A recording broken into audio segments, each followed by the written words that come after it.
What is up, everybody? Welcome. The warmest of welcomes to you to the GLL Arena Summers. As you can see, my name is Mark Hatcher, and alongside me is Dan Gaskin, and we are here for 2 days of Apex Arenas action. Not only just 2 days of it, we're doing EU, we're doing NA, we're doing everything, Dan. We're going to be busy. We're not going to be sleeping. I don't think we're allowed to sleep, actually, from Saturday to Sunday. That was part of the contract. As far as I'm aware, there is no sleep allowed, purely only Apex Arena action. But we have some amazing teams. Very excited to see who tops this one. We've commentated a few arena tournaments now. We've seen the meta develop. We've seen rules change. We've seen people try and adjust their methods and tactics. And I'm excited to see what happens in this one. Yeah, speaking of rules changes, things changing. Like you say, we've done a few tournaments with other TOs, and now we're going to have some more changes. We're going to see some new maps. We're going to see some legend bans. We're going to see all of that, and we'll get into that a little bit later on. But the first thing we need to talk about is the schedule, how everything is going to work. Because everyone sitting at home right now is probably thinking it's 2 days. It's EU, it's NA. Well, how am I going to watch all of this? Well, we're going to start right now, today. You can see August 28th is where we are right now. There has been a qualification process to get the teams to where we find ourselves today. And Dan, this is the action that we're going to be bringing you today. Yeah, double elimination bracket, best of 3 to kick things off, best of 5 as we get a little further in, just to ensure that you have as many games as possible, to ensure that you stay within the tournament and you can have no excuses when you go out, unless your favourite legend that you play has been banned recently. But that can be an excuse that we'll dive into a little bit later, but for now, that's basically the format. Very simple. You guys know how double elimination works nowadays. And this is where you need to be, which is right here. But this is the times that you need to make sure that your eyes are open and your ears are as well. You can see, like Dan said, it's best of 3s until we get into some best of 5s as we get through that bracket a little bit more. We have a little bit of break, and then me and Dan have the chance to micro sleep before we go deep into North America. And as you can see here, Central European time will be the last game kicking off at 4:05 a.m. And me and Dan will be fully caffeinated, full of beverages and ready to go for those final games. Dan, a long day of action ahead, but as you said, it's going to be amazing to watch because we've got both EU and NA. We can see how the metas have shifted and developed even more from what we saw last time. Just a correction, EMEA rather than the EU, even though EU does dominate EMEA. Completely my mistake, Dan. No, But you know what? That's why you're here. You catch me when I fall, my friend. It's okay, because we have to remember that some of these EMEA teams actually do pop off, especially in the BR tournaments. We can take a look at the prize pool as well and see what all these players and teams are competing for. Plenty of money on the line, so definitely going to see people sweating their nipples off to ensure they get their best possible placement here so they can take away a nice tidy sum. Yeah, all of the things to sweat off, that is the thing that does go first. But as you can see, 4K for first place, and for both regions that is the case. So definitely a lot of money to play for these players, and definitely something that's going to get the focus, laser focus, so to speak, and those eyeballs getting drier as they're staring at their screens as the games do roll on. But it's going to be very interesting to watch some of these teams going at it, and we will take a look at the bracket now to give you a bit of information on who is going to be going up against each other. And you can see that already we're into a stage now where we have some huge teams going up against each other. This could be just a BR lobby, couldn't it? With all these teams, some very familiar faces that even made me stutter. You've got Scars Europe, the champions, of course, of ALGS. You've got teams like Kungana, who look fantastic. Na'Vi, they're playing against Kungana. Aqualix versus New Esports. Every matchup really is not only a tongue twister, but it's also very mouth-watering. I'm really excited for this, and it's so difficult to predict who's going to go through. Of course, Arena very different to BR, but you can take some elements from BR. We can take some elements from the Arena tournaments that we've seen, but it's even difficult to call round 1 matchups. It is. I feel like this is, everyone who's watching right now is very lucky to be able to watch this on Twitch. This should be pay-per-view. That's my opinion on it. I think the teams are so huge. We should have pops every time that a team comes up on camera. It's going to be amazing. It's going to be a lot of fun. And looking through those teams there, Dan, I mean, there's one team in particular I got my eye on, and that is Kungana, with the way that Graceful played last time. Very impressive from them. Obviously, the champions of the last time we saw an Arenas tournament. But then you got like the Maestro. You got the likes of Totem Esports. You got 4Gang, baby. Shout out to you. NCD in there as well, and of course I get to say aim assist daddies, and I'd never thought that I'd get to say daddy on broadcast, Dan, so it's putting a smile on my face. Yeah, there is certainly one thing that puts smiles on your face, and it is apparently aim assist daddies. But I'm not exactly excited to see 4Gang going up against anyone right now. They're not my favourite team, if I'm completely honest. We still have a little bit of history, so if they can be eliminated in round 1, that would be great. Well, Dan did say to me just before we went on camera that if 4Gang win this whole thing, that he will Shave his head. So we'll have to see if that does happen. But talk to me about some of the other teams. Who are your favourites looking at that bracket right now? I know it's very difficult to pick, and I'm sure that everyone who's watching is thinking, yeah, this is pretty difficult to kind of judge who's going to be going through. But let's talk about those first round matches. Who do you think is going to squeak through?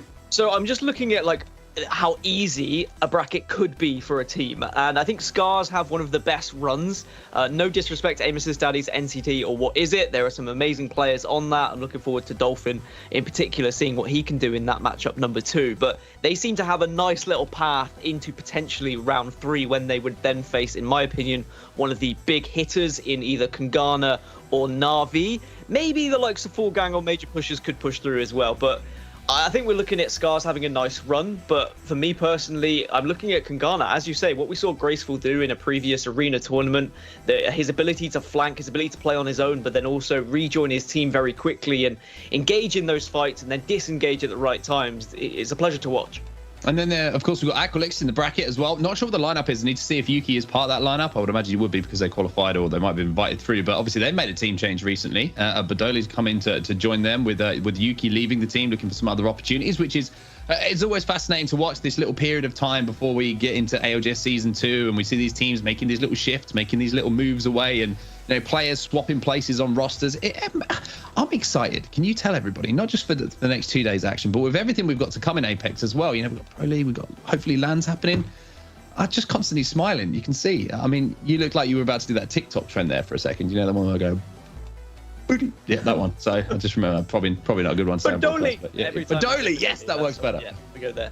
But no, it is very exciting, especially with all the announcements with new tournament season coming up, essentially. And this is a fantastic place to kind of practice as a team. Scrim a little bit. I know it's not Battle Royale, but it's a chance to get those comms on board, make sure you're all on the same page, get the chemistry up, and just have a little bit of fun as well. Of course, there is prize money on the line, but this is a real chance just to kind of gel together as a team if you have made those changes. Yes, okay, it might be frustrating at times if you're playing with someone you don't quite know how their playstyle works. They go off on their Todd a little bit, they get caught out, but it's about reining them back in, getting them disciplined, because then when you do go to BR tournaments a little bit later, it will all be there. It'll be whipped into place. Now, let's talk about the rules, Dan. Let's get serious for a second, all right? Serious face on right now. Boom. See that? Serious. Not messing about anymore. Legends who have been banned from this tournament are the following, if I remember correctly. Seer, correctly, gone. Too much information. We know that. Bloodhound, gone. I'm kind of used to seeing those two. Valkyrie has been taken out of the rotation, which is interesting to say the least. Certainly going to shake up some things for some teams. But Loba being taken out recently is something that is definitely going to mix with some of these teams' compositions and how they approach arenas, because it's been quite a prominent pick for quite a few of these teams. Yeah, I mean, let's not beat around the bush. There were some players who were unhappy about that ban. A lot of players and teams who have been playing a lot of Loba and based their playstyle around it, but that was the decision made by GLL. They decided that it was a little bit too powerful, or she was a little bit too powerful in certain areas of the game. So that's the rules, and that's what we're going to play with. And now these players are going to have to adjust. This means we aren't going to get that kind of early standoff where two teams just kind of Loba ult down, get those resources, and then they push to middle of the map. You're not going to have the decision of, do we play aggressively to try and counter that? Instead, it's just going to be a straight fight off. You're going to get people playing different legends now to try and find different ways to gain advantages when it comes to resources, because we have seen in arena like resource management is absolutely everything. If you can play for those bats, if you can get a couple of extra cells here or there, if you can play for the packages and get an extra weapon when you might have spent some of your credits on an ultimate in the early stages, all these different things come into consideration and can really change how the rounds play out. Another thing to highlight as well is we have some new maps in the rotation as well, maps that play people and teams and viewers at home you guys wouldn't have seen before, which is always something interesting to throw a little bit of a spanner in the works, because teams sort of found a way to play the maps that we've had in the rotation down, but when we throw these new ones in, it can throw up some surprises. It's going to throw surprises to me. I mean, I haven't had the chance to play them as much as some of these players have, perhaps, so it's going to be interesting to see how that develops and whether there is going to be certain strategies that are shifted onto certain maps, because we've seen how the meta has shifted from one map to another, especially with legend composition. Pathfinder can be very important, Octane can be very important, Loba was important in some but won't be used now, so it's going to be about finding a different alternative. Wraith, for example, great for getting in and out of fights, so all these different legends are going to be thrown in. Fuse was a very meta pick at certain points, especially with his new ability and the ultimate kind of changing, so it does show enemies within his ultimate. If we're banning Bloodhound, if we're banning Seer, then maybe Fuse is an option to try and get that extra information. Well, one good thing is, everybody, you can see here, this isn't a flex, by the way. I've got 2 phones in front of me, right? And that's my phone that I use. This is my phone. This is the Taishin hotline. I've made sure that he's awake today. So everybody, don't worry. Scars fans who are watching, I've been on the phone to Taishin. He's ready to go. We're not going to have that same thing there. I think that's quite responsible from me. You can see the state of this phone, by the way. You see how many times I had to make sure that I got hold of him. But he's here, Dan, which I think is good for everyone. Yeah, to put context into that. I love you, by the way, Taishin. I'm sorry to throw you under the bus like that, but we got it, right? We got to make a point of it. He didn't turn up to the last Arenas event. See, he was sleeping. He was napping, setting his alarm. And you know what? I'm a big fan of naps, so I can understand, and I will let him off. But it can only happen once. After that one, you don't get a second chance. So we need to see him just turn up now. And as I mentioned earlier in the bracket, I think Scars have a good chance of going a long way here in the winners bracket, but they need to demonstrate that they are one of the best teams that we should be talking about, because several arena tournaments now I've been like, oh yeah, Scars, they look amazing, they're incredible at team fights, and then they don't seem to get there. Either they aren't performing as well, or Taishin is napping. That's very, very true. I don't think that second thing will carry over too much to other teams. Hopefully, anyway. Hopefully it doesn't become a consistent in the Apex Legends competitive scene. And do you know what, Taishin? I'm sorry, okay? I love you, and I'm not going to say it anymore. That's it. We're done. I've made my joke. We'll go back to talking about Dan not shaving his head as soon as possible. But I think the first game that we're going to be showing here on broadcast today, Dan, is a banger. It is a pay-per-view style event. It is Kungana versus Na'Vi. And I think that is, you look at that bracket, you can pick pretty much any of the games out, to be honest with you, that are going to be standout games. But that one in particular jumped out to us as one that is going to be fast-paced, it's going to be intense, and it's going to come down to some really clutch moments. Yeah, the big one for me is going to be who's playing for Na'Vi, because we've seen a mix-up of who's been competing for them in these arena tournaments. Are we going to see Nesh? Are we going to see Claus? Is Kuya going to be there? Strafey, for example. Like, there's 4 people that we could choose from. There was even a 5th at some point, I think, that was thrown into the mix as a last-minute replacement. So the core of Na'Vi is there, but there just always seems to be one extra player, and maybe that will hurt them a little bit going up against, in my opinion, the strongest team in this tournament in Kungana. Graceful, JMW, Medilol, they have looked a different class. They seem to have an idea for every single map. They seem to have an amazing game plan, and they react well to what other teams are doing. If plan A doesn't work, there is always a plan B that they can go to. We're going to have to see how that does play out for me. My favourites, and usually I don't get to talk about this too much. I'm looking at Kungana, quite rightly so. I think their history is saying that they do pretty well in arenas, and Graceful has been a real standout player. But again, shout out to his 2 teammates who have been backing him up all the way. It's not just been the Graceful show. Even though he's had some crazy clutch moments, both of his teammates can say exactly the same. I think Major Pushers are a little bit of a quiet underdog here. But I mean, if we go down to the bottom there, Gambit versus Maestro, that is a banger for me. Maestro, very, very talented lineup, and Gambit Esports, we know all about them, Dan. Yeah, I'm very excited to see Hardeki compete in arenas, because I was asked recently kind of who's my top players, who do I think were the best performing players throughout year 1 of the ALGS, and I think Hardeki is always going to be up there with some of the clutch things he was able to pull off in Battle Royale. Stick him in an arena environment and he can just be let loose, and this could be very much destruction by him. However, maybe it's going to be too much free run for him, and he's going to have to be kind of disciplined a little bit. Otherwise, you can get caught out in a lot of 2v1s, 3v1s. But yeah, you're right. Both Gambit and Maestro could go on a fantastic run. But I mean, round 2, they face either Aqualix or New Esports. It's so difficult to try and predict who's going to be in those grand finals just looking at this round 1. I think you look at this bracket right now, and anyone who manages to get through to that grand final, you can see on the right-hand side of your screen, which will be a best of 7, you can notice as well, is really going to have their work cut out. But one thing we should point out as well, it's not just an upper bracket, down. There's a lower bracket as well. So even though we've got these, these headline matchups in this upper bracket round 1, it isn't the end of the road for these teams. It's a case of, if you get through, that's great. But if not, you do have that little that comfort blanket of a lower bracket to try and fight your way back. Yeah, a chance to experiment ever so slightly in an arenas tournament with a few rule changes, with a few legends banned that weren't banned in previous tournaments. So maybe that is going to have to be a late adjustment for a couple of teams to say, okay, well, we can't play Loba now. So where do we go with that? Are we going to have to go for a more aggressive comp? Do we feel like there is a legend who can directly replace her? Is there an ultimate we can maybe pop down that is almost as cheap and effective? Answer is probably no. That's one of the reasons why I think Loba was banned, is her ultimate is very cheap and is far too effective for its cost and probably should be changed. But No Valkyrie is going to mean that some teams can't go for that early positioning that we've seen, especially on maps like Party Crasher, where you just dive straight into the middle, usually to counter a Loba team, if I'm completely honest. But the Octane bounce pads are going to be important. Pathfinder Zip's going to be very important, as we've seen previously. But then you also need your kind of Slayer legend, like a Wraith, for example.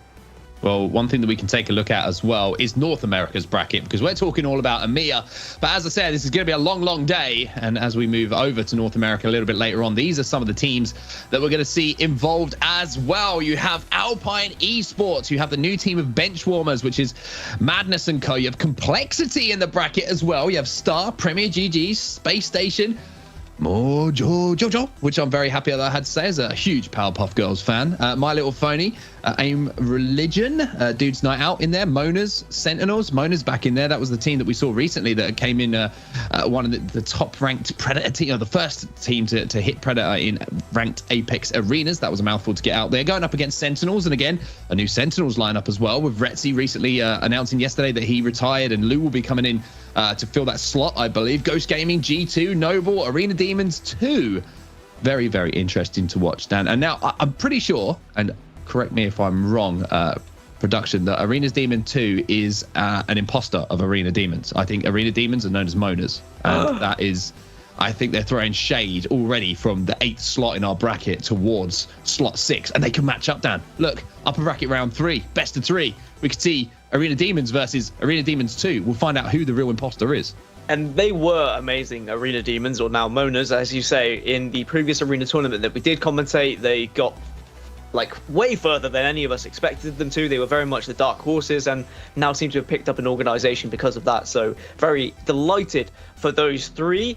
Mojo Jojo, it does concern me, because that means we can have at least 6 hours of us with Powerpuff Girl references. Apologies in advance, everyone. Like that episode where Bubbles becomes Mojo Jojo and she's trying to convince everyone that she is Mojo Jojo, but in fact Mojo Jojo is Mojo Jojo. So there's all those things that we're going to go down the route of. So I just wanted to get that one out early, because there's a lot of Mojo Jojos to be spoken about.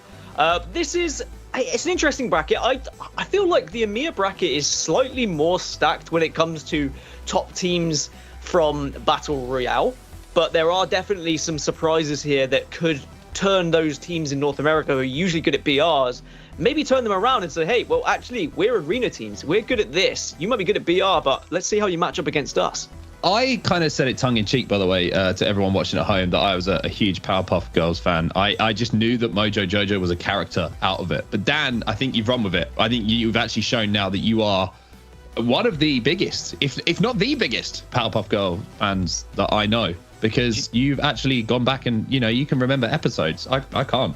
I mean, Bubbles, though. I remember that. I remember Bubbles was a name. Yep. So that she was one of the Powerpuff Girls. Yep. If I go back to my competitive days when I used to compete in video games, one of my team names was the Powerpuff Girls. Wow. So, okay. Yeah, that's how much of a we're going full circle fan I am. Yeah.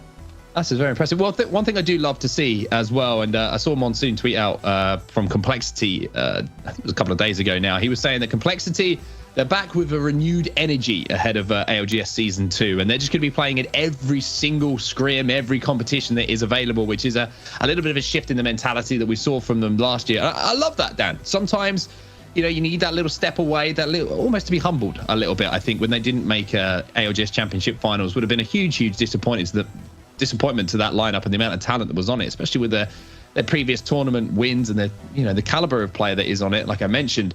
So great to see that they're getting their heads down now. They're getting stuck into everything and anything that they can, and they're going to be in that bracket, and they're going to be going hard. Yeah, I think we need a wake-up call sometimes, and even though this isn't BR, it is still a chance for the team to really kind of test things. So I want to see Complexity make a little run here, gain some confidence going into that ALGS season, and ensure that everyone is firing correctly. A good opportunity to make sure that everyone's aim is on point. I mean, by this time in the game, most people's aim are on point, let's be completely honest. But, if you have been out for a little bit, if you haven't been playing and practicing as much, and this is an amazing warm-up, as it were, just get all that mechanical ability back on track so that you can then get into the tournaments and really fight for an amazing amount of prize money. Even today, like a decent amount of prize money that you could be taking home, and make sure that you can, pay the bills. If I'm completely honest, got to pay the bills. Players, this is their job. Got to pay the bills. Got to pay the bills. I found that very, very important. Otherwise, I get knocks on my door from men who are bigger than I am. But let's, and there ain't many of them. That's a joke, everybody. Don't worry, I'm small. Let's talk about EMEA, again a little bit more, because that's where we're going to be starting off our day today. And let's talk about Kangana versus Na'Vi, which I'm 99.99% recurring sure is going to be our first game of the day, Dan. Break it down for me. Well, obviously, we're not quite 100% sure on the Na'Vi lineup. We'll find that out as soon as we get into the game. But let's presume that we do have a very, very strong Na'Vi lineup here going up against Kangana. Who are your favourites and why, my friend? I think Kangana will be my favourites because of their ability to kind of send Graceful out on his own into the wilderness and allow him to grow, to bloom, to blossom, and then he usually explodes onto another team, gets one knock, if not one knock plus damage, then gets out of the fight, and the rest of the team just dive, they get involved, or they get the one knock, they get the finish, and then they play it out patiently. They have several ways of trying to win the match. They don't always have to go for that dive method. Sometimes they like to play it a little bit more slow, wait for the other team to come towards them, deplete their resources. But Na'Vi have been a team that are just absolute wingmen merchants. Like, the shots that they hit from distance are incredible. They very much can deplete your resources. They can just get rid of a couple of bats just in a few wingmen shots. So you've got to be careful not to peek too many angles. One thing we've seen throughout all these arena tournaments that have developed the maps, people are used to seeing now where the peeking angles are. You know which position someone's going to be in, so you can pre-fire certain places and you can hit shots, you can do damage. So now you've got to try and be creative. You've got to try and find those off angles, but you need to make sure you're not in a position where you can be seen by the other team who have been positioning themselves in off angles as well. So you've got loads of little mini kind of games happening in each map. A lot of knowledge comes into it. Those teams who have practiced more are definitely going to be benefiting here, and we know Kangana and Na'Vi have played in a lot of tournaments, so both of them should be up for this. Both of them should have the ability to win, but I think Kangana slightly edges it. I have to agree with you. I think that Kangana looked really, really strong, and they had a very, solid and well thought out game plan on how they wanted to approach arenas, especially on different maps. One thing that we have seen develop, though, that we haven't talked about yet is how we're starting to see some more map specific legends being picked. So, for example, when we go over to artillery, we are seeing the likes of Horizon come into play a little bit, being able to retake that high ground. So I want to see if that develops a little bit more. I think that I'm making an early shout here, and if any of the pros are watching right now and you think, get your notebooks out, because this is a lesson. School is in session with Onset right now. Gardens, Dan Gaskin's favorite maps. If you ain't playing Fuse and you ain't double stacking nades to clear out that high ground, you're making a mistake. Fuse needs to be picked, in my opinion. I think he's probably the strongest legend, map-specific legend that you could have on Gardens. Yeah, we've seen how you get the two teams who compete for the top, don't they? Like, they compete, they get to the high ground, and in the first arenas tournament, it was just whoever got the high ground won. But then we saw that meta develop, and it was the grenades that came through, just waiting, sky nading, then pushing after those grenades, and that's why you're talking about Fuse being a real benefit. We saw a lot of Bangalore also being introduced on certain maps to try and cover those sight lines, allow you to pick up packages, allow you to pick up the pills as well, so you can get those resources, but also just make it very difficult for your enemy and make your enemy spend the extra resources on just getting a digi-threat, for example, because they know you're going to be smoking, so they have to spend that extra money upgrading a Mozam, which is what we see usually in round one. And that's another thing that's shifted throughout these tournaments. We've seen the change of weapons. We've seen new weapons be introduced in certain rounds. We saw like kind of a devotion meta. We saw the Mozambique meta in the early stages. We saw the 30-30 repeater come into the equation in the last tournament as well. Certainly people have found that it can hit a little bit harder than the wingman and be slightly more precise at certain times. So alongside the fact that you get the Shattercats with the 30-30, it can turn into a little bit of a shotgun when it's up close. So there's all these different things, and I wonder, are we going to see something new again in this arena tournament? As we keep going, all the players are slowly finding something else that works. Well, let's have a look at the map picks then, because we'll get just moments away now. We are on the runway up to take off to our first game. And the first map is going to be, and I'm pretty sure the production have got something fancy, by the way, to show here. This is going to be a Kangana pick. Mojo Jojo was easier to say than that. And we're going over to Thermal Station first, Dan. Yeah, and I like Kangana on Thermal Station. We saw Graceful on the Wraith, usually kind of hovering around the middle area, trying to get a pick early on, trying to get a little bit of damage, just being a real nuisance. Really very much playing the flanking style, like he did on every map, but I feel like Thermal Station was one of his best, because not only could he just go straight in the middle and almost just crouch by the door, also all the pillars you see on the outside of the ring, it gives you a lot of cover to go for a flank, to cut off that sight line. Well, it's going to be Na'Vi's pick next. They're going for Party Crashing, and that doesn't surprise me too much with the ability with the Wingman. Wingman already started. Do you know what? It's official now. It's Wingmen, okay? Yep. Wingmen is what it is. Yep. Put that one to bed. That range is going to be very good for them to use that weapon, as we know they like to. So that's going to be their pick. And as we move over to map 3, I like this, by the way. I get really excited by it. Do you know what I mean? The little reveal. It's like, oh, there we go, map 3. We're going to Gardens, Dan. Sad face for you, but I want to see a Fuse pick. I'm telling you, he is meta when it gets to Gardens. We'll have to see if there are some map-specific picks, though. But it is a best of 3. You might not see Gardens, Dan, so you might have a smile on your face. I hope not. No, I can understand why Gardens have been picked. As we mentioned earlier, there's some new maps that have been added into this particular map pool in this tournament, but a lot of these teams would have practiced and tested a lot more on these 3 maps in particular. So you want to play what you're familiar with, right? You don't want to go for something that you've not really touched too much. So we've seen Party Crashers, we've seen Na'Vi take down the previous Arena Demons on this map. If I remember correctly, they pulled out the charge rifle, played some distance, they did some damage, and then they would re-engage, and that really worked out for them. But then Gardens is going to be an absolute slobber knocker if we do get there, because even though I did dislike it at first, and that was mainly for its slight unfairness, depending on which side you spawn, I think that people have shifted in a way that now it is just such an exciting, explosive map that it just, everything happens in the first like 15 seconds. And if it doesn't happen in the first 15 seconds, everyone takes a breather, throws a few nades, and then it explodes into action again.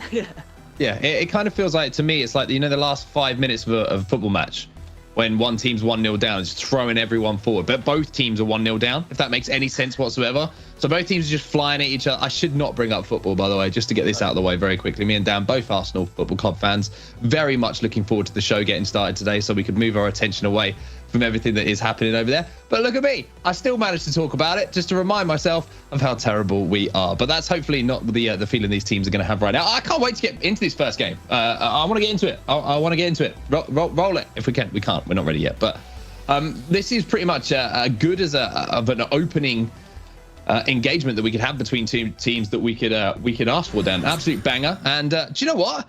I said roll it. Look at production go. They're on it. I love it. GLL once again stepping up when it matters. And we are getting straight into our first game here. I'm going to get this one out of the way. Still looks like a pizza to me. I'm just saying. I had pizza today for my first meal of the day as well. And it's going to be Nesh, Kuya, and Strafey for Na'Vi. So a very, very strong Na'Vi lineup here, Dan. Yeah, glad to see Kuya competing. Very excited to see what he can do. So we've got slightly different compositions. We've got the Gibraltar composition for Na'Vi, so they're going to be playing more around the bubble fights. And then, as expected from Kungana, you've got the Wraith on board. So I'm looking forward to seeing how this one goes down. If Na'Vi can get round 1 here, maybe they can build on that. Their economy can be on top, and they might be able to get a quick 3-0. But at the same point, if you lose round 1 with a Gibby composition, then I feel like that puts you on very much the back foot against a more aggressive composition who are going to have probably better weapons going into round 2, better attachments to work with. They're going to be looking to try and capitalize with those extra attachments and better weaponry. And then again, it can snowball. This is one of those maps that it can be just a quick 3-0 for one of the teams. I'm looking forward to getting into this. As you can tell, I've said it enough. I want to get into the game. You can see, look, we're being teased right now as we can see the players kind of being held back by that electronic grid, but no more waiting. We're underway here. Round 1 between Kungana and Na'Vi. A banger to start off with, ladies and gents. And if you think that this one is going to be exciting, we've got plenty more to come as the days do roll on. Graceful going to get that first knock, and it's going to be Strafey who's going to be finished. So you can see already Ghana have an advantage. And again, you can already see the Mozambique meta very much in full swing. The flatline being purchased on the other side, so that's going to be all of your resources used if you want to purchase a flatline in round number 1. So you're not going to have the ability to buy up any cells, any bats, or anything like that. That's why we do see teams go for the Mozambique and whatnot in the early stages, so you can spend your credits elsewhere. And those materials are very important. You, of course, can pick up materials. If you've never watched Arena before, there will be materials around the map that you can collect for the next round, and none of your weapons carry on to the next round as well. You're always going to be buying up. I know everyone by this point knows how arenas work, but just in case you don't, there you go. Well, it's going to be up to Na'Vi now to try and exchange that first kill, and they're going to have to try and isolate a player if they can. But as we know, Kungana's so good at playing together, and they're not going to give any free opportunities here to Nesh and Kuya to try and get that pick, especially with the first round. Only having the Mozambique and the P20 in the hands of Nesh can be very difficult. So you feel like a lot of responsibility might fall onto the hands of Kuya here to try and get a cheeky little knock and make this into a 2v2. Yeah, you want to try and isolate someone, bubble down, finish that kill, and then go for the straight 2v2 fight. You're probably going to be weak, but if Kangana play this correctly, they shouldn't allow themselves to be isolated. You don't split up here. You might see like two of them maybe taking off angles so they can do some initial damage, but as long as they're all within a certain distance from one another, you've got very quick legends to use here. They can all engage very fast, so you just need to make sure you're all on each other's toes. Well, here comes the push now from Kangana. Nesh is taking damage already, so Kuya is going to have to go up and try and help him. Graceful trying to take that height control. Mozambique and P20 in his hands, and it will be complete height control now. Going over to Kangana. Both of the players from Na'Vi trapped inside of this dome at the moment. They will be safe, but with that front door being blown off already down, it's going to be a very, very difficult job for them here. And this is a very patient Kangana as well, recognizing that they are going up against some very experienced players in Nesh and Kuya. You don't want to unnecessarily push in and find yourself in a situation where you are going to throw away a almost guaranteed round, if I'm completely honest. So this is going to be taken very seriously by these players, even though Arena might not be their focus for the most part. They're all BR players. They want to play the BR, but there's prize money at stake. There's pride on the line, and you don't want to make anything too easy for your opposition. When's the move going to come here? You can see they don't have a bubble here for Kangana, so there might be an opportunity for Na'Vi to bubble out into that space and maybe catch a player off, but now it's actually going to be Graceful. He's doing a little bit of damage, managed to break the arm shield, and now the first knock will come in, or should I say the second knock. JMW taken down, and Kangana, the patience pays off for them. Our first round of the day here at the GLL Arena Summer. It will go up 1-0. And it might be frustrating watching sometimes thinking, well, why don't they just push? They've got a 3 versus 2 advantage, and 90% of the time you're going to win that fight comfortably, but there is always that 10% chance, you know, where you're going up against Na'Vi, 2 players who can hit those shots, and all it takes is 3 perfect shots with a wingman, and then suddenly you see one of your teammates fall, you panic a little bit, you start to miss shots, and then Na'Vi win that second round. The economy is going to be better for Kangana now. They should have the advantage. But we're going to have to get back into the game. That might be an observer thing, or it might be one of the players. Who knows? But at the moment, it's certainly going to be a 1-0 lead for Kangana. There we go. Back into it. It's just a little observer bug. Don't worry. We're just keeping you a little bit nervous as JMW makes Strafey feel extremely nervous and puts him on his back. But Na'Vi doing a good job here to trade that one out. Kuya's going to be down to 1 HP, however. And as you can see from the kill feed, he'll be taken out by Graceful. So now, 1 player left alive for Na'Vi. 2v1 situation. Then he tries to move up to his teammate here, Graceful, to finish off this kill. 45 on the down player isn't going to be enough to get that knock, but it should be enough now as they go in on the Gibraltar, and that will be the end of the second round. Much more aggressive and fast-paced there from Kangana, really taking it to Na'Vi.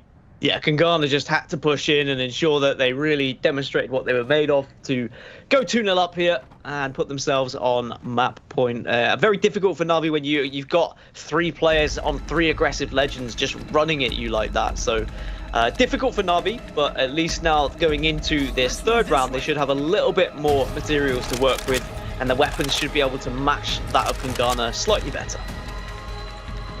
Let's see if Na'Vi can find their way back into this. It's not the first time that we've seen a team go up by 2 in arenas and then potentially throw things away. So for Na'Vi, it is aggression by the looks of things. The name of the game here is Strafey will fly straight in for those meds. As Kuya tries to give him a little bit of cover now with the 2 times flatline in between. He's on the Octane. No damage being taken by any member of Na'Vi at the moment. It looks like Kangana actually on the back foot to start here now. Yeah, Kangana just have to be a little bit careful. Don't get too carried away with the aggression that we've seen in the previous 2 rounds. We do see a lot of teams fighting for this middle section of Thermal, but then it's about when you push out, you really have to make as much as you can of the damage you can output on those who are sitting close. But for now, it looks like you can see the retreat from Na'Vi. They were up close and personal, but then they decided, you're going to have to back off here. We can't take the fight just yet. He is going to have a couple of cells to play with, and there's going to be a grenade right down his feet as well, as Strafey is going to be the first to go. Mady with the wingman will get that first knock. And look at the damage now coming in as the swarm will now engage from Kangana. There's the second, and this looks like it could be a very, very quick job here from Kangana as the Gibraltar is the last player. He will go down, and Kangana will take home your first map here, the GLL Arena Summer. Yeah, very quick and easy 3-0, simple as you like. Na'Vi just not able to keep up with the pace of Kangana. Sometimes that can happen when you see a different legend composition. I was saying it might just swing one way very comfortably. It does snowball out of control sometimes. As soon as that first fight was won from Kungana, it just got very difficult for Na'Vi to get back into things, because with the extra materials they were able to get from the kills in round 1, it was a simple 3-0 sweep. They were just able to be confident. They just pushed in. They just asserted their dominance, and Na'Vi just had no response, unfortunately. Well, they're going to have to respond now, Dan, because it's a best of 3, and if they lose this one, then they'll fall down to the lower bracket. It's as simple as that. And this is a map that we have seen them have some success on, though. As we can see, we're orbiting our way around Party Crasher. I must say, like, it does look nice, this map, doesn't it? Like, it looks like, do you know what? Party Crasher looks like a fun place to go out, you know, at night. That's what I think when I look at it. It's got that kind of neon vibe.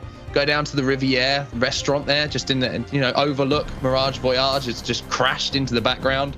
You know, all those kind of things. You're looking at me weird, Dan, but it's, you know, lovely vistas. It looks more like a place where you already have gone out and ruined everything. There was maybe just slightly one too many. Everyone got a little bit too rowdy. A couple of chairs and tables were thrown. I could drive Mirage Voyage. Yeah, and then Mirage Voyage was crashed into the map, but. Yeah, I've loved the design of a lot of these arena maps that have been released ever since, of course, Arenas was introduced into Apex Legends. You get those like Thermal, which is going to be based off, well, certain areas within World's Edge or whatnot, but the unique Arenas maps do have their own style, and yeah, this one's one of the prettier ones of the few.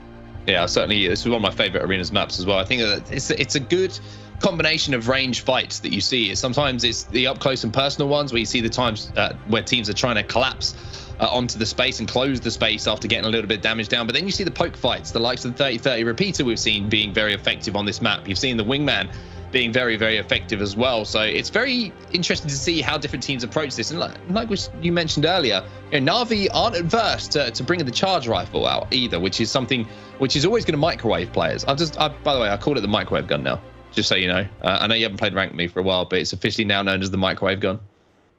Just saying. Because it cooks people? Because it cooks people from the inside out. Right. Okay. Yep. Okay. I'm with you now. That was slightly more graphic than I thought, but you know, I understand. I'm completely understand. I'm with you. Yeah. I'm terrified, but I get it. And yeah, this was Na'Vi's pick, wasn't it? Kungana should be winning Thermal Station because they chose Thermal Station. Na'Vi now should be winning Party Crasher because they chose Party Crasher. That's how it should work in theory, but we know it doesn't always work like that. Sometimes you may pick a map because you think you're confident, but the other team just comes and slaps you around on it. And I think Kungana could do just that here to Na'Vi if Na'Vi aren't careful. The confidence that Kungana were outputting there, they were very much not afraid of pushing fights. They would back off at the right times, but the damage that they were putting in meant that they just had the freedom to run across the map. And if that happens again here on Party Crasher, then this could be another swift 3-0, and we could be looking at a 2-0 in winners bracket round 1. I mean, it would be somewhat of a statement to the rest of the bracket if Kungana do manage to pull off a 2-0 sweep over Na'Vi in the way that they have as well. It's not like it's been close, to be honest with you. Every single first blood has gone to Kungana. There hasn't been Na'Vi really having a foothold so far, and I don't know if that's just a case if they're not warmed up, they're not quite on the ball yet, but they're going to have to be now. How could you not want? I'm sorry to go back. How could you not want a night out? By the way, on Party Crasher, like the name in itself, Party Crasher, Mirage Voyage. You've hit the button when it's been on World's Edge. You've hit the button when it's been on Kings Canyon. You know the kind of vibes. You can see the speaker systems. You're the kind of guy who just wants to go home and have a hot chocolate, aren't you? I want to see Party Crasher before it was crashed, and then yeah, maybe. But this right now, this making the best of things. Look at it. It looks the best of things. No, it doesn't. It looks basically like, you know, when you go to Glastonbury or Reading, when you go to a festival. Exactly. You don't need to finish your sentence. The first day, it looks majestic. It looks like, you know, the Teletubby Hills. It's all green and kind of Dipsy and Poe are just down having a little fun time in the corner. And then by day 3, it looks like an apocalypse. Like the mud is out. It looks horrendous. I'd rather be there on day 1. Is done. Anyway, let's get into the game. Let's focus on some Apex now because Kungana do have the opportunity to close out the series. There's a little bit of chip damage going to be done with that Mozambique. And it's so frustrating, Dan, with that Mozambique. Hits you for 12, 13, 14 cross map because it forces you to use that shield cell or at least think about using it. We're getting into a position where you're not going to waste it and get the maximum usage out of the 60 shield cell. Yeah, you don't need that much accuracy as well, if I'm completely honest. There's a lot of spray. One of those wandering bullets can suddenly find you and can do a lot of damage. And it doesn't feel like a lot when you're hitting it, but as you say, it slowly accumulates over time. But those hit hard, the 45 and the 76 from Kuya. That's what Na'Vi do best. That's what Kuya does best.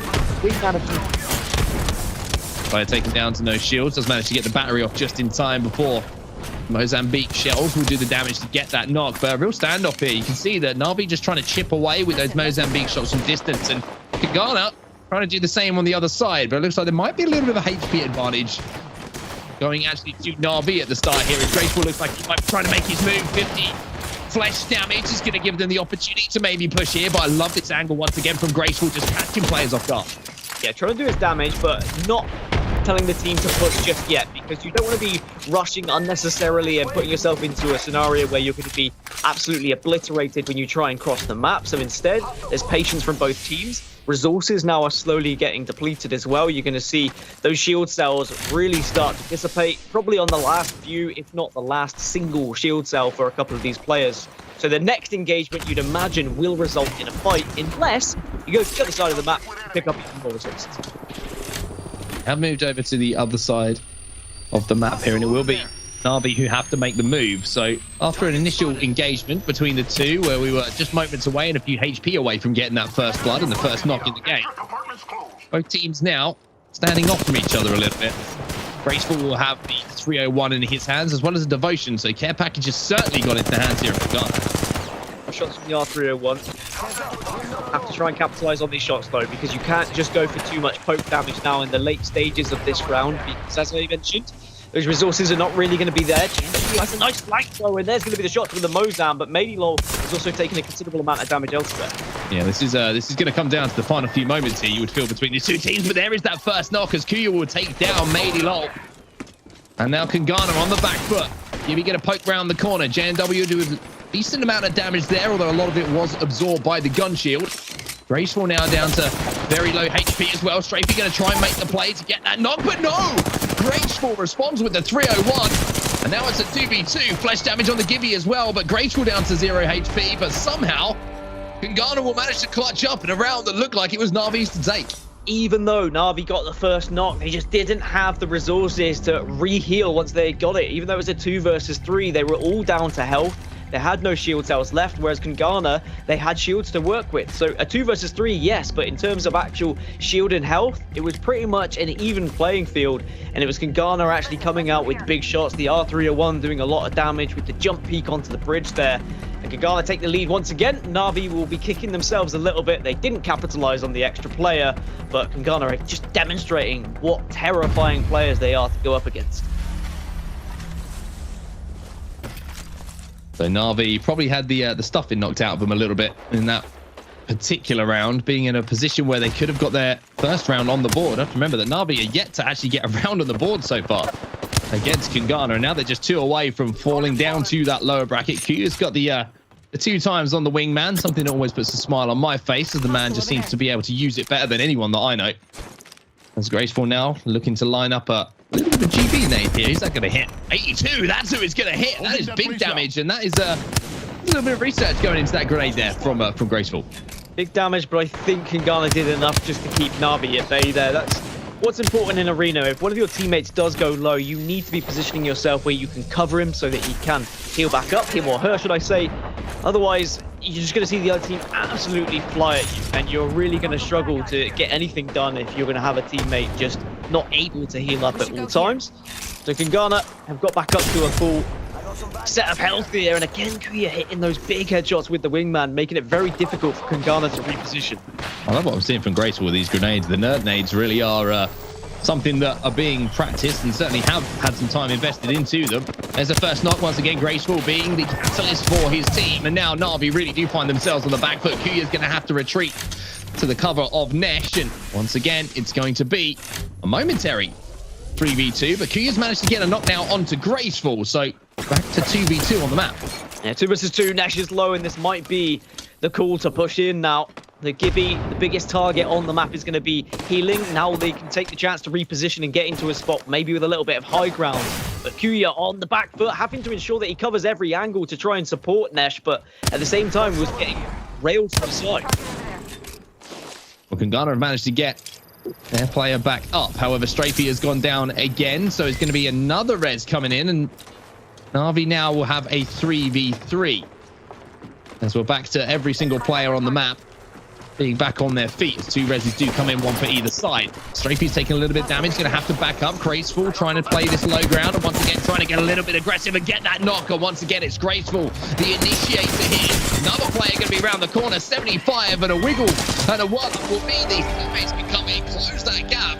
And Kagana now 1 round away from taking home our first match. Oh, a little wiggle, a little boogie. He's having fun on Party Crasher. He's inviting Onset over, saying, let's get to the dance floor, sunshine. Let's finish up this series and move ourselves into round 2. Because they only need 1 more round now. Na'Vi just not able to keep up with Kagana again. They had the high ground, dude, Na'Vi. They had the positioning. It was a 2 versus 2. Both teams decided they were going to go for a res, but by doing so, Na'Vi gave up that high ground. And Kagana very much took full advantage of it, pushed in at the right time. And Bob is your uncle, but he might not be your uncle. He's not my uncle. Maybe he's Mark's uncle, but either way, it's 2-0. Cannot deny or confirm, I think is... Well, we'll leave the Bob situation where it is for now. We'll look into getting a private investigator on that to find out if that is true or not. But Kagana, it's 1 round now. They really have been completely and utterly dominant. There's no other word to really describe their performance so far, as Nesh will already be taking damage. And once again, it's these frag grenades that are coming in from Kagana. Although they take a little bit of damage themselves, JMW is going to have to back up for now. As Graceful's trying to get that off angle. Bubble already been used here by Na'Vi as well. So good news for Kagana once more. Yeah, trying to force that bubble out early means that they can't then be on the receiving end of a bubble push. You know full well that as long as your opponent hasn't bought several bubbles, which of course could be a situation, so you can't always go on the gospel of, yes, I know that we've got rid of their only bubble, there could be more, but you'd expect the resources, the materials to be spent elsewhere. The damage has been fantastic here from Kagana. Every single time they engage in a fight, they are ripping the shields apart from Na'Vi. The Na'Vi, they have at least found themselves in the high ground. They are in a position where they can win the fight. You gotta see the engagement, trying to take the first knock. Yeah, I love this from Strafey, recognizing there was 1 player left on his own behind. Should get this knock and manages to do so. Medilo will be the first player to fall here. And a little foothold for Na'Vi to try and get back into this series. It's a long, long road for them to do so. However, to confirm the kill, we'll make sure this is a definite 3v2 situation. They managed to do it. Medilo will be taken out as we swap over to the point of view now of JMW on the Pathfinder. But look at this, Graceful has managed to once again tie things up. It's now 2-2 as far as players on the map are left. As he manages to get the knock here to even things up once more.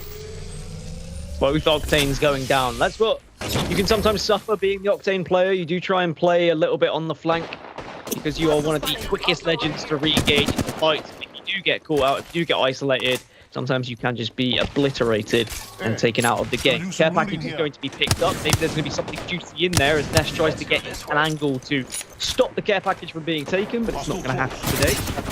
Now we're going to see a straight up fight. And Martin Gibby does have a big hit. Of course, you've got the shield, which can really help you just absorb some of that damage. The gun shield's down for now.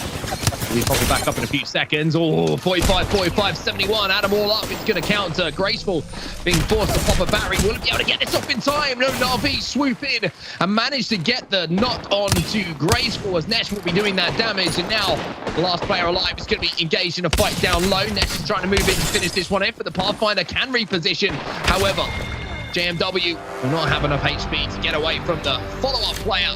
And Na'Vi finally will get their first round on the board.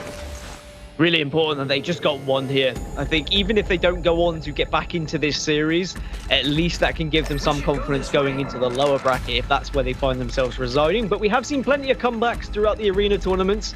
Certainly a 2-0 can very easily turn into a 3-0, but the amount of times we've seen it go into a 2-2 and then we go all the way down to the wire is probably equal to that of the 3-0s we've seen. So I wouldn't put it past Harvey. They're going to have a decent amount of materials to work with here. The purchases are going to be there. You can see the Pathfinder Ultimate is ready to be used so they can gain map positioning nice and early. Well, there is the zip line, like you mentioned. Na'Vi trying to make sure that they're going to capitalize on a little bit of momentum going their way, and there hasn't been much to talk about so far for them. Here's the Sky Nades coming in as well, as Graceful trying to be really aggressive here. A couple of grenades up into the heavens for him. Are they going to come down and rain hell? That's the question. Peaceful. Being forced to reposition down low here. Once again, trying to flank, but it looks like Na'Vi are trying to got wary of that position that Graceful is playing now and seem to have found a way to combat it. several rounds now, we've seen Na'Vi having the advantage in terms of their positioning, but Kangana have done very well to try and isolate one and then push onto this high ground, take it off them, and then have the advantage themselves. So Na'Vi need to be doing a little bit better at covering those angles, watch every single sight line, but you can see there's 5, 6, maybe even 7 different entry points here to the high ground, so it's impossible to watch every single position, and Kangana just need to time this one perfectly, or play the patient game. Hope that someone from Na'Vi actually makes a mistake. A little bit of a standoff between the two teams. No surprise to see the Na'Vi not wanting to give away anything. They can't afford to. It's still match point here to Kangana. However, if Na'Vi do manage to take this round home, we would be having to go for at least 2 more rounds, as that 2-round advantage will have to be found. Kangana just happy to play this low ground at the moment, Dan, and not giving away any position whatsoever. That's what I mean. If they're patient, and if they just say to Na'Vi, look, you've got to make the move here. If you poke out a little bit too much, if you do damage, maybe we can push in, but Graceful's got to be careful.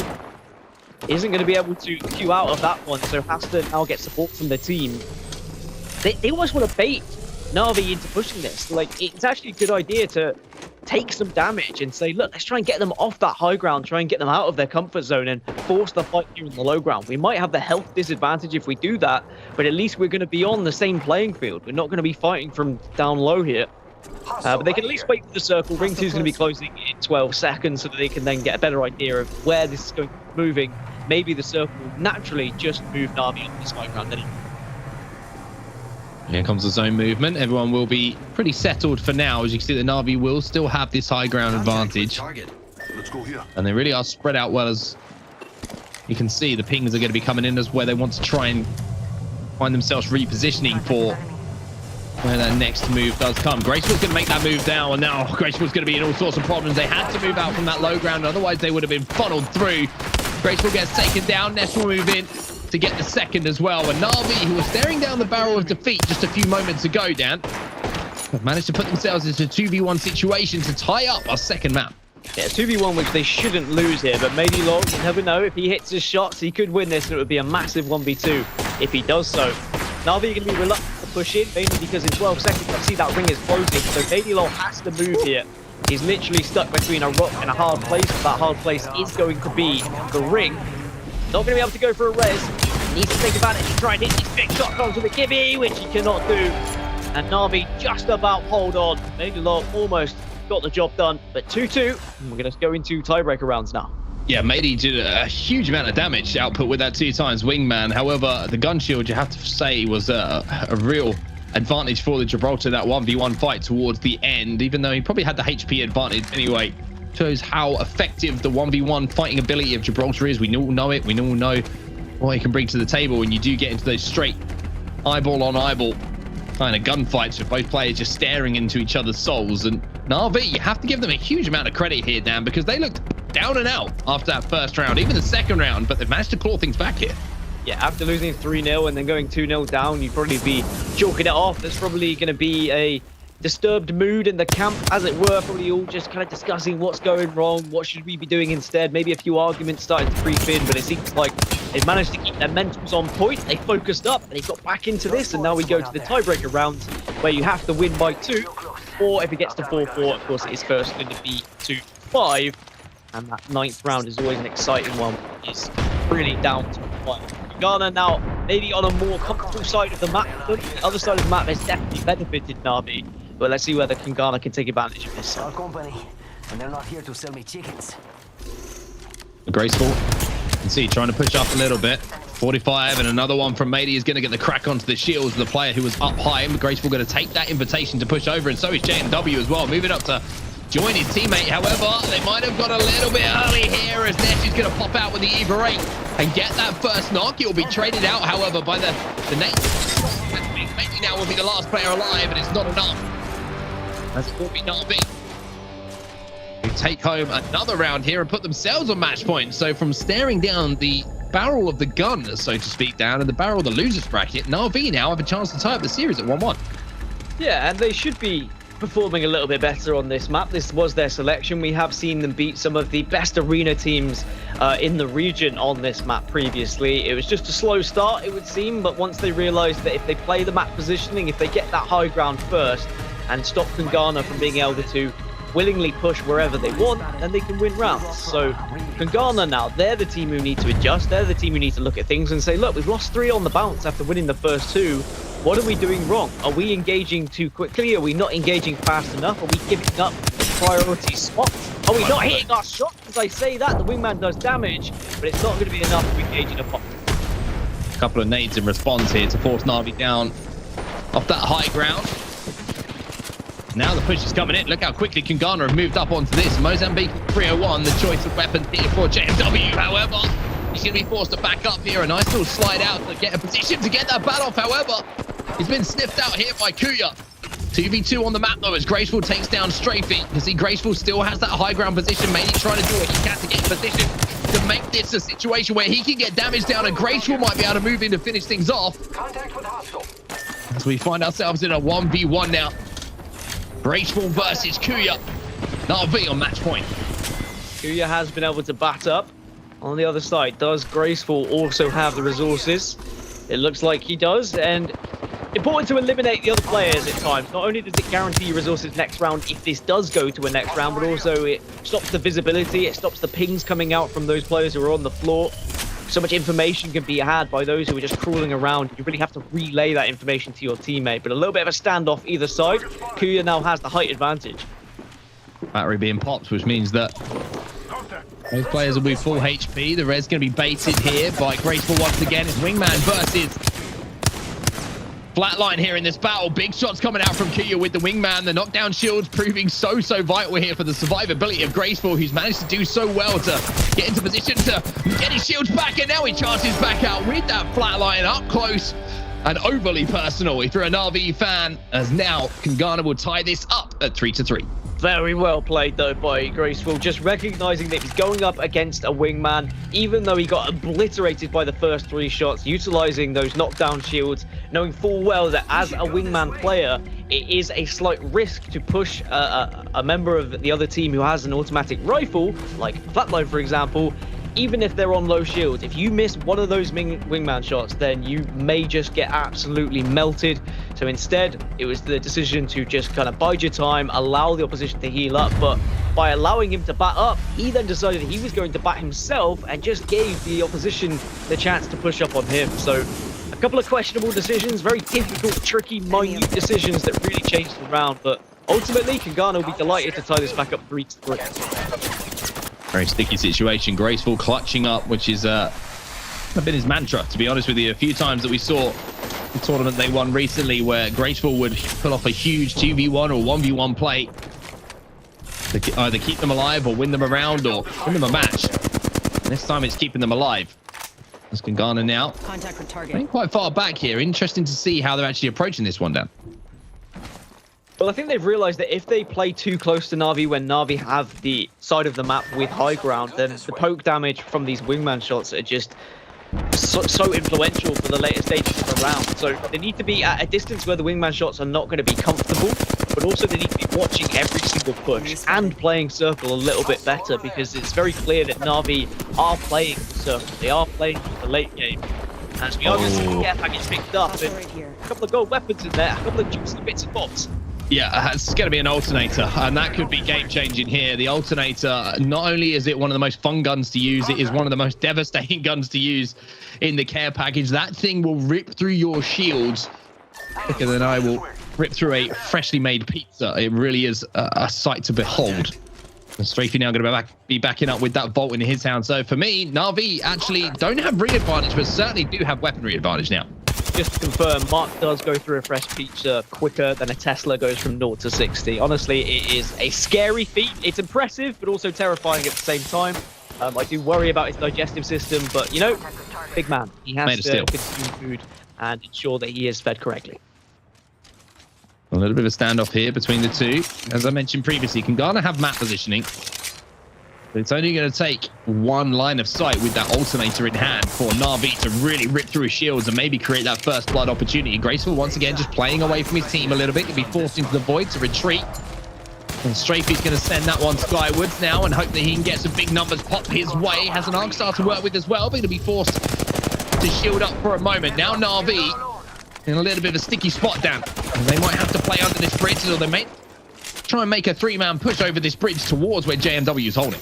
Yeah, they have got a central circle here, and there isn't much time for Kangana to make their push. So Kangana need to do some damage now as this circle closes.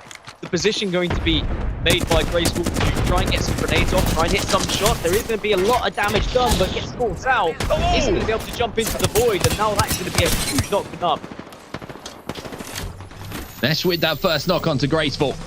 Hemlock getting the damage done, and now it's up to JMW and Mady as Graceful will be eliminated. So a 3v2 advantage to Na'Vi here as the zone starts to close. They're going to all aim towards where JMW is. JMW taken down. Mady, last player alive, makes it a 1v1 though. But here comes Nesh on the flank, and there's not a lot of HP here, unfortunately, for the Kangana man to try and get out of trouble. Nesh will clutch, and that will be Na'Vi getting the job done. Yep, on to match point now. And again, another chance to try and win this map. Otherwise, we'll be going to sudden death. We'll be going to that dreaded round number 9. We haven't been able to close it out just yet, but Kangana weren't able to close it out after being 2 up either. But both teams now would have had 2 chances at winning this map. So the answer from Kangana originally to Na'Vi was by just playing a little bit more patient, playing in, stalling it out, trying to avoid those wingman shots, trying to surround and collapse onto Na'Vi, but it was just that knock onto Graceful, just slightly out of position, wasn't able to do as much damage as he would have liked. Went down, and then the 2 versus 3 was almost impossible. So Na'Vi now get the opportunity to tie up the series 1-1. Bubble already been forced. And she's going to actually save the grenades here for Kangana. They won't waste them as they won't be able to do the damage they would have wanted to. Maybe taking a little bit of an off angle here. Made low with the 2 times wingman. Just trying to see if he can clip the head of one player. As Nesh now will roll the grenade up onto that high ground as JMW's going to take a huge amount of damage. Graceful's going to do that as well. So HP advantage on the map. Certainly going down to Na'Vi. Graceful going to be batting as well as JMW. Both players seem to have got away with it for now without going down. Kuya going to be able to take a few seconds just to pop that cell to make sure it's a full HP equal across the board. Use that little angle through that crate as well, just trying to thread the needle with these wingman shots, but Kuya going to have to be forced to retreat. Pop once again, another battery. Nesh does have a defensive bombardment to use as well. That could be very influential in the latter stages of this round. There's no bubble on the side of Kangana, no way to avoid all those missiles dropping from the sky.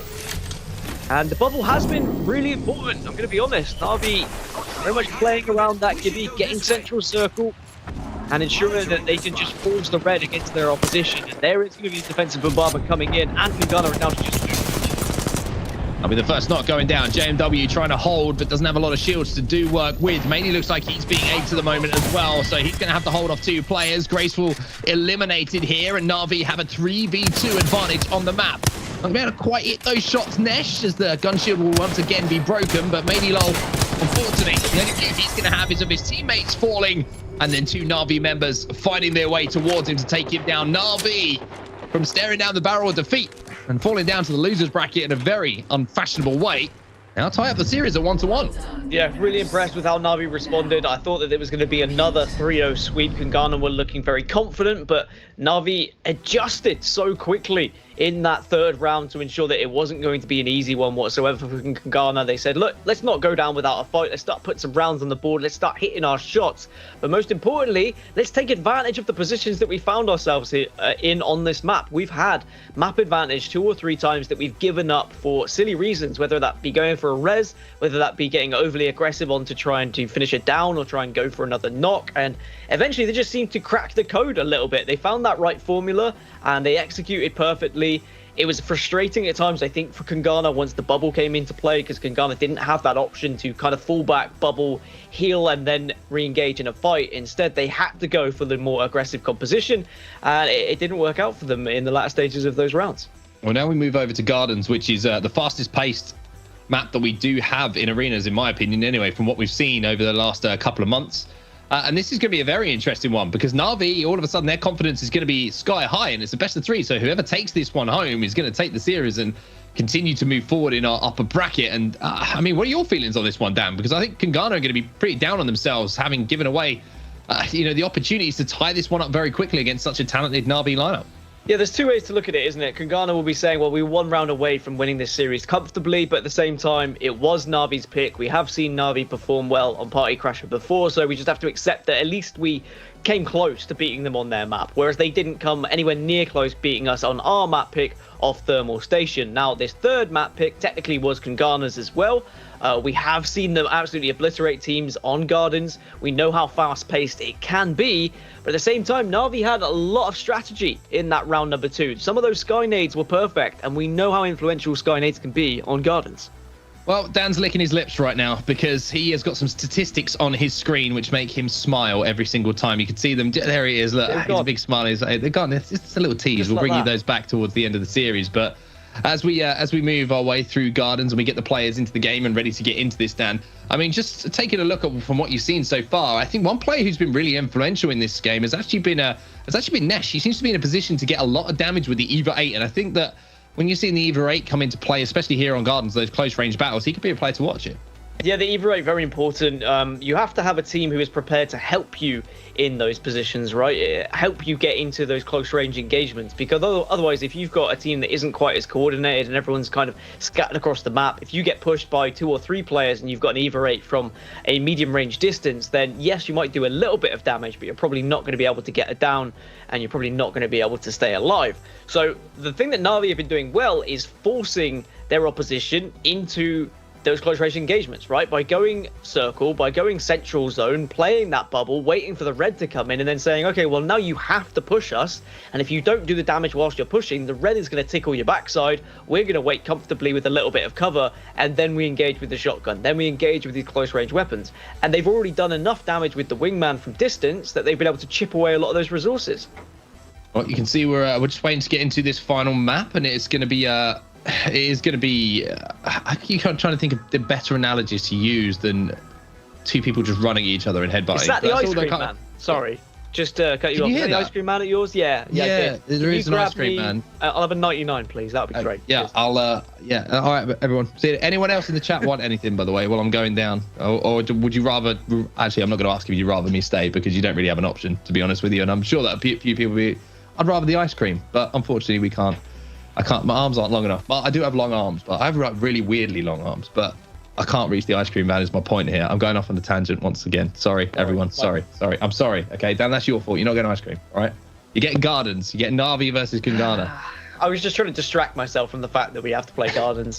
I explained it earlier, and I've explained it in detail in previous arena tournaments, that Gardens is an interesting map because there is one side that is considerably better than others for certain circles. You can get to the high ground quicker, whether it be via a Pathfinder zip or whether an Octane bounce pad. But we have found that as the meta has shifted, people have developed a way of stopping that high ground being an advantage, and that is just through grenades. We're seeing in round 2 and round 3 a lot of grenades being purchased, tossed up into the sky, and they land and explode so quickly it's very difficult to adjust to the pace of which they are firing at you. And as soon as they're at your feet, they're doing 70 plus damage at times, and then the other team, that's when they engage on the fight. Because one of 2 things happens, right? You either do all the damage with the grenades and people stay up top and then you jump on them, or they jump down low to avoid the grenades, and then they're out of position and they're caught with the pants down, and then you engage. And it just means that we get this kind of constant back and forth of, should I go for the high ground and try and avoid the grenades, or should we try and play the low ground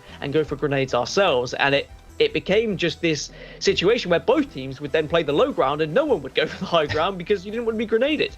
My favorite thing about watching Gardens now is how nobody really looks at each other for the first 15 seconds. So the team down on the low ground will be looking up to the sky to get their nades, and then the team who's on the high ground will be looking up to the sky as well and trying to see if any grenades are about to fall on them. I think that all players on Gardens, okay, once again, we've got a bit of time to fill here before we get into this final game, right? This is how my brain works. Apex developers, if you're watching right now, on Gardens in Arena, the team on the height should get a baseball bat, or an heirloom should work as a way to counteract sky nades. And if you hit it really well, you can you get like a second where you get a crosshair and you can fire it back at a player. Just saying, I think it's $1 million idea that I've just come up with and put absolutely no thought or research behind. I'm sure you agree, Dan. There's no way that could fail. Just on this map. I'm going to quit. I mean, okay, for a frag grenade, maybe, but what if it's an arc star? It gets stuck.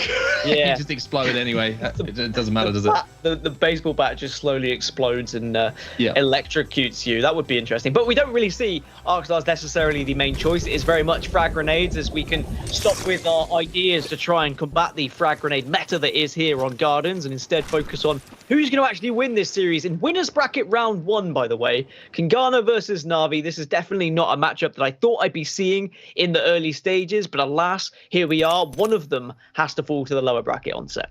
Well, hopefully we can navigate our way around this observer bug as quickly as possible and get into the game once more, as it looks like, yes, we can. Here we go. Not just one point of view, everybody. We've got 6 points of view here from every single player, and luckily you haven't managed to miss any of the action so far, because all 6 players are still alive, as you can see. It's not going to be a huge investment in grenades in this first round. It's going to be more about saving up towards those latter rounds, as now we can see Medilol is going to have an opportunity here to not only get a knock, but at least force the bubble onto Na'Vi.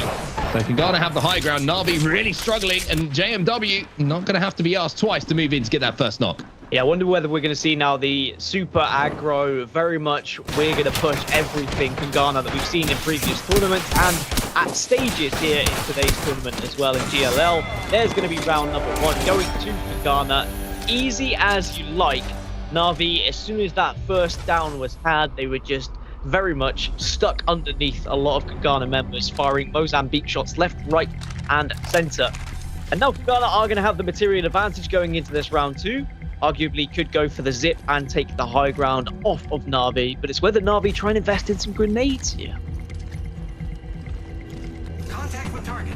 Well, looks like we're going towards the lower side this time, comparatively to where we just saw the first round's action, or the second round's action take place, I should say. We did actually miss a round by the looks of things. It might be 1-1. We'll have to get that confirmed by production, or it might just be 1-0 from what we have seen, but we'll go by the scoreboard at the top, as unfortunately we did have that little observer bug, but Na'Vi going to immediately take that high ground. Now, will they look to the heavens? Daniel Kuya's going to have to back down straight away, as Kangana have actually swapped towards this high ground, so it looks like it might actually be a circle that finishes down by those 2 double doors underneath where Na'Vi find themselves right now. So Kangana spreading themselves out and trying to cover the angles, as Na'Vi will have to leave this building at some point.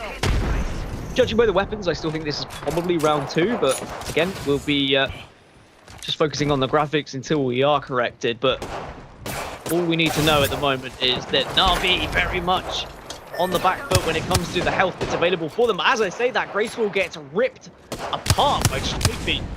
Now Kangana, they'll be on the back foot. Na'Vi have the advantage. They've managed to do an incredible amount of damage with the Mozambique from distance there. Kangana find themselves in a 2 versus 3. Na'Vi having come back from the deaths in our last map, trying to do exactly the same thing here. Nesh with a couple of nice wingman shots. He's going to break the shields of the Pathfinder, who's trying to desperately escape over the horizon and down to that low ground. JMW going to have to look to use that battery and reface now in what is a very, very difficult situation for Kangana to try and turn around here. It looks like they might try and play this low ground and try and use these head glitches to just peel off a little bit of damage and see if they can burn away some of those resources. Still early rounds, but you can see from JMW, he's only got 2 cells to play with himself. He's going to have to ask Medilol for a little IOU, that battery being dropped off for now. We have seen Medilol hit some very influential shots in scenarios like this, but how difficult these 2 versus 3s are. And even though sometimes they come mighty close, very rarely do you see them overturned in favor of the team who only does have 2 players. As I mentioned earlier, really just have to try and isolate one and try and both focus that one player to then turn it into a 2v2 and go into the next engagement with a little bit of a health deficit. Na'Vi are going to be pushing in though, and they will find the one single player. JMW caught with Charles down. Now Na'Vi 3 versus 1 should clean up the round comfortably, which they will. And it's either 1-1 or 2-1. I'm still unsure on the graphic, but if it's 2-1, Na'Vi are on match point.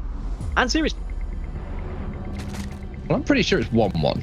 However, but you know, it is 1-1. Everybody, don't worry, we've got confirmation from the back, and the people who are far more intelligent than us have told us it is 100% 1-1. So we haven't missed any of the action so far in this map 3, which means that Kangana are probably taking a deep breath and thinking, what are these commentators talking about? It's 1-1. We haven't put ourselves into a situation where we can lose the series from taking the first game and looking so strong. But for now, Kangana are going to have to answer back down because Na'Vi do have an opportunity to put themselves onto match point here. Kangana with that zip line going to be skynading this time and then looking to meet Na'Vi head on that high ground, forcing the bubble straight away. But here's the Ibra and Nish. This is what I was talking about. The man seems to be finding these openings at close range, and that will be the first knock here for Na'Vi. One way to combat the grenades is a Gibby bubble. One player of Na'Vi has gone down though, so it's a 2 versus 2. Make that a 2 versus 1. Make that the round going in favor of Na'Vi, as Na'Vi will now go 2-1 up. And now they will put themselves onto match point and series point. So quite the turnaround after Kangana absolutely wiping the floor with Na'Vi in our first map on Thermal Station, being 1 round away from winning the entire series, now find themselves 1 round away from losing the entire series, and Na'Vi have just demonstrated an incredible fight back here.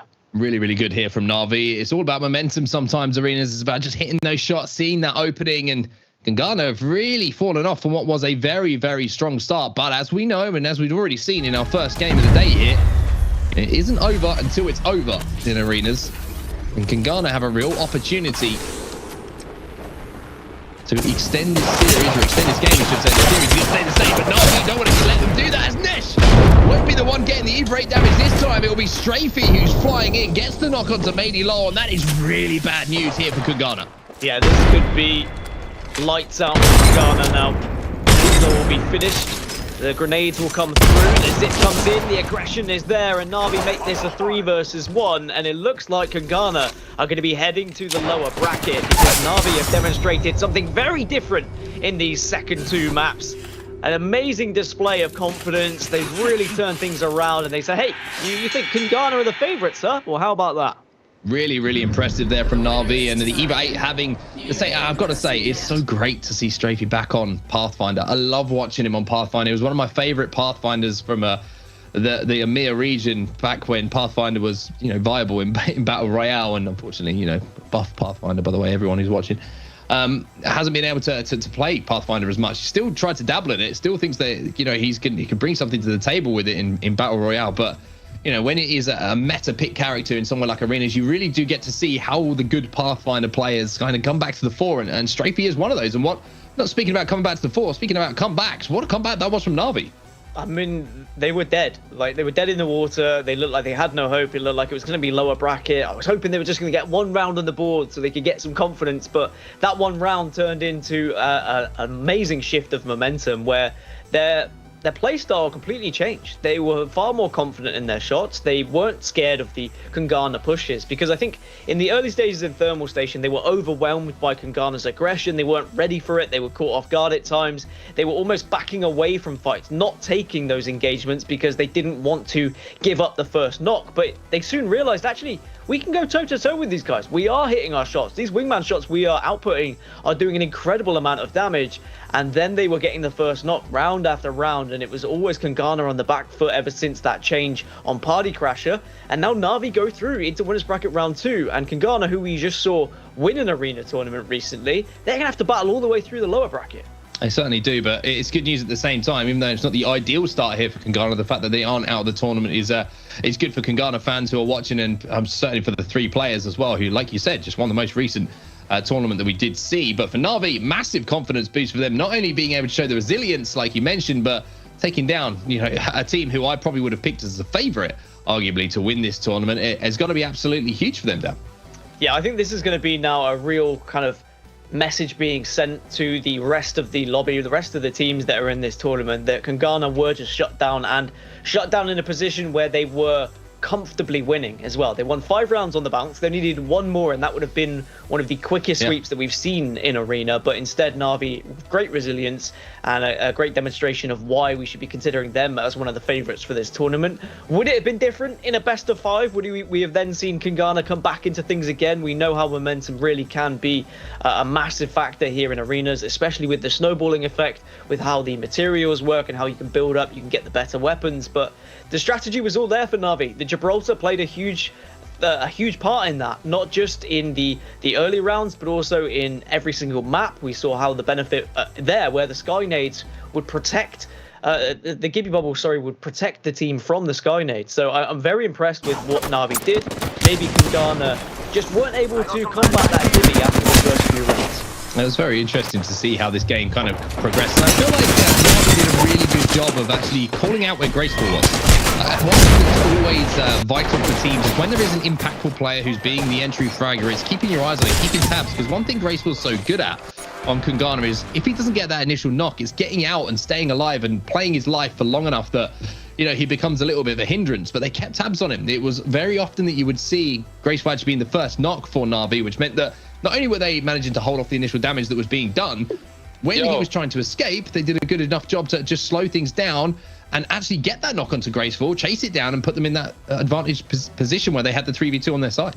Yeah, Graceful getting caught out was a shame for them. I think that that's something that he will have to focus on going into the next matches. Needs to take a look around and either make sure he can jump into the void or be a little bit closer to the rest of the team so that he isn't isolated as often. But an amazing display from Na'Vi. Very impressed with what they had to offer, and I hope that can carry on now going into the rest of these rounds.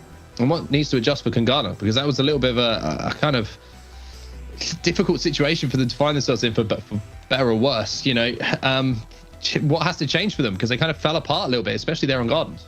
I think Kungana will look at that as a missed opportunity, because it could have been 6-0. They could have been transitioning into winners bracket round 2 here with a 2-0 advantage. I think it's just that they didn't clutch up at the right time. They gave Na'Vi the opportunity to get back into that game, whether that was overconfidence after winning 5 rounds in a row, or whether it was just a slip up, a mistake, maybe composition changes here or there. We saw how influential the Gibby was. They just need to reassess how they want to move forward here in the lower bracket. Well, I think we've got an interview ready, Dan, and it's with another of the Na'Vi players, which puts a big smile on my face because I love speaking to the players. I said it before, like, we haven't had the opportunity to speak to a lot of the players because we haven't had lands. So I think we've got Kuya ready to join us. Hopefully he is there. Kuya, are you there? Can you hear? Yo, what's up? Yo, what up, Kuya? How you doing, mate? A good comeback from you in that game. It wasn't looking good after the first map. Yeah, thank you. I don't know what my teammates did, but they did something right. Felt like I didn't do anything there. Well, you got carried through the first map, which is really good to see. Yeah. Very, very strong for Na'Vi to know that you've got a performance in the bag as we get into those later rounds. What happened in that first map, though? Because it seemed like you guys really didn't have a footing whatsoever. You kept getting first blooded. Is it all your fault, or was there something just missing a little bit? I feel like it was like just getting like warmed up, and we like have no clue. We actually didn't practice that map at all. Okay. So I think that was a big part. Yeah, it was first time playing against Kungana, so it was like learning a lot there. And when it does, next games, I guess. When it does come to practice, then I mean, you picked Party Crasher. We've seen you guys perform well on Party Crasher, or several Na'Vi players anyway, because I know you've had different lineups throughout different tournaments. Would you say Party Crasher is your strongest map? I know you don't want to give away too much going through this, but are there certain maps that you definitely favor in this map pool? I mean, of course, like I feel like every team got like certain maps that they really like know how to play it and like good at it. So I mean, that's one of them for us. We're really confident on that map. I'm going to ask the other question now. What map don't you want to play? Straight. Actually, no. Do you know what? I'm not telling that. Don't worry about it. I tried to get it out of you. Trying to stitch up Na'Vi fans. I'm only joking.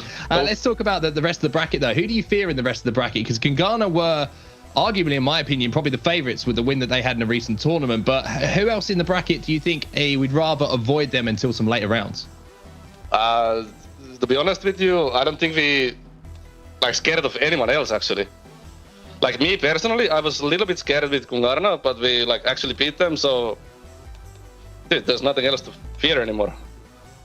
And Kuya, we've seen a big shift in meta throughout these tournaments with weapons and what to buy in the early rounds. We saw the Mozambique come into the equation. We've seen 30-30 repeaters appear, but the wingman seems to be very firmly in your hands. Are we ever going to see you change away from the wingman, or is that always going to be your go-to weapon? I mean, you might see some R9, maybe. Okay. Maybe some Evas. It's mostly wingman though. I'm a one-trick pony, okay? I was going to say, this man is the biggest one-trick pony you've ever seen in your life. He can only use one gun. It's as simple as that.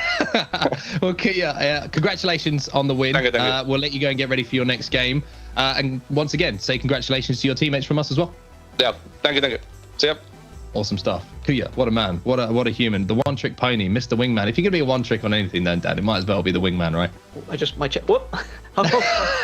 Where are you going? I don't know if my chair's just broken. Oh no! We're okay. Dan's true size is being shown here, everybody. Finally, it's been broken. The camera trickery has been ruined. Yeah, I'm actually 3'6", and this chair is boosted. I've got not just the chair at its highest, but I've got 6 booster seats and 4 pillows to ensure I'm at Mark's size. But yeah, that was an amazing performance from Na'Vi. Kuya seems in good spirits. Apparently, he did nothing, and it was all his teammates, so that's always good, claiming that he hasn't helped, even though we know very much he did. Well, that interview was, of course, brought to you by the HyperX Quadcast, which you can see right over my shoulder there. Beautiful little thing. And it's time for us to jump into a quick break before we get back for our next game. In the meantime, head over to gloot.com and sign up for a free account so you can start competing and tracking your stats in Apex Legends. But when we get back, we've already seen Na'Vi go through. Who's going to join them? We'll find out.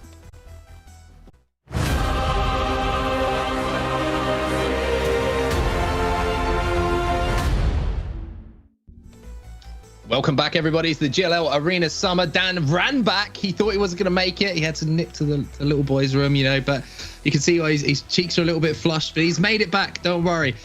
We do have our next game coming up just around the corner, though, and that is going to be Na'Vi. Once again, we're going to see them on stream going up against Major Pushers. So Major Pushers making their way through the bracket. And speaking of the bracket, we'll take a look at that as soon as possible to keep you all up to date at home on exactly who managed to go through and who has fallen down to our lower bracket.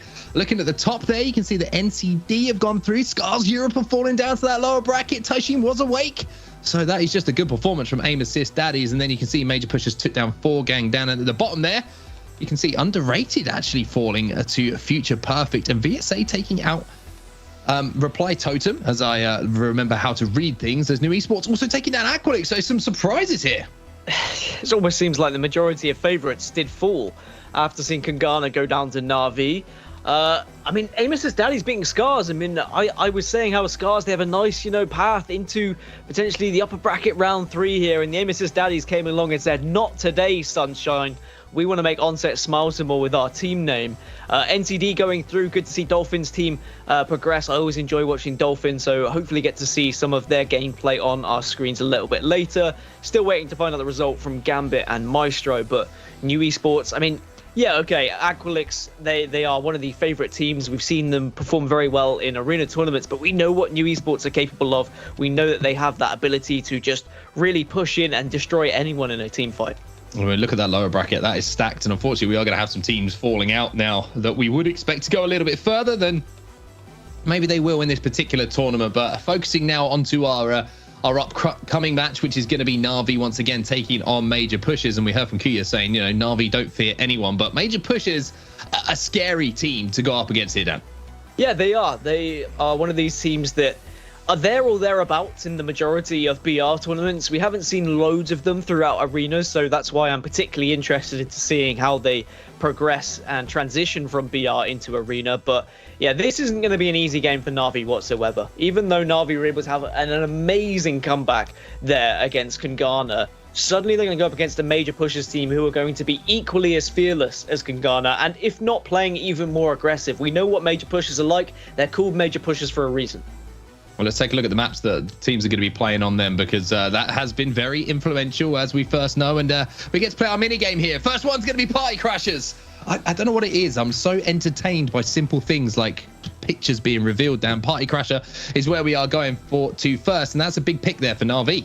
Yeah, this is where I should say something important. Very interesting. But, there we go. We've got Phase Runner coming into things again. One of my favourite maps. Great to see how teams try and position themselves for one of the larger maps that we have in Arena. And rather than go into more analysis, instead I'm just going to go, ooh, what's our next map? Is Overflow. Okay, so we got a very close quarters map for our final one, and that is going to be the pick of Major Pushers, I believe. So a very, very nice map pool. I would say arguably my favorite 3 maps that we do have in arenas. Who do you give the advantage to, though? Because we have seen Na'Vi getting out to that good start on Party Crashers already today. Considering the interview where Na'Vi and Kuya were saying they don't really fear anyone, they played on Gardens, which is a map they haven't really practiced. That means they have been practicing maps. And as you mentioned, these in my opinion, are also probably 3 of the most popular maps that we have. So you'd expect Na'Vi to have put time into all 3 of these, at least to a point where they're comfortable with which legends they want to play, and if they are switching compositions, if they're not switching compositions, then which areas of the map they want to play, how they want to be aggressive, or whether they want to hold down and play for circle, because as we know where the circles are going to be transitioning depending on where it starts. But starting here on Party Crasher, it was a map that we've seen Na'Vi perform extremely well on, not just in this tournament, but previous tournaments as well. So if they can open things up here with a 1-0 lead, maybe they can go into map number 2, which was their pick, and they can just dominate their way through to upper bracket round 3. We're going to have to see if that happens. However, I get to the point now in arenas where I feel almost like I'm setting myself up for failure if I give predictions, because in the last game, it's like, this just looks like all Kungana. You know, Na'Vi haven't even started. They haven't got anything going whatsoever. And then they turn it around, and all of a sudden it's Kungana who are down in the lower bracket, and Na'Vi have managed to work their way in. So I feel like maps is really a big thing. Like you said, Kuya said they haven't practiced certain maps. They have practiced other maps. And I feel like these are 3 maps, like you mentioned quite rightly, that all of the teams will be more familiar with than some of the others that might be in the map pool. But for now, it's going to be up to Na'Vi to see if they can continue from where they left off against Kungana, and it's up to Major Pushers now to see if they can put the fear that Na'Vi say they don't have about any other teams in the bracket into them in this first round.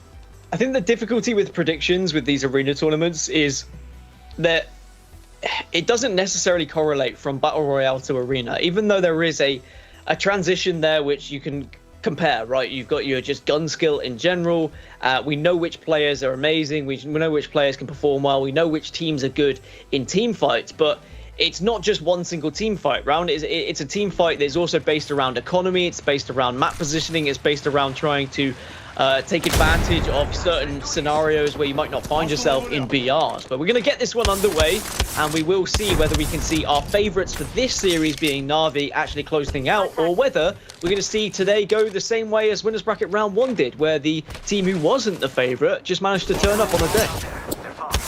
Well, it's going to be Na'Vi with the Mozambique fully decked out as well, purple bolt and the digi threat to go alongside. It always throws me off a little bit when I see the purple on the digi threat and the little icon next to the gun.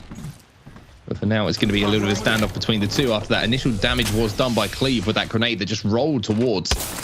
And that storage pill where the meds were taken by Na'Vi. Care package is going to come down again, and you see Fitu now moving across with the flatline in his hands. That's going to be his gun of choice here. A few shots into the distance, see if he can get a little bit of chip damage. But now it's going to be the break coming in as Fitu will finally get the first real damage of the game and follow it up with some more to the Gibraltar.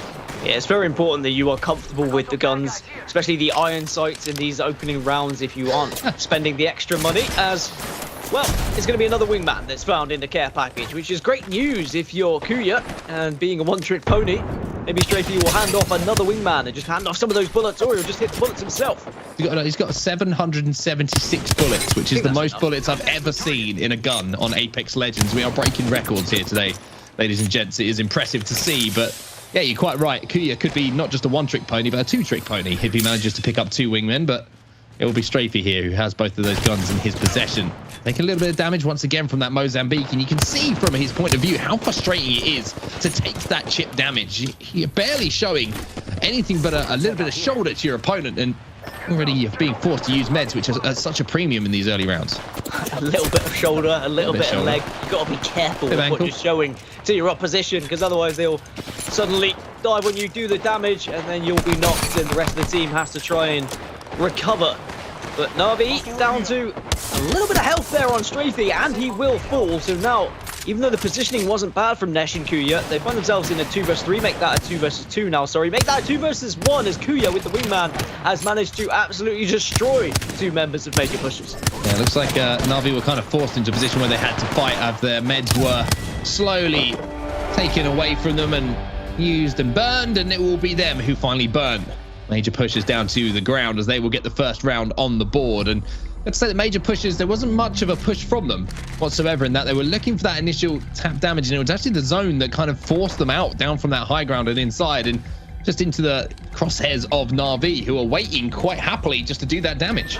Yeah, this one's going to be a little bit more of a slow burner, because you've got both Gibraltars on either side, so it's going to be a trade-off for damage, trying to deplete those resources and then deciding if and when you're going to jump on the other team. If not, you're just going to be slowly creeping up and trying to take map advantage, utilizing that bubble when the right time appears, whether that be defensively or offensively, or sometimes just for positioning at times, just try and get a better angle. But it's going to be another fight on the top of the sunken Mirage Voyage, the crashed Mirage Voyage. Is it sunken? If it flies, does it sink to the ground, or does it need to be submerged in water to sink? Maybe that's a question for later. That's a question for later. We'll get that one answered by the chat, because they are the most intelligent people here. As Major Pushers now will move away a little bit, maybe thinking about some material resources, maybe thinking about some med resources. It is going to be meds being picked up by ranches. They will have to move towards that zone, though. As you can see, Na'Vi all posted up on top of their side of Mirage Voyage here on Party Crasher. One player playing out wide on that angle towards the health pills again. Na'Vi shots coming in from Kuya. Is going to get the break onto the player who did momentarily cross in front of his crosshairs. Major Pushers now once again just playing the back of this, and it seems like they're more than happy just to sit back, do this poke damage down, and then wait until they have a significant HP advantage before they try and make any moves themselves. And there's a lot of responsibility on that one player who goes for the wide angle as well, because if your teammates get pushed whilst you're out there, you have to hit the shots as they cross to ensure that you give your teammates the best possibility of actually equalizing that fight and having some sort of chance of winning a 2 versus 3. If you miss those shots, it suddenly gets very, very difficult for your team. But Na'Vi, they're at a full complement of health. They are feeling confident. They're in a decent position. You can see that circle is moving over towards their west, so they will have to transition ever so slightly. They have already sent one man over there, one player. Major Pushers maybe try and jump onto this, but you can, there's a bit of hesitancy as I say that. Ranches dives in. Yeah, I think that Major Pushers are at a real serious health disadvantage here on this round. You see that Cleve and Fito haven't popped any cells or batteries, and that's because they don't have any. So Major Pushers being forced to try and close ground and forced to try and do damage before they get dropped onto their backs permanently here, as Na'Vi are just holding down this high ground and looking to take advantage of the damage they've already done. And now they're actually going to be relocating a little bit, swapping sides of the map, and Major Pushers really a little bit of a shambles here as Cleve tries to get out, do a little bit more damage, but look at his teammates, they're falling all around him. Na'Vi just holding the line, and they'll pick up the second round here and put themselves on match point. Really comfortable from Na'Vi, again, just picking their time perfectly, picking apart their opposition. If I'm completely honest, the wingman shot's just an absolute thorn in the side of Major Pushers. The composition, very similar, the only difference being the Octane instead of the Wraith, and the Octane just allows for that quick movement, very difficult to hit when you get into those close range engagements, slightly smaller hitbox than the Wraith as well. And even though the Wraith will have the advantage of being able to dive into the void and not be able to hit whatsoever, that doesn't really matter if you're just getting tagged from the wingman from distance and then you're the last player alive, or if you're trying to engage in a fight a little bit too late. So Na'Vi with a chance to close out map number 1 in a very quick and emphatic fashion. Well, don't write anyone else out yet, as we've seen multiple times. That frag grenade is gonna just tickle. Yeah, that one's gonna prod a little bit harder, and the third one is almost gonna make him feel extremely tired for a few moments here. Ranch is being aggressive this time, and it will be the first knock this time going to Major Pushers. A little bit more aggression coming out from them, Dan. Deciding to challenge much earlier. Bubble fight going on here between Kuya and the Gibraltar player. There's a right hook. He's looking for a second as well. This is a little bit of a mess, this one. Major Pushers have made it messy, and more importantly, made it work here, as they will get their first round on the board.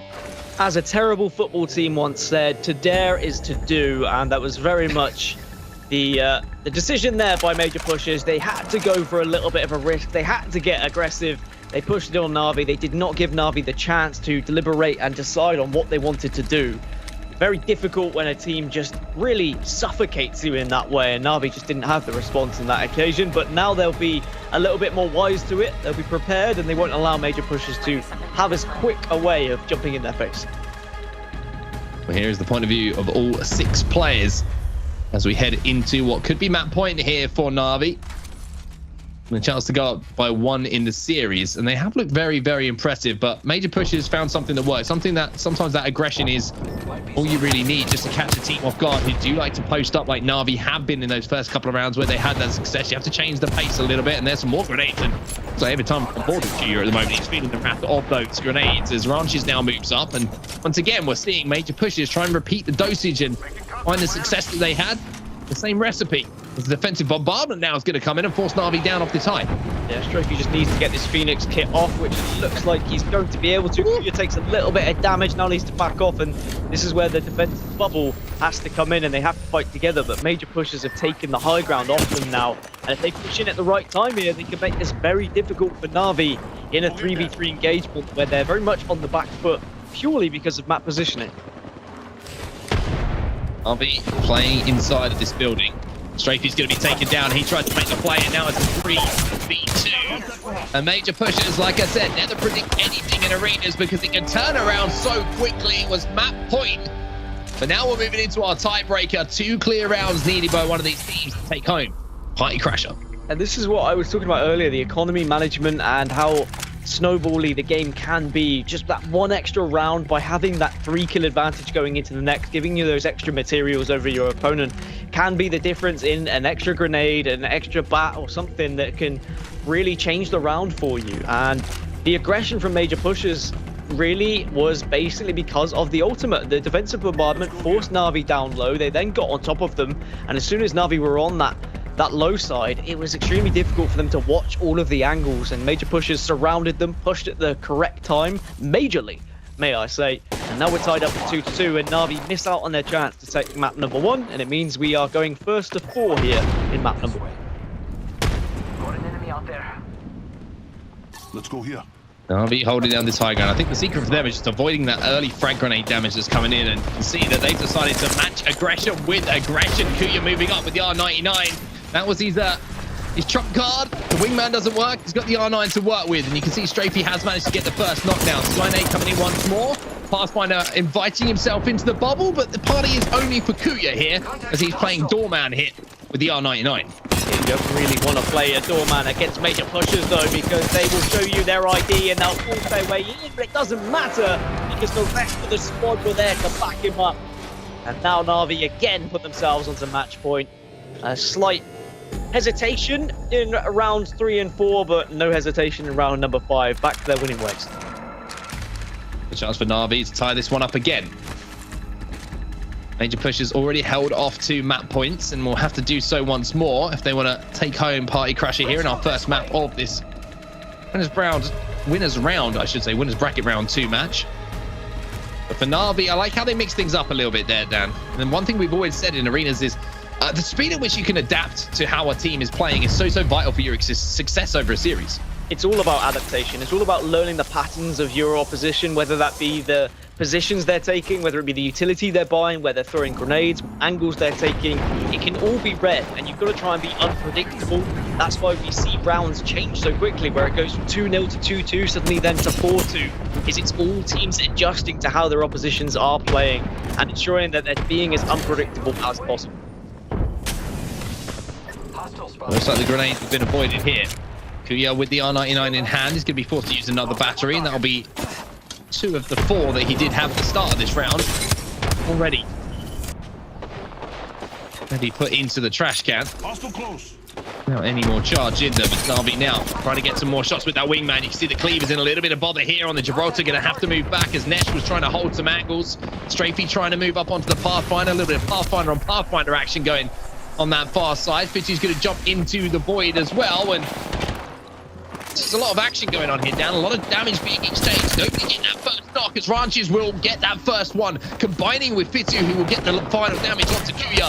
That will be Major Pushers with the first knock. However, here comes Na'Vi once more. Fitzy, last player alive here, get some shots onto the Gibraltar, but it's not enough, and Na'Vi will close things out here on our map number 1, 4-2 on Party Crasher. That could have been so different if Ranches was able to bat there, got the knock, tried to bat, but I think he was just milliseconds away from being able to pop it off, and If that had been able to come off, maybe it could have been an entirely different round. But Na'Vi doing well not to fall victim to something they were able to execute onto Kungana in the previous game, where once you go 2-0 up and you suddenly lose it and go 2-2, it's very easy to get down on yourselves and find yourself losing the map. But instead, they were able to refocus, revisit how they wanted to approach the game, and they adjusted, just as their opposition did as well. Just as we saw major pushers adjust, Na'Vi readjusted to their game plan. They were reactive to the aggression of major pushers from rounds 3 and 4. So they will take the first map. They will take the advantage going into map number 2. And I think Na'Vi do look the better team, if I'm honest, when it comes down to the 3v3 fights, when it comes down to the positioning, when it comes down to resources as well. They have it all there, but we know how quickly things can change. Major pushers have shown elements of where they could be the better team, where their team fights, if they are quick, if they are effective and smooth, they do come out on top. So I think they need to take that away from this map number 1, that maybe playing slow and patient doesn't benefit them as much as it benefits Na'Vi. Yeah, I think it's one thing I certainly took away from that map is Na'Vi aren't willing to let the pace of games be dictated to them. I think they want to dictate the pace. As soon as major pushers tried to speed things up again a bit, Na'Vi were just like, okay, we can match you on that. We'll do a little bit of damage and we'll close the ground. We'll put the pressure back onto you and see how you deal with that. And it's going to be interesting to see how that plays out now as we move on to Phase Runner, because this is a map where aggression maybe isn't quite as obtainable, if you like, unless you have a jump pad maybe to try and really surprise your opponents. But it's more about peak damage here. It's more about slowly whittling away your opponent's shields, and I feel like that might actually work out in the way of Na'Vi a little bit more, because I feel like that's the way they're more comfortable playing. That's kind of their default setup, so to speak. Unless we see major pushers go for the Arena Demons approach, the 30-30 repeater coming into the equation, I think that Na'Vi should have the upper hand, as you say. Their wingman shots have been on point. They know the angles. Their pre-fire shots are probably going to be there. There could be the aggression. You're right. The jump pad could come in. We've seen the Devotion jump pad strats come in from other teams in previous Arena tournaments, really trying to surprise your opposition. But you can only usually do that for 1 round, maybe 2. There can be that adjustment period where you just either sit back or you push up a little bit further to try and combat that. There is always going to be a response for pretty much anything that you try and offer in these arena games. There is always going to be the strategy and the counter strategy. And for the most part, there is always a counter strategy to some way of play. Some would suggest that maybe certain legends there aren't counter strategies to. That's why we've seen some bans in this tournament. But at least we're getting some very interesting engagements with the legend selection we've got. That's very, very true. I do wonder if we'll see the 30-30 come out here, and if we're going to see Rampart as well, because that was something that was very influential, having the walls to put down and use a little bit of cover, the amp cover being so vital to just get that little bit more damage as well as being able to hold down a few angles, a few extra, it's just a few extra inches, on those angles, just to make the difference stand is what it is with Rampart. That's what she offers, but.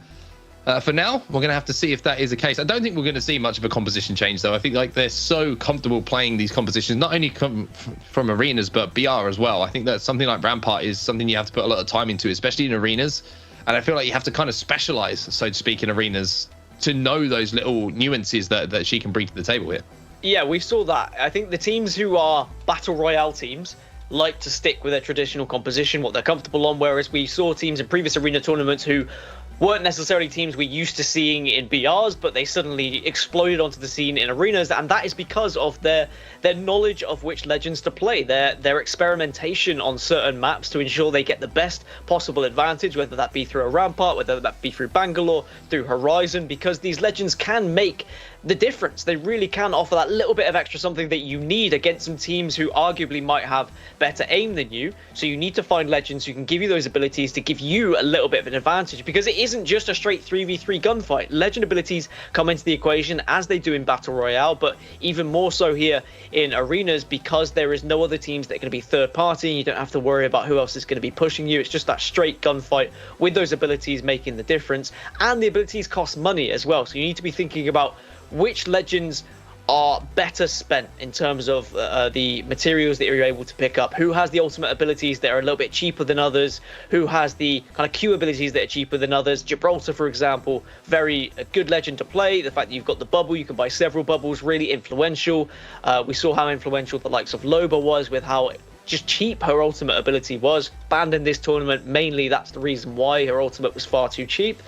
But there's all these different things that come into question, but I think you're right. We're seeing teams who are more traditionally battle royale teams that are saying, we don't need to change our legends. We are confident in our ability in actually just team fights, cutting out any kind of gimmicky legend abilities that you want to see on certain maps, and we'll just win it in a straight, fair gunfight.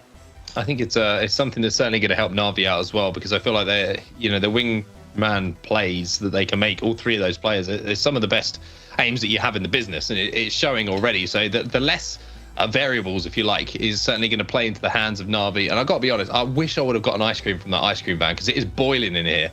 I feel like a nice 99 ice lolly would have just brought down the internal temperature. Wait. I would have had, you know what I mean? Wait. Did you say 99 ice lolly? I said 99 or an ice Oh, lolly. okay, there was an or. Okay, I take it back. What do you think I am? Some sort of Philistine?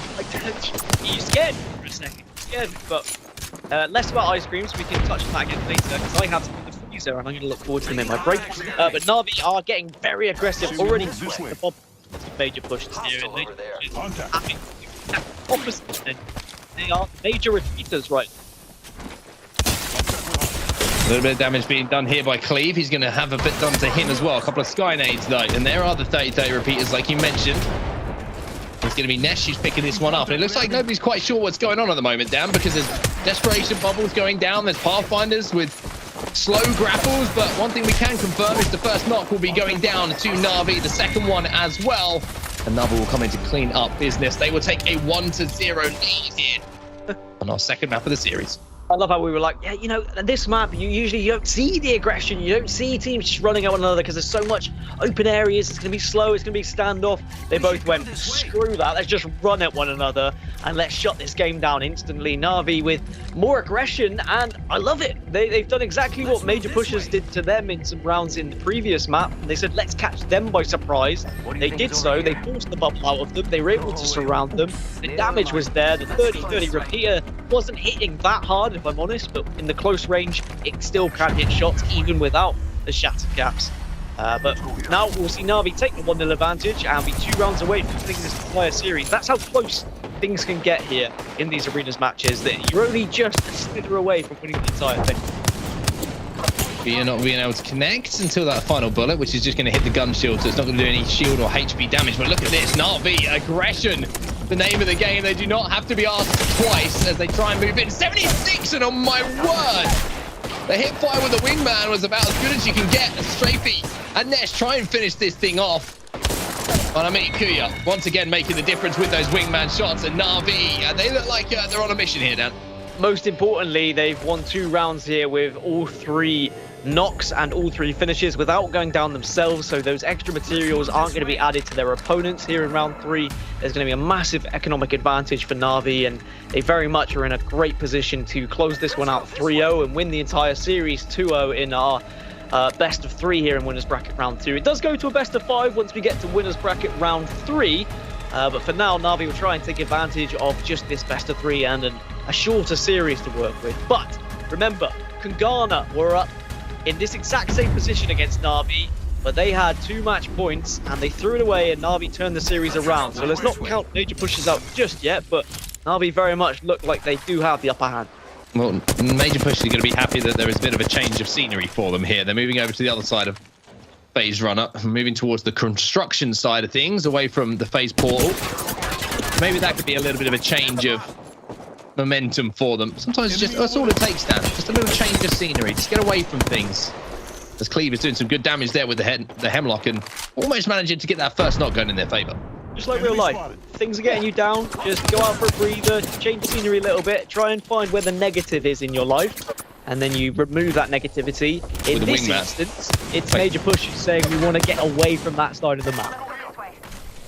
Well, here's Major Pushers trying to get a little bit of aggression going in their favor. There's a little zip line that might give them an ability to jump peak actually above this. Instead, it's going to be a slow climb here from Ranches. It is going to be a slow climb, but it's going to be quick damage as the Pathfinder tries to escape and manages to do so. And that is Pathfinder's grapple ability once again on display. Strafey, a real master of that legend, and showing you can't just be anyone on a Pathfinder, you have to be a special kind of player. But finally he's going to be taken down, and Major Pushers looking to really put the pressure on to their opponent. Yeah, this is better positioning from Major Pushers. It's 2 versus 1. You'd imagine they should close this out, which they will. coming in with the final damage to at least put one round on the board here. And even though all the materials would have been in favor of Na'Vi going into that round, now Major Pushers will have plenty of materials to work with going into round number 4. I do feel like as well, players play better once they've got the purple shields. Once you get into round number 3, right? When you're just working with the blue shields in the early rounds, it's not necessarily what you're used to in BR, because most teams, when you get to those late game fights, should have purple shields by the time you're actually getting into proper 3v3 engagements, because they're very good at kind of transitioning through the map, doing that poke damage and not engaging into a fight until they are on purple. So maybe some teams just are a little bit more comfortable once they're at full health. Let's go this way. So Na'Vi still on match point here. But as you say, history repeating itself this time on the side against Na'Vi would not be good news, as Strafey's going to have to try and escape here and will manage to do so, but he's got to be very, very careful with that frag grenade, which is going to be chasing his tail as he manages to just about get around that corner. We'll be able to pop the battery, and now you can see Kuya taking a little bit of a wide angle, might actually be able to sneak behind a couple of players, but he's been spotted out now by the Pathfinder. He'll now have to retreat himself, and a real split across the map here, Dan. You can see how separated some of these players are, and Hutu is the player who's looking for a little bit of a flank here, but going to have to slow down, but if he's flying through the sky, it's something you don't want to see coming your way. Bubble will go down for him as well. Cleve comes in to help, and I tell you what, there's nothing scarier than a Gibby flying at you unless you've got a Gibby to fly at you as well. How has that actually happened? The 1 versus 2, Nesh has just gone absolutely Super Saiyan to win that engagement against 2 players, managed to knock for 2, and now Na'Vi will have a 3 versus 2 here. They have the chance to win this series right here, right now. Cleve trying to peel this player off with the head glitch, manages to hit one headshot there. The 71 damage will pop up on his screen and at least give them some sort of hope, but the hope had to turn into a knock, and at the moment that's not coming. The only thing that's disappearing is his gun shield. And maybe a grenade at his feet is going to do even more damage. Nesh now, he's got his 2 teammates. Ranch is just going to go down, and Na'Vi look like they're starting the procession here towards calling this series their own. Strafey and Nesh, the last 2 players to move in to fight the final one. It will be Na'Vi who close things out here in winners bracket round 2, and they will keep moving to this winners bracket. GG's in the chat, and a GG indeed. Very well played by Na'Vi. We spoke to Kuya earlier. They said they don't really fear anyone, and you can see why. They look extremely confident. They seem to have the map knowledge. They seem to have their composition choice down to a T as well, and they very much are looking like one of the favorites already in this competition in the EMEA region. And I think that will be their last game of the day as well. I think we only watch round 1 and 2 of the upper bracket before we focus on the lower bracket. So they'll now be able to be big chilling before tomorrow, and they can just focus on watching, researching, and preparing for tomorrow's games. Yeah, very, very good performance from Na'Vi, and as I say, that round 1 performance, you really feel just completely filled them with confidence, taking down Kangana. Like we heard it from themselves. We know that it gave them the confidence. You know, they're not scared of anyone at the moment, and you can see this play from Nesh. I'm not quite sure why Cleve didn't try and get a little bit more aggressive, and maybe there was a few shots coming over Nesh's shoulder they were worried about hitting. Maybe they saw those grenades flying through the air, but Nesh really did make the big play in that final round to turn things in their favor. But Na'Vi just looked pretty much flawless, to be honest with you. They seemed to change their pace when it needed to be done. They seemed to be able to adjust on the fly, and most importantly, when it came down to those gunfights, they were hitting most of their shots. I just think it was an all-round very impressive performance from them.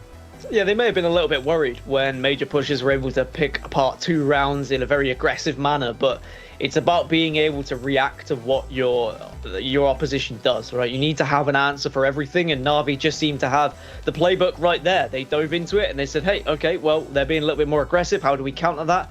Maybe with some aggression of our own. Maybe we just back off. We buy some grenades. We buy some ultimates. We force them out of their comfort zone instead of them doing it to us. And Na'Vi just wanted to dictate the pace of the play. As soon as Major Pushers got the position where they could then dictate the pace, that's when they looked more comfortable. And it makes sense, right? As soon as you know when you're the team being the pushers, Major Pushers, then you are going to be in a spot where you can just say, okay, well, let's all push from this angle, this angle, this angle. Let's make sure we do these damage. Let's throw the grenades here. Whereas when you're just waiting, especially in a building, it becomes very difficult because you don't know where to actually expect things to come from. Suddenly the anxiety starts to kick in. Are we going to get a grenade through this door? Do I watch this angle? And all it takes is one tiny mistake and the other team is suddenly on top of you. Yeah, really good analysis. I completely agree with everything you've said. I think Na'Vi just looked the complete package. And I always say the one thing that is most impressive for me is the ability to change on the fly. When you see a team being aggressive, you can match that aggression. And it shows that even though, we joke and we say Kuya was saying he's a one trick with the wingman, and Na'Vi certainly aren't a one trick when it comes to strategy and how they try and adjust. And they're really, really good at playing and kind of sensing, the pace at which a round is going to be going and playing off of that. So congratulations to Na'Vi. Really, really impressive performance from them. And, as we move through our bracket, they're certainly going to be probably the favorites now after day one's performance. But who knows? We're going to have to see how Na'Vi perform tomorrow when we do get back into the action. They move towards hopefully what they will hope is a grand final opportunity now. What I wonder is how do Na'Vi react when they're going up against a team, let's say like the original Arena Demons, or a team like that, for example, someone who is kind of just built for Arena, right? Someone who has done all that research, someone who changed legend composition, someone who keeps you on your toes. Will they still be able to find that same success against a team like that? I know they're not going to be playing that particular team, but it gets very difficult when you have to change your strategy for every single map, and you're going up against a team who has a far more decisive plan on how they want to approach things, whereas Na'Vi just kind of focus really on their core gameplay, their core team fighting, rather so than how the map plays out itself and how different legends can alter how you should approach things. I wonder if we're going to see any teams throw some curveballs in as well with map picks, because so far, we do have a bigger pool available than we've seen in previous Arena tournaments, but we haven't seen any of the curveball maps so far. I wonder if anyone's looking at Na'Vi right now and they're thinking, well, the one map they said they hadn't practiced, they got wiped on. Let's throw in a couple of other maps that we haven't seen them practice on, because even though they're crazy gun skill, there's more strategy to it. And if they've got just a few hours under their belt, it could be the difference in actually taking home the series against them, especially if it's a best of 3 or a best of 5. I think that's a good decision leading up to the tournament as well, as practicing maps that other people don't like. Because if this it's not a pick and ban system, instead it's just a pick system at the moment, especially with the best of 3s, you're just picking which map you want to go for.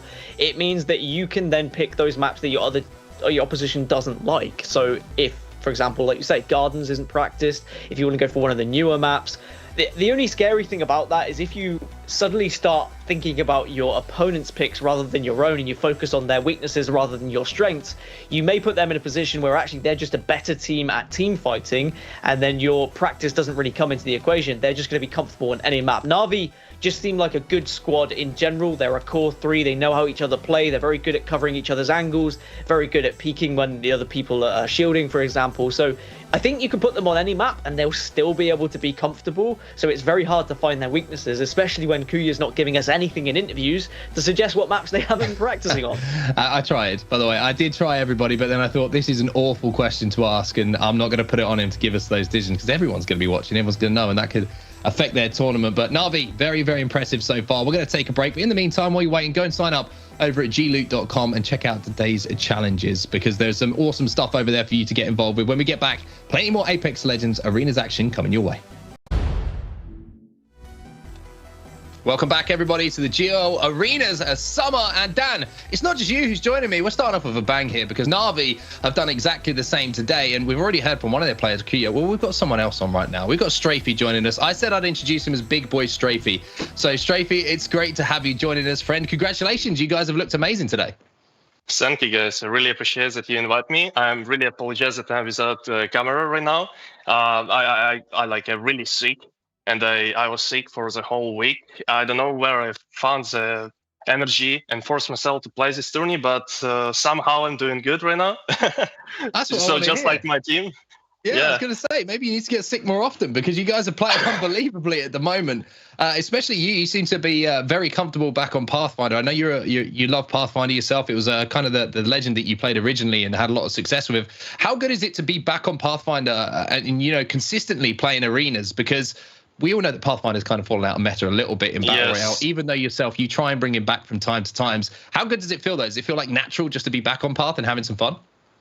Yes, I just having fun, from playing the game finally, because meta in Battle Royale a little bit shifted, and I cannot play on Pathfinder, but on arenas it's still there, and I'm really happy to play on that again. And I feel really confident when I play on Pathfinder, and that's why I guess I managed to make a lot of openings and managed to make a lot of good angles and stuff.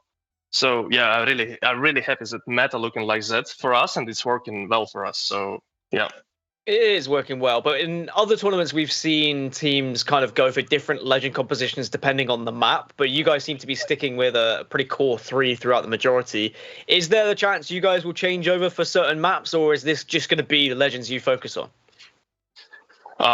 Yeah, we always. It's like these champions, what we play in Octane, Pathfinder, and Gibby, is the best what fit into our game plan right now. In every single map, it gives you mobility to get into the best position you want, because you can buy like ultimate only once. So first round you buy in zipline, another round you buy in jump pad, and you like swapping with your teammates of ultimates to buy it and to manage to get a better spot. And Gibby gives you safety. Sorry. Yeah, for us it's really working well on every single map. We didn't practice that much with this lineup before. Like the previous tourneys, we played with sub, we played with Klaus, and with Kohia we playing maybe like 1 week maximum. But as I told, we were sick, so we didn't find out a different legends what could work for us. But we are kind of happy what we have right now. So yeah, we're gonna stick to these legends, and yeah, I just hope that it's gonna work against next opponents, because next opponent is gonna be really, really tough for us, since it's controllers and it's like what's the right word? It's we can't predict how game will work for us with our passive gameplay. So I just hope it's going to work out, but we'll see. Okay, well, my question for you, and this is an honest question, because, you know, I've been watching you guys for a long, long time now, and this is a difficult question to ask, and I hope you understand where I'm coming from with it as well, is Na'Vi always get very, very close to winning tournaments, right? But you seem to stumble at the final hurdle a few times. Why do you think that is? Do you think that's something that's just going to take a little bit of time for you to get that first win under the belt? Is it just that there's such a high level of competition, or do you think it's just kind of a mental block that maybe you guys have, that maybe this arenas tournament could be the end of, and you could finally pick up that big win that you're looking for? I really hope so, and yeah, I definitely consider us as one of the most consistent teams in not even EMEA, it's in a whole world. In my opinion, since we're a flex team, we always find solutions how to play a tourney is best for us. So yeah, I definitely consider my team as one of the best. But I will say a little bit different thing, like. We always close now to win, but we how like correctly to say, we usually on Battle Royale losing a patience when we have a big lead. Yeah. And this patience is only one thing we need to fix in our team right now to actually win first places. Right now we're like just a team who definitely gonna be in finals, who definitely gonna show up a power and show up that we are good. But so far we have things to work on to be even more stronger. So yeah. Amazing stuff. I think that's a great answer, and I can't believe that you're playing this well, by the way, when you're not feeling great yourself. So hopefully you feel a little bit better after today. You get some good rest. But thank you for joining us, mate. It's great to speak to you, and hopefully you guys keep performing. Thank you. I appreciate that you guys call me. Awesome. All right. Well, that is Strafey, everybody. A wonderful person, great player, and amazing that he's doing these kind of things when he's not feeling very well, Dan. Sick out of the game and sick in the game as well. Na'Vi look different gravy. I'm going to be completely honest. They look like a team that can very much go on to win this tournament, but we know how quickly things can change and how metas can adjust. And I like what he touched upon about going up against controller players.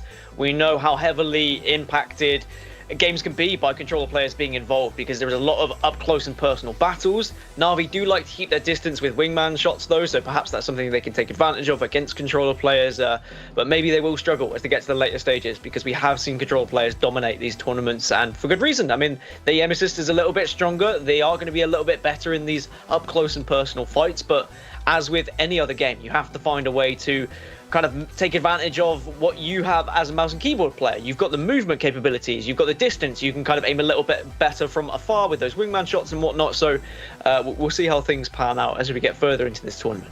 Yeah, really good. Really happy I got to ask him what is a difficult question to put to any team, right? Is you know, you guys are great, but you're not quite managing to get over that final hurdle at the moment. But you can hear, you know, straight through saying that they feel really confident. It's just that little bit of patience, and maybe that is an experience thing for this lineup. It has been chopping and changing this Na'Vi lineup, as we know, but it seems like now they've got that established lineup. But for now, we're going to leave Na'Vi to the side because they've been playing amazingly. We'll take a look at our bracket in just a few moments to get you up to date with how everything is going in our other games as well. You can see Na'Vi at the top there. They're going to play NCD next, to have managed to make their way through, taking down aim assist daddies. So it looks like they might not be playing some controller players because NCD have managed to work their way through now, Dan. Yeah, and I take back what I said when I said that the teams who won in winners bracket round 2 wouldn't be playing today, they'd be playing tomorrow. Instead, we said, you know what, screw the schedule. We're going to play winners bracket round 3. We want to show you the best games as possible today. So we are going to be getting the semi-finals underway, and it means that we get to see some of the biggest and best teams going at it. But it also means that we have to look at who went out of the tournament without being on broadcast. So what is it? Lost to Scars Europe, 4 Gang. It's a shame they've gone out to Kangana. Reply Totem beat Underrated, and Aquilix took down Maestro. So some big hitters being taken out. Thankfully, I don't have to shave my head because 4 Gang haven't won the tournament. But it does mean we've got some juicy losers bracket round 2 matchups, which I hope we get to watch later as well. Yeah, Dan, before the tournament kicked off, was like, oh yeah, let's make a bet. I just like, there's no point, Dan, because whatever the bet was made, like, you won't do it. So it, you know, I'm not getting duped into doing something where I know you wouldn't do it yourself, because I'm a man of honor, Dan. You know, I'd follow through with it. If I'd shave my head, more than happy to. But the game we're going to be focusing on is VSA versus Gambit Esports in our upper bracket round 3, and it's going to be a best of 3 once more before we think about looking towards that best of 5 in the next round. And Gambit kind of worked their way through 2 incredibly tough teams here. In Maestro and New Esports. And the last time we saw Gambit, Dan, we kind of spoke to Artico very quickly, and you know, we had an interview, and he said that, you know, Gambit took a little bit of time off after ALGS Championship, and you know, it wasn't the performance that they wanted, and they took a little bit of a break. They've come back now, they're finding their groove, and taking down 2 teams like Maestro and New has got to be showing that they're not only finding their groove, they found their groove, and they're playing at a very high level we expect. I'm really excited to see Gambit play. I think they're going to be one of these teams that's just going to run a train. If they start to kind of gain that momentum, they're going to run a train through their opponents, and it's going to be very difficult to come back from the grave. So if they do play like the Gambit that we've seen in Battle Royale tournaments, when they get in those 3v3 engagements, when they get into those late game scenarios where they're just individually so talented, but as a core team also just manipulating the field into a way that it always has them at an advantage, then we could be seeing them getting to the grand finals of this tournament if they can play that way. But I haven't seen enough of them in Arena. We can only go off what we've seen in the actual bracket and the results, and they seem to be doing well so far. So we'll have to see whether that actually shows up on screen when we get to commentate over them.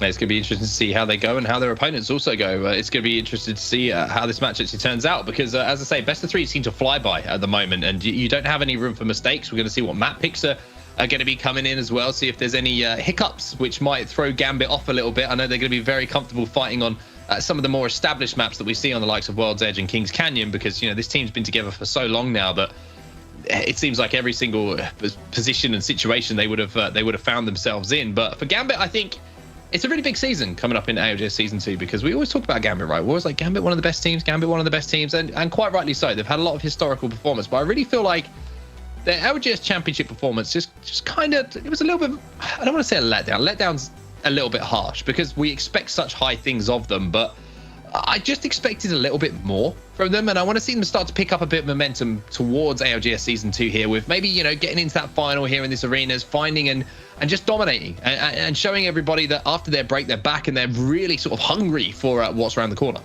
Yeah, it was a little bit lackluster, but admittedly, it's easy to say that about any team that didn't win, because with Battle Royale, it's all about winning, right? And it's not necessarily, we don't focus on who finished top 3, who finished top 5, even though it should be a fantastic achievement to do so throughout the ALGS.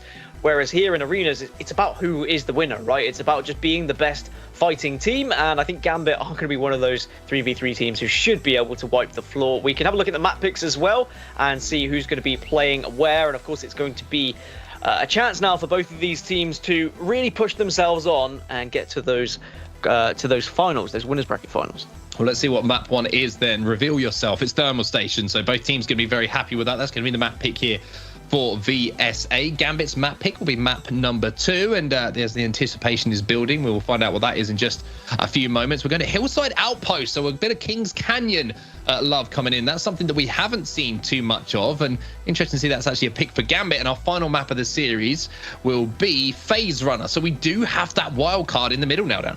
Yeah, I think you hit the nail on the head as well, just about Gambit being more comfortable on the non-arena maps and the map-focused maps, if that makes any sense, the BR map-focused maps. So Hillside Outpost does make sense for their pick, and if they can take VSA down on Thermal Station, another BR map-focused map, that didn't really work, but we'll go with it anyway. So Thermal Station and Hillside Outpost, that's a fantastic opening too for Gambit, and they could really find themselves in a great spot. But Phase Runner maybe would lean towards the likes of VSA. Maybe Gambit won't be as comfortable, perhaps not as practiced, and perhaps don't know the map as well.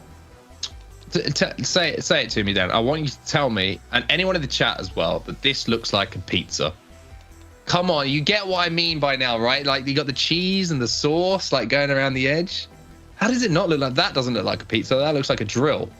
High tier analysis coming in from me as always, but do you not get what I mean? Do you know what? You stop putting faces at me. This is literally like the 6th time you've said, Dan, I think this looks like a pizza. I just want someone to back me up with it. I just want someone to back me up with it. That's all. I just want someone to validate my ridiculous mind and how it works. You know, you get those optical illusions where you have to like go cross-eyed to try and see how it looks. I'm at that Magic point now eyes. where I'm trying everything. Yeah, I'm trying everything, squinting, cross-eyes and all. I still can't see a pizza. I just see lava and I just see Thermal Station. I get there's like segregations and sections. Like, is that what you're saying? Yeah, pizza.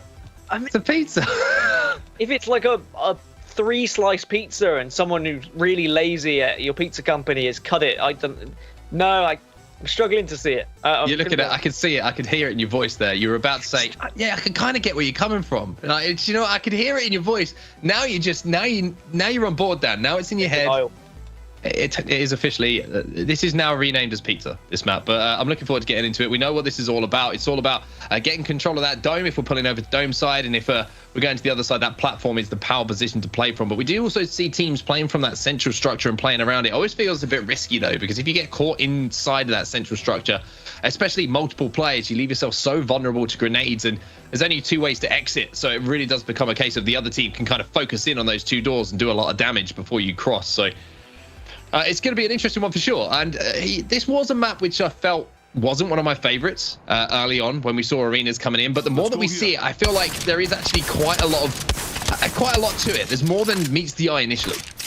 It does, yeah. I mean, there's several different ways to play it. I think in the early stages of people trying out this map, it was very much just playing for like kind of the high ground, playing for the circle, and just waiting out on the other team. And then we realized that players could be particularly aggressive because there's so much cover around the edges of the map that you can go for flanks. You try and go for those off angles, do some damage, and then give the call for the rest of your team to initiate and jump in on that fight. So there's various different ways to try and play this one. I'm excited to see how VSA go down here against Gambit. Gambit, I would argue, are the favorites, but certainly VSA, with their performances so far to get to this stage of the tournament, we cannot count them out, and maybe that's something Gambit have to be fully aware of, that this is not going to be an easy ride whatsoever. Yeah, you get this far in a tournament, you're obviously going to match very, very tough opponents, and certainly players that are starting to play at the top of their game as well. So a lot of work for Gambit to do. Looking across the composition here, very, very aggressive composition from Gambit. You see Pathfinder, you're seeing Wraith, and you're seeing Octane, all mobility legends for Gambit. On the other sides, we are seeing Gibraltar for VSA, so a little bit of a defensive option for them. But I kind of like this from Gambit, just kind of letting themselves off the reins and deciding that mobility is the key. Here's one for you as well. I mean, going down the pizza theme, Gibraltar's heirloom does look a little bit like a pizza cutter. Exactly. You're on board. You get what it does look like a pizza cutter a little bit. Maybe he's here to slice things up on Thermal Station, aka the pizza map. Look at it! Doesn't that look like a pizza cutter?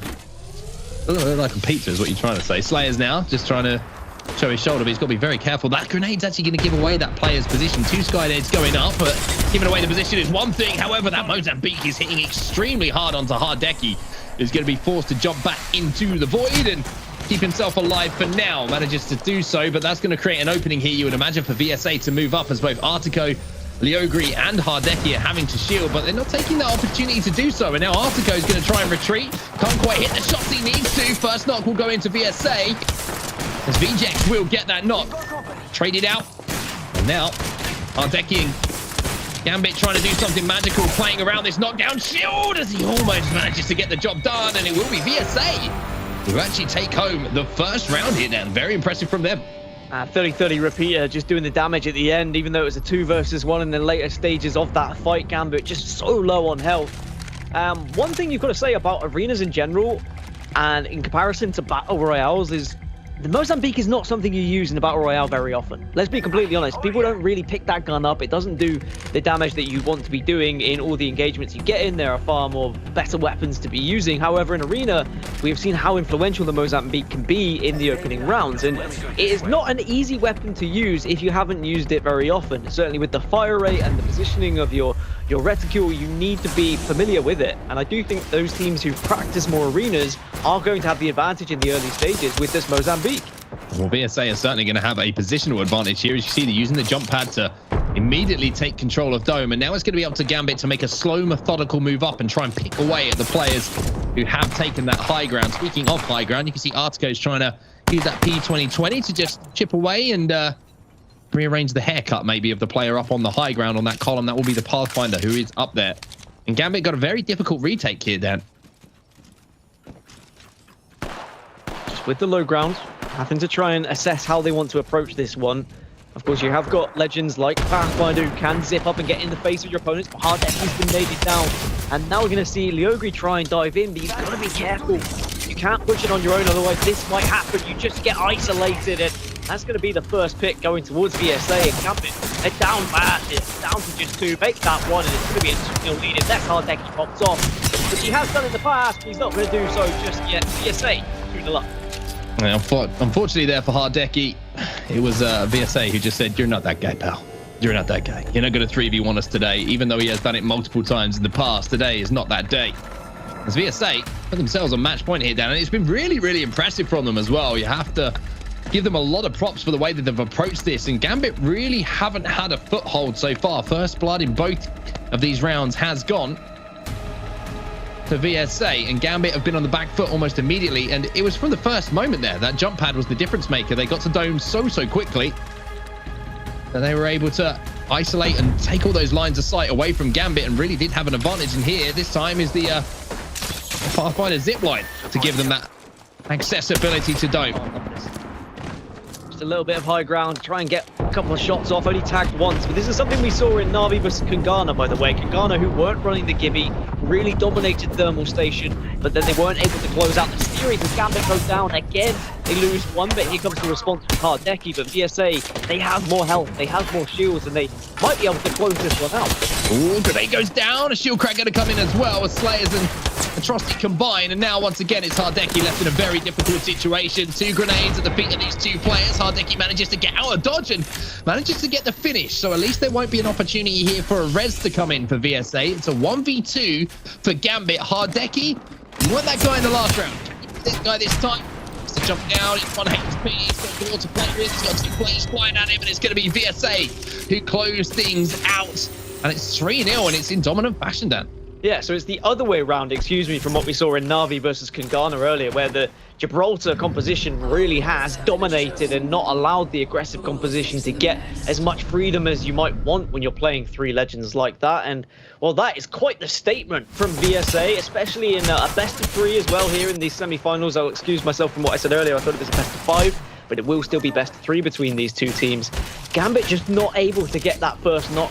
And despite having some of the best players in the EMEA region in terms of Apex Legend ability, just the 3v3 fights went in favor of VSA, and it was a lot of the Mozambique shots that really did the damage. It certainly was, and it was that first knock every time. The VSA seemed to get the upper hand onto Gambit. But now we move over to Hillside, and this is going to be a very interesting map for me. This is something that we haven't seen so far in competitive arenas, so it's a little bit of a learning curve for everyone. And I wonder if VSA have played this, and I wonder if VSA are going to be interested in, going up against Gambit with the opportunity to close this one out in a 2-0 fashion. But Gambit did pick this. We have to remember, Gambit, we know all about their history in competitive. They would know this area of the map incredibly well.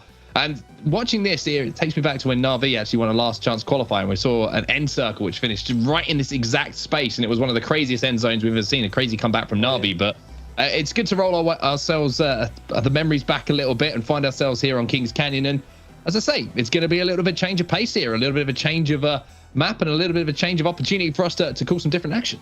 But I do wonder whether this is purely down to how you speculated it, in that Gambit, they know how to play BR, so they're going to go for maps which are what they've been more familiar with on BR. But Thermal Station, they would have been familiar with that. They will know where to play. They'll know how to fight as a team, but it didn't really work out. There was a little bit more strategy for VSA. They certainly knew which angles to be taking, which weapons to be buying, which utility to be purchasing at the same time, whereas Gambit just seemed to be slightly off the ball in map number 1. That doesn't mean they're going to be out of this series. Maybe Thermal Station just is a massive map pick for VSA. It's one of their more confident ones. VSA certainly look like a stronger arena team right now from what we've seen, but it can all turn around so quickly, especially in a best of 3 where it only takes a few rounds and suddenly then you're back on track and you're having a chance to maybe win the entire thing. Yeah, it's very, very true. It really isn't much room for mistake here for either of these teams. I do have the lower bracket, of course, as the security blanket, so to speak, but when you do go into a best of 3, with especially how quickly arenas rounds can go past, it could only be 3 rounds like we've just seen. That's map 1 done. Gambit can't get that back. It is over before you even know it, and its series could be over before you even know it. And it's a surprise to not see Gambit get any kind of footing, to be honest with you, in that map. But as I say, opportunity to do so now as we wait for the players to get into the lobby to get into our second game. I'm not even sure how this one's going to play. I haven't played this map in ranked arenas at all. I'm not sure where this map's come from. Well, tell me.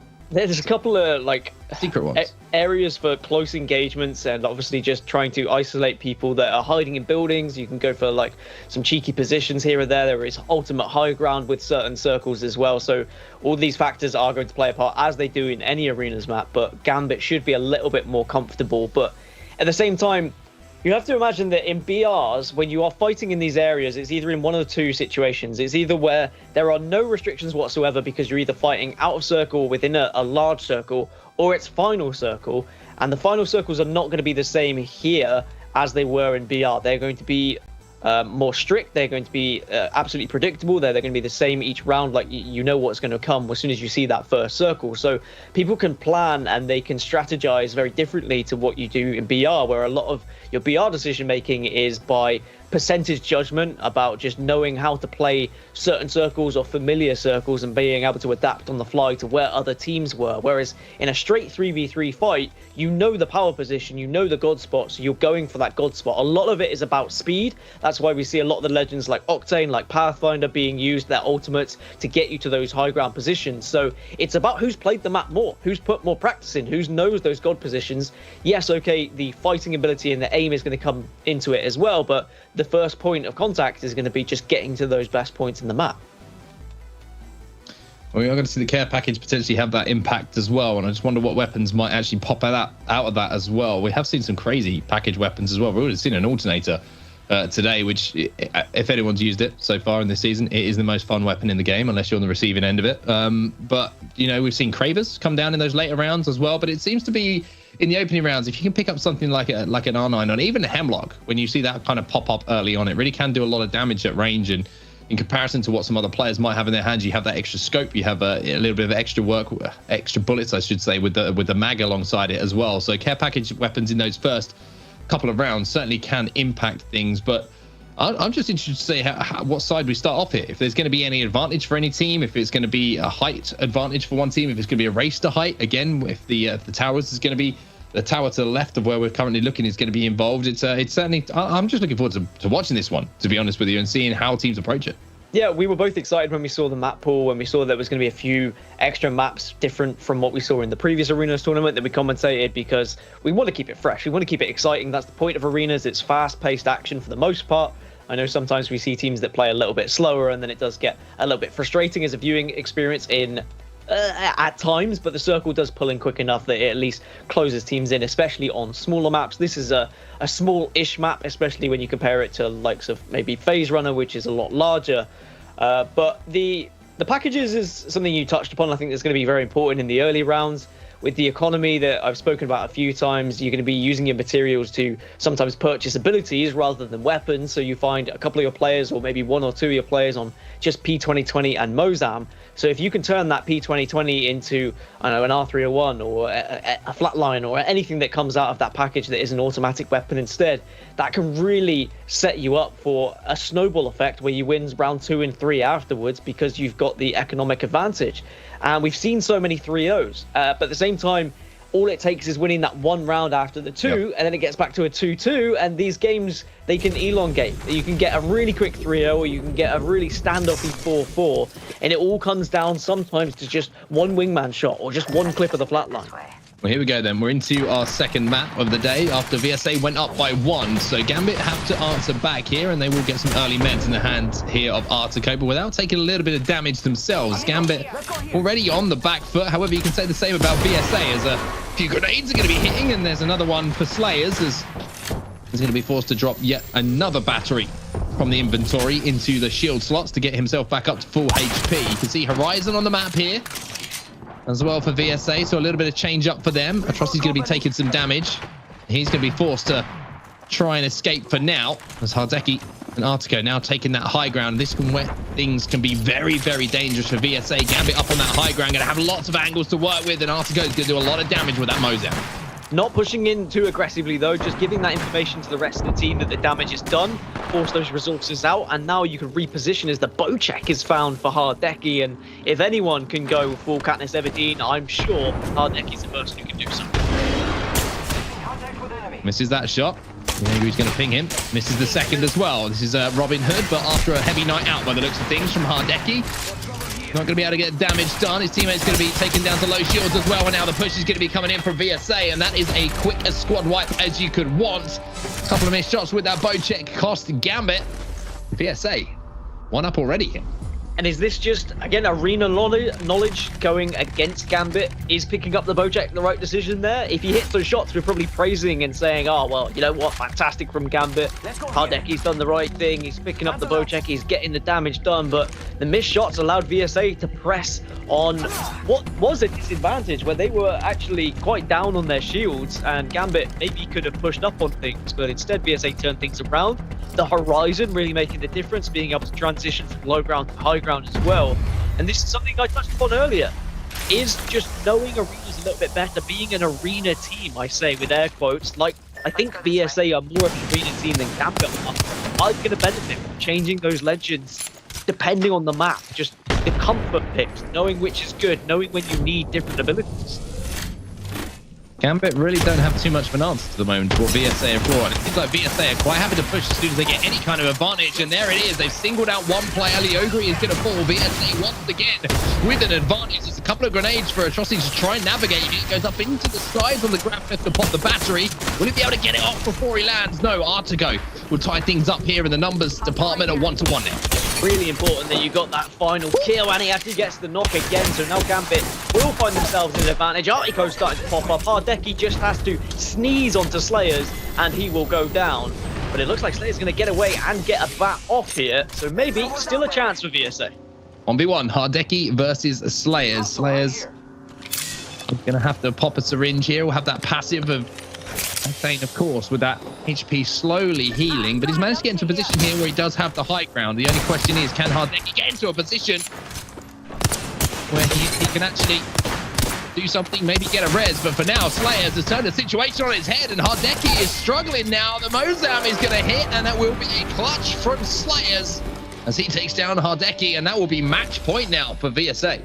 Match point and series point for VSA, and there is no way that Slayers should have got away with that slither of health. I know that Octane is very quick indeed, but I think if you're Hardeki, you have to chase, or at least get the res off. It just seemed like there was hesitation, unsure of where that Octane was, maybe unsure of how much damage had been done to the Octane, so the information not quite there for Gambit. And VSA now, 1 point away from getting themselves into the winners bracket finals of this tournament in a very easy way, if I'm completely honest. It has been easy. So yeah, I think easy is the word. It hasn't really been a struggle for them. They've got the first pick most of the time. That was probably the first round where they didn't get first blood, but even then, They managed to clutch up, but look at this aggression from Slayers. He does not care who is flying towards him. VJX is going to be there to get the first knock, but it will be traded out as Artico is going to hit some nice shots through the skies. But this is just carnage. Hardeki's left on his own once more. Not sure how many players are alive on the other side of things. Hardeki misses one, hits the second, and oh my, Hardeki will clutch up this time. Gambit stay alive, but it took a clutch moment from Mr. Clutch himself to put them into at least one more round of action. Well, at least there is a demonstration of what Gambit can do, right? What Hardeki can do when he clutches up, when their backs are against the wall. You need your kind of star player to step up in those scenarios. Didn't step up in the previous 1v1, but in that one, certainly hit his shots and, well, needed to. Otherwise, they were going to be down, and they would be down bad. They would have been down into that lower bracket. But VSA, they've got one more point to play with here. They could go aggressive again, but it didn't necessarily work out for them in that one. Maybe slight overconfidence. Underestimating Gambit a little bit too much, but here we go. Here's a bit of previous planning. Here comes the zip. Here comes the high ground being gained, or at least it would be if you can get to the top without being shot. But this is a scary position to be in if you're Gambit, because this is the ultimate high ground on the map. Hardeki's going to throw a couple of grenades. They are going to be on the screen here. Slayers, and not only that, they're going to be hitting the shields pretty hard as well. He's going to be using a battery here, but got plenty to work with, so 30-30 repeater and the high ground. This is going to be very difficult to Gambit to try and force any kind of situation for a first blood, so we might see a little bit of a slower pace here. Gambit just waiting to see if they can get any sort of angle to try and do some damage, and then maybe can engage in a fight. But with this high ground, it's very unlikely to happen, so you're probably going to have to wait for the next circle to close in, and then both teams will transition towards it. Technically, Gambit can get in a position where they are closer to the center circle and just shoot them out of the sky as VSA dip and try and get towards the center themselves. Still a couple of nades to work with for VSA here, though. The Arc Star in Slayer's back pocket could be very important as long as he stays alive. Yes. The Ogre now for Gambit is going to have a player flying at him. That is aggression of the highest caliber, and Atrocity is fears no one. There's the ultimate as well from Horizon, which might really upset things here for Gambit, but Hardeki managing to use his Wraith Q to stay alive for now, but he'll be taken down. Atrocity's going to get that first one. Slayers will finish the kill, and even if PSA don't have much to work with, my word. One player managed to whip around and get the knock. It all falls down to Slayers now. Arco trying to do some damage, but now Leogri has to move in. It's a straight 1v1 hit between the two players. Slayers is going to be hitting the shots. He has to hit one more to win the round, and he will do so for VSA. Match point, clutch point, and series point for VSA. Oh, it was so close for Gambit to tie that up 2-2, and then suddenly it's going to be different as Hardeki with the BM in the chat. That's what you love to see, but you can see they're impressed with how VSA have just played. They're saying, well, they think that VSA are going to win this tournament with how they're playing, and you know what? I think they were surprised. Surprised by the aggression, surprised by the shots they were hitting. VSA turning up in the winners bracket semi-finals. Yeah, I mean, Hardeki said it better than me. What else do you want me to say to add to that? Hardeki's just given away who's going to win this tournament by the looks of things. But very impressive from VSA. The shots they were hitting, very, very impressive. And also the clutch factor that they had. That final battle, the 1v1, it didn't even seem close. Every single wingman shot was hitting. I think if it's one shot from a difficult angle in those final moments. And here are the stats, Dan. I'll let you talk through them because it's very one-sided, as you can see here. Yeah, I mean, the damage output, great from both teams, but it was just down to those 1v1s. It was down to the Mozambique shots. I can be completely honest. In both maps, in the early rounds, it was the Mozambique shots that were winning the clutch moments and also doing the damage to get the initial knocks. But also in those late game scenarios where you run out of wingman shots and you have to switch to that Mozambique, it's about having that confidence to hit that final shot, whether it be for 14 damage or not. You know they're on a slither of health.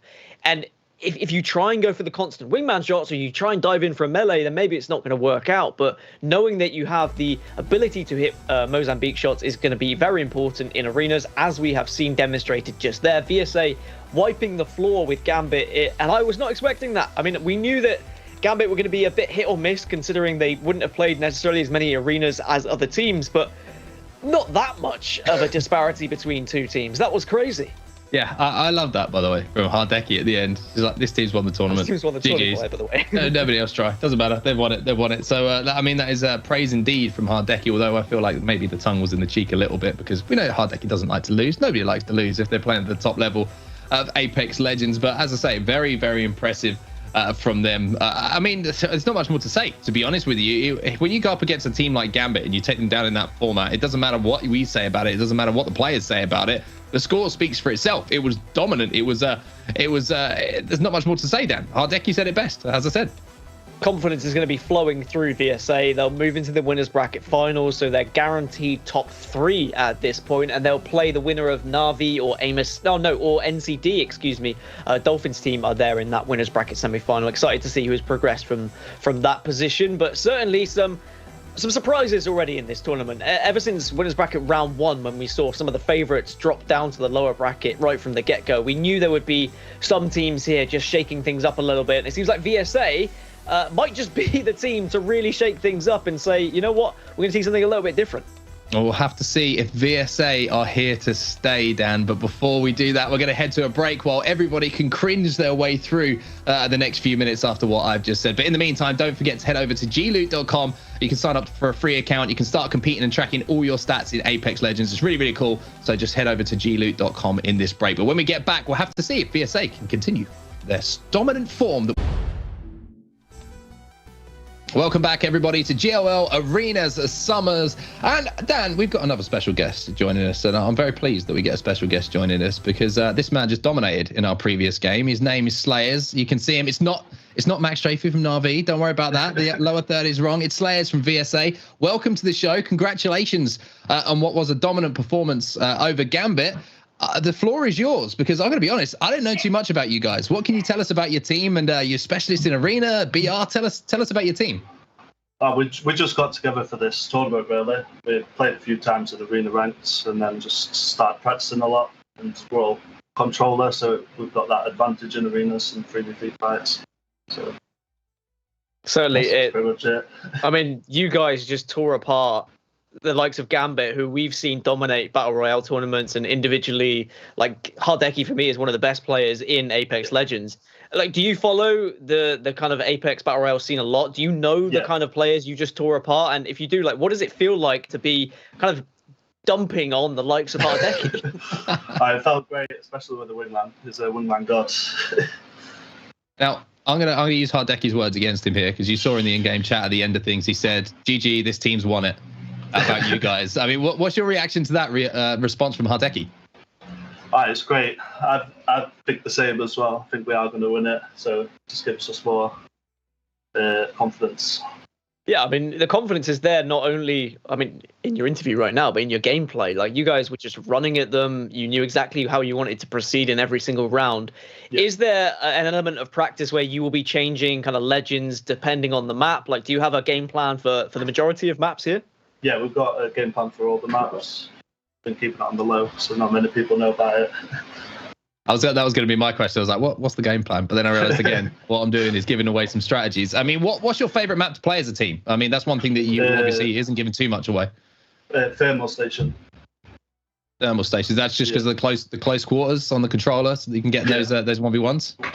Yeah. I presume that's Dad, by the way. Welcome to the show, Dad. I might be wrong there, but I mean, you said you guys are going to win this today. Where's that confidence come from? Is it just from that last performance against Gambit and performing in such a dominant way? Performance in general, like we rarely lose. We're good as a team. A lot of practice. Awesome stuff. Well, Slayers, I tell you what, we'll let you get on because I know you got things to do. I'm sure that Dad's got some questions for you as well. He's going to wonder where the potential prize money is going to be going as well. So we'll let you go for now. But congratulations on the performance so far. Thank you. Awesome stuff. Well, ladies and gents, we've just met Slayers for the first time, and now VSA are going to be looking to move forward. I love the confidence, Dan. We're going to win the whole thing. Don't care who we're playing against. Hardeki, I respect him, but I'm better than you.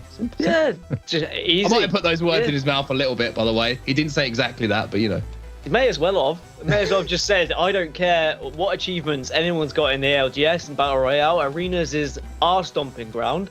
and they move on to the winners bracket final, and I'd be terrified to go up against them. He did mention they are controller players. We know the advantages of controller players going into the close engagements, and that's why they were aggressive. That's why they're just jumping at the other team, trying to take out all of the mechanical skill from keyboard and mouse players. Don't allow that movement to come into it too much. Instead, just get raw aim, raw gunpower on the go, and they looked a different kind of class. Will it transition into best of 5? I mean, from what I've seen, yes, it probably will. And it seems like they are well practiced on the majority of maps. They seemed very comfortable on maps that maybe other teams haven't played as much. So VSA, I mean, they may have just taken the favourite spot off for the likes of Na'Vi, who earlier looked like the dominant force. But I don't know. I wouldn't want to go up against VSA right now. Yeah, I don't think anyone's going to be wanting to go up against VSA. And I'm sure that Gambit won't want to for quite some time. We'll show the bracket now, just so we can get you up to date with everything that's going on outside of the game that we just watched, which is, of course, Gambit moving through to that upper bracket round 4, best of 5. So they're in the winners bracket semi-final now, waiting for the winner of Na'Vi and NCD. Looking down at our lower bracket, though, because that's where we're going to be moving our attention to next. You can see New Esports versus Kungana. Aqualix have worked their way through as well, Dan. They're going to take on the winners of Major Pushers versus Totem. I mean, that lower bracket's horrible to look at. I mean, any team is going through it right now is going to be thinking, oh, we got to play Gambit, we got to play New, we got to play Kungana. It's going to be very tough.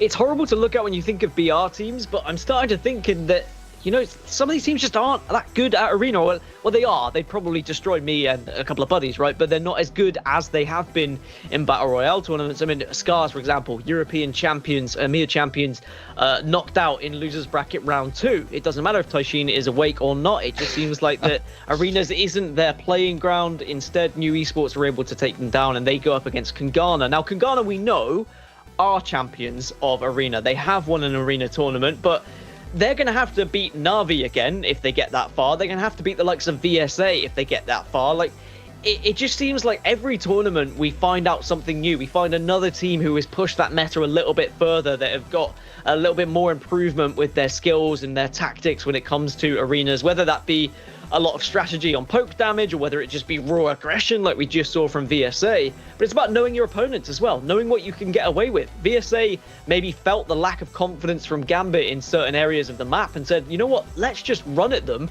and see how they deal with it. And they couldn't deal with it. Well, Gambit are going to stay alive, though. They are in the lower bracket. Maybe there might be an opportunity for a little bit of revenge if they do manage to keep their way going forward. But our next match we're going to be focusing on, as I say, we're going to be going down to the lower bracket now. And how's this one for you? New Esports versus Kungana. I mean, what else is there to say? New Esports is one of my favorite team fighting teams to watch in Battle Royale. We've seen them really dominate some games with huge kill point games, which have pushed them up towards the top of the tables. And they're going up against former champions in Kungana, who we did see lose a little bit earlier to Na'Vi, but they're going to want to bounce back here, Kungana. They're going to want to defend the throne, so to speak, in arenas. And I remember it was a couple of arena tournaments ago, probably the first arena tournament I commentated on. New Esports were kind of in the mix, but no one was really predicting them to do well. And then they just suddenly pulled out victories out of nowhere. And they were saying on social media, you know, don't sleep on us. We know how to fight in 3v3s. We know how to win these arena engagements. We might not be as well practiced as other teams, but we certainly can compete with them. Well, now they've had that practice, whether that just be from the tournaments, they certainly will be more familiar with a lot of these maps. And maybe they can make up for it now and take down a Kungana who have looked weak in certain areas. But did we just see Kungana in the early stages of this tournament just throw away what could have been a guaranteed victory? Like, were they just a little bit overconfident? They didn't quite knuckle down in the right areas. Then suddenly the momentum's not in your way. You start to be thinking about throwing away that game rather than focusing on the next round or the next map. And maybe Kungana are going to go on an absolute steam run here in the lower bracket and come make us all kind of swallow our words here a little bit and say, you know, Kungana are tournament winners, and they did just have a little blip, and that's the benefit of having a lower bracket, is that it's a chance to fight back through, and they need to prove to us that they're champions for a reason. I think it's a great point. You've just kind of brought back to the forefront of people's minds. They're one round away from beating Na'Vi, not just one round once, but one round twice. They were on match point to send Na'Vi out of the upper bracket down to the lower bracket and to just storm through. So for Kungana, as you say, maybe just a case of taking the eye off the ball, but a lot of credit has to, of course, go to Na'Vi as well for the way they managed to turn that around. But Kungana going to be looking to roar back into action. They have been through the lower bracket so far to find themselves in this position. But New Esports, I always think they're one of those teams that can cause some serious surprises, whether it be in BR, whether it be in arenas. And this will be another one for them to chalk up on the board. And it's a best of 5 now as well. So there's a time for teams to adapt a little bit. It's not just a best of 3. As I say, we'll look at the maps now so we can see where we are going to be playing these games. But you can make a little mistake, maybe something can't go your way, and then all of a sudden you get a map that's more in your favor. The first map is going to be New Esports Picks, and we're going over to Hillside Outpost. And we saw how kind of close quarters Hillside Outpost was, especially if you play it the way VSA did anyway. Just kind of bounce pad at your opposition, use the objects that are and the buildings that are there to give you cover, so you can just dive on one player who's maybe not expecting you to arrive in those early stages. Hard to decide which one this is going to benefit. Thermal Station, though, we've already seen Kangana dominate Na'Vi 3-0 on today, so you can understand why that's their pick, and you'd expect them to take that when we get to map number 2, but it's going to be down to who wins map number 1 as to where the series is going to go. If Kangana get to Thermal after winning Hillside Outpost, then they've got a fantastic opportunity of taking this entire series 3-0, depending on what the third is. Phase Runner, again, I think this will be a good map for Kangana. I don't think they'll be too disheartened that this is picked by New Esports. The only thing I'll say about Kangana is they very much enjoyed playing a little bit of Loba here or there in previous tournaments. Loba being banned now from this tournament means that they have had to adjust, and had to adjust very quickly since those changes. So perhaps we are going to see them slowly but surely get used to not playing Loba throughout this tournament. It's going to be interesting. We then head over to Gardens, which, as we know, is 1,000 miles an hour and can be over before it's even started. And then our final map of the series will be, drum roll please, Overflow. So that we might see Overflow for the first time today if we do get that far. But I feel like you're right. Map 1 is very important for both of these teams. If either team take it, for New Esports, I feel like Thermal Station is a favorite for Kangana. So they will at least send it to, potentially a map 4, and Gardens, we know, is high paced, and that's where I think the New Esports will really have an advantage. And if we go to Overflow again, it's quite high paced after that first kind of initial standoff. So map 1, I think, vital for both these teams here, Dan. Yeah, I think that New Esports have one in the bank where they can just say, look, we're probably going to lose Thermal Station based on how Kangana have played, so let's just ensure we get our first one done and dusted. We're going on to Gardens in map number 4, which we've already seen Kangana throw away in this tournament as well. So if New Esports were watching, if they've been doing their research, they'll know that Kangana are very much beatable there on Gardens. There is sometimes not too much strategy aside from throwing grenades and trying to get high ground, and some teams like that. Some teams like just the straight up fights that you can have on maps, and it seems like it's very similar here on Hillside Outpost. You do just get those engagements. There isn't too much room, it isn't too much map to work with, to go for positioning, to go for flanks and whatnot, to start thinking about poke damage. There is a lot of closed engagements, not very much open areas to be having long range battles, except for when that circle goes to the high ground and you see one team take the god spot, as it were, depending on where you spawn. Yeah, it's going to be interesting to see how this one does play out. I feel like aggression is the name of the game, like you said, on this map, Hillside Outpost. If you can get a couple of grenades to hit, I like the teams that are trying to really push the pace, trying to get inside of those buildings, not let teams get the time to recover and get those shield batteries off or cells, whatever it may be. And I think that's going to be the secret to success here. But as I say, I think we're going to see a longer series here. I don't know what your opinions are on it. Who do you think is going to come out on top here?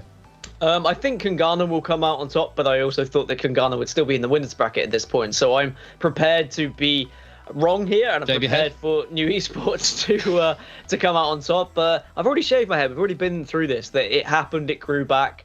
It grows back very fast, and I just had a very sad couple of days. I just made sure I went to my doctors and said, hey, have you got any hair growth serum? He was like, yeah, here you go. Do you want to lend any to your body onset? I said, no. Yes. He's happy. Hair growth serum, that thing that totally exists.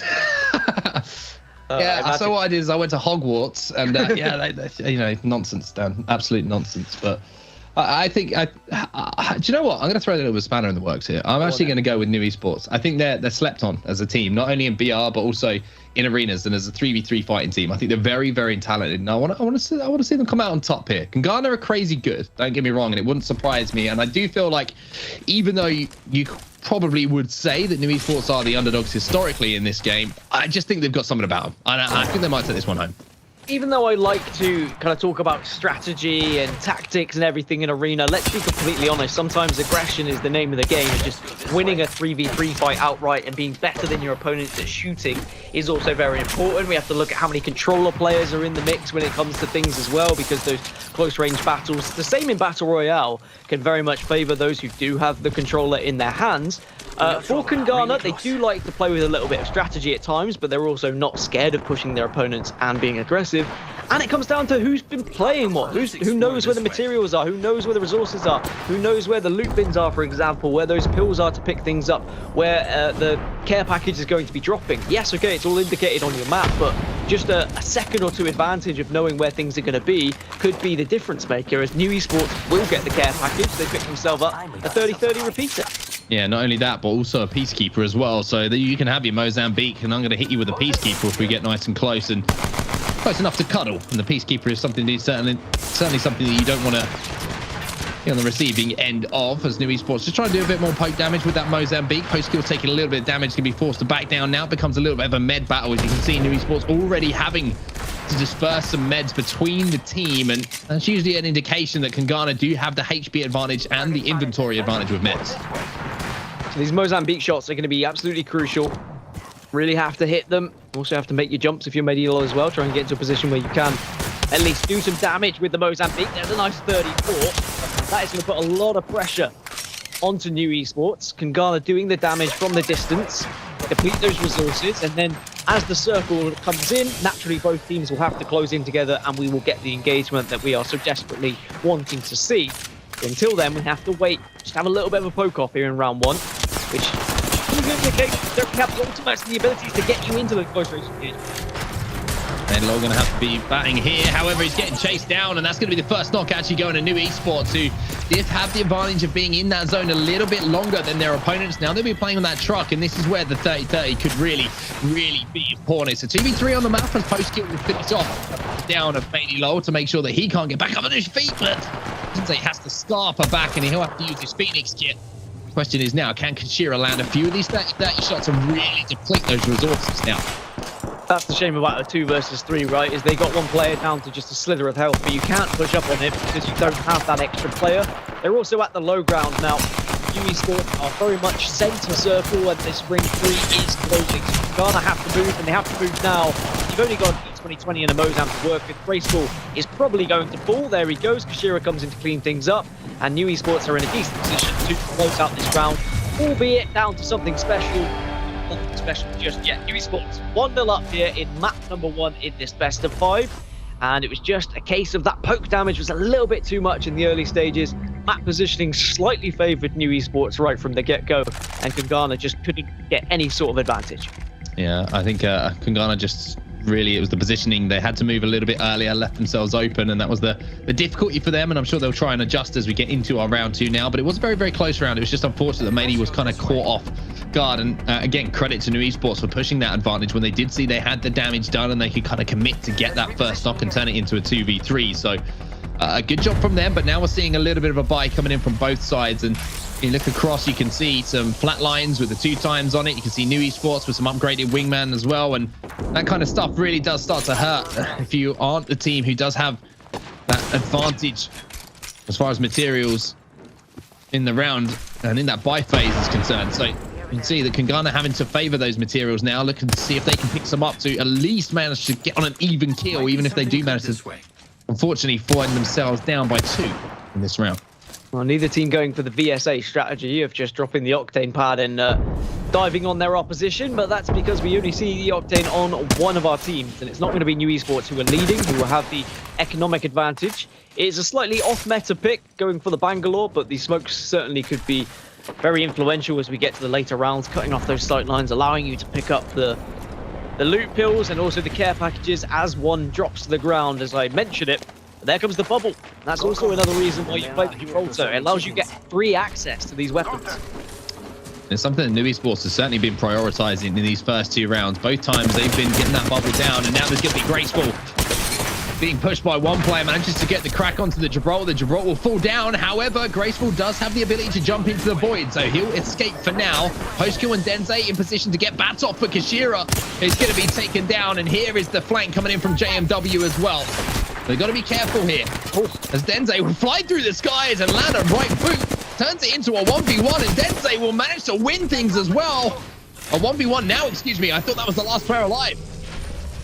But Denze, from a position where he really wasn't, they really weren't in a position where things were looking good, he turned it around. Didn't really know what to do there on the door. There was a couple of opening and closing from the boys who were on the floor. And Denze now will be able to Phoenix up, and it looks like we're just going to get a slow burner here as both players assess how they want to approach it. Could Graceful go for a res here, or is it a little bit too risky with these doors just opening and closing?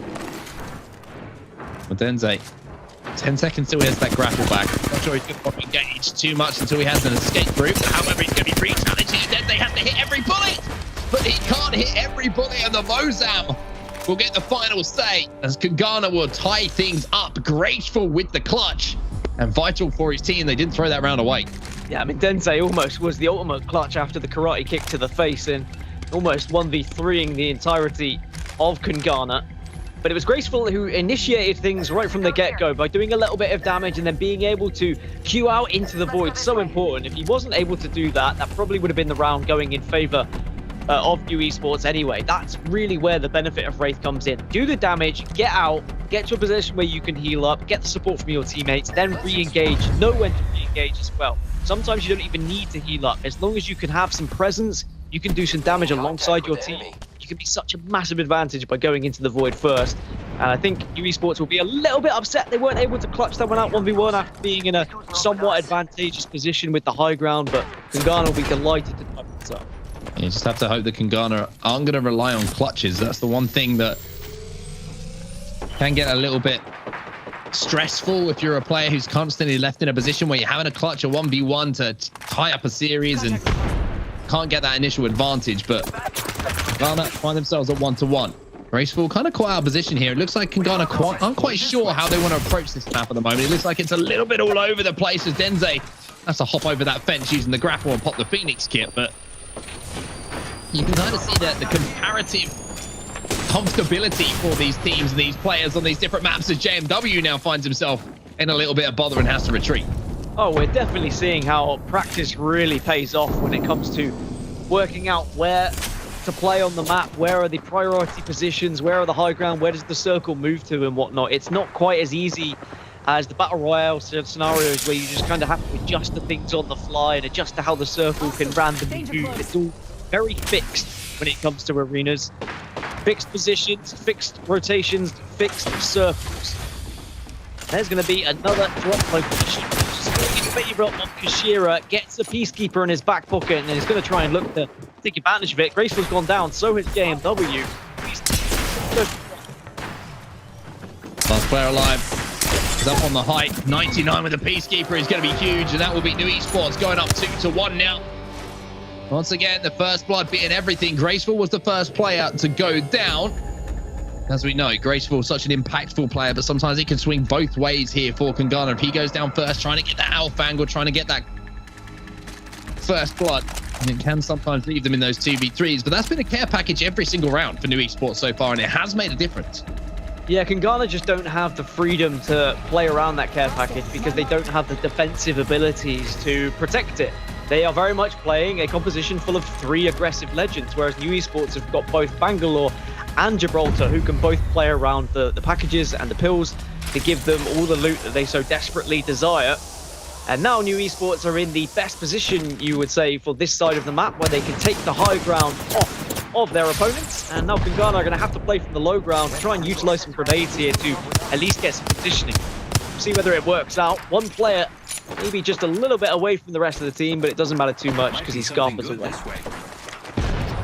Esports going to have to be careful. Graceful's going to be caught out, jumps into the void to get back to his team, but once again, it was Graceful for Kangana trying to make a play and trying to take a little bit of responsibility on his shoulders to get that first blood, or at least cause enough of a distraction to do so, being able to jump in the void. Gives them the ability to escape when things don't quite go right. But Kangana now trying to move up a little bit on the map, but it looks like they've decided just to retreat again and play back from the positions they did originally. I wonder if Kangana are being hurt here by just their composition. Like, are other teams and other players in this tournament just being a little bit smarter when it comes to playing certain legends? Thinking a little bit more outside the box, or certainly within limits anyway, just knowing that, for example, Gibraltar can help you with those drops, or Bangalore can cut off those sight lines, whereas Kangana just relying on their gun skill by playing these aggressive legends, looking to get map positioning as another drop goes to New Esports here. Yep, that's 4 out of 4 so far for New Esports, and the difference between a Peacekeeper and a Mozambique can certainly be felt, as we saw in that last round. The New did a really good job of controlling the map. Flatline with the 3 times on it this time for Denze, trying to do a little bit of damage from range.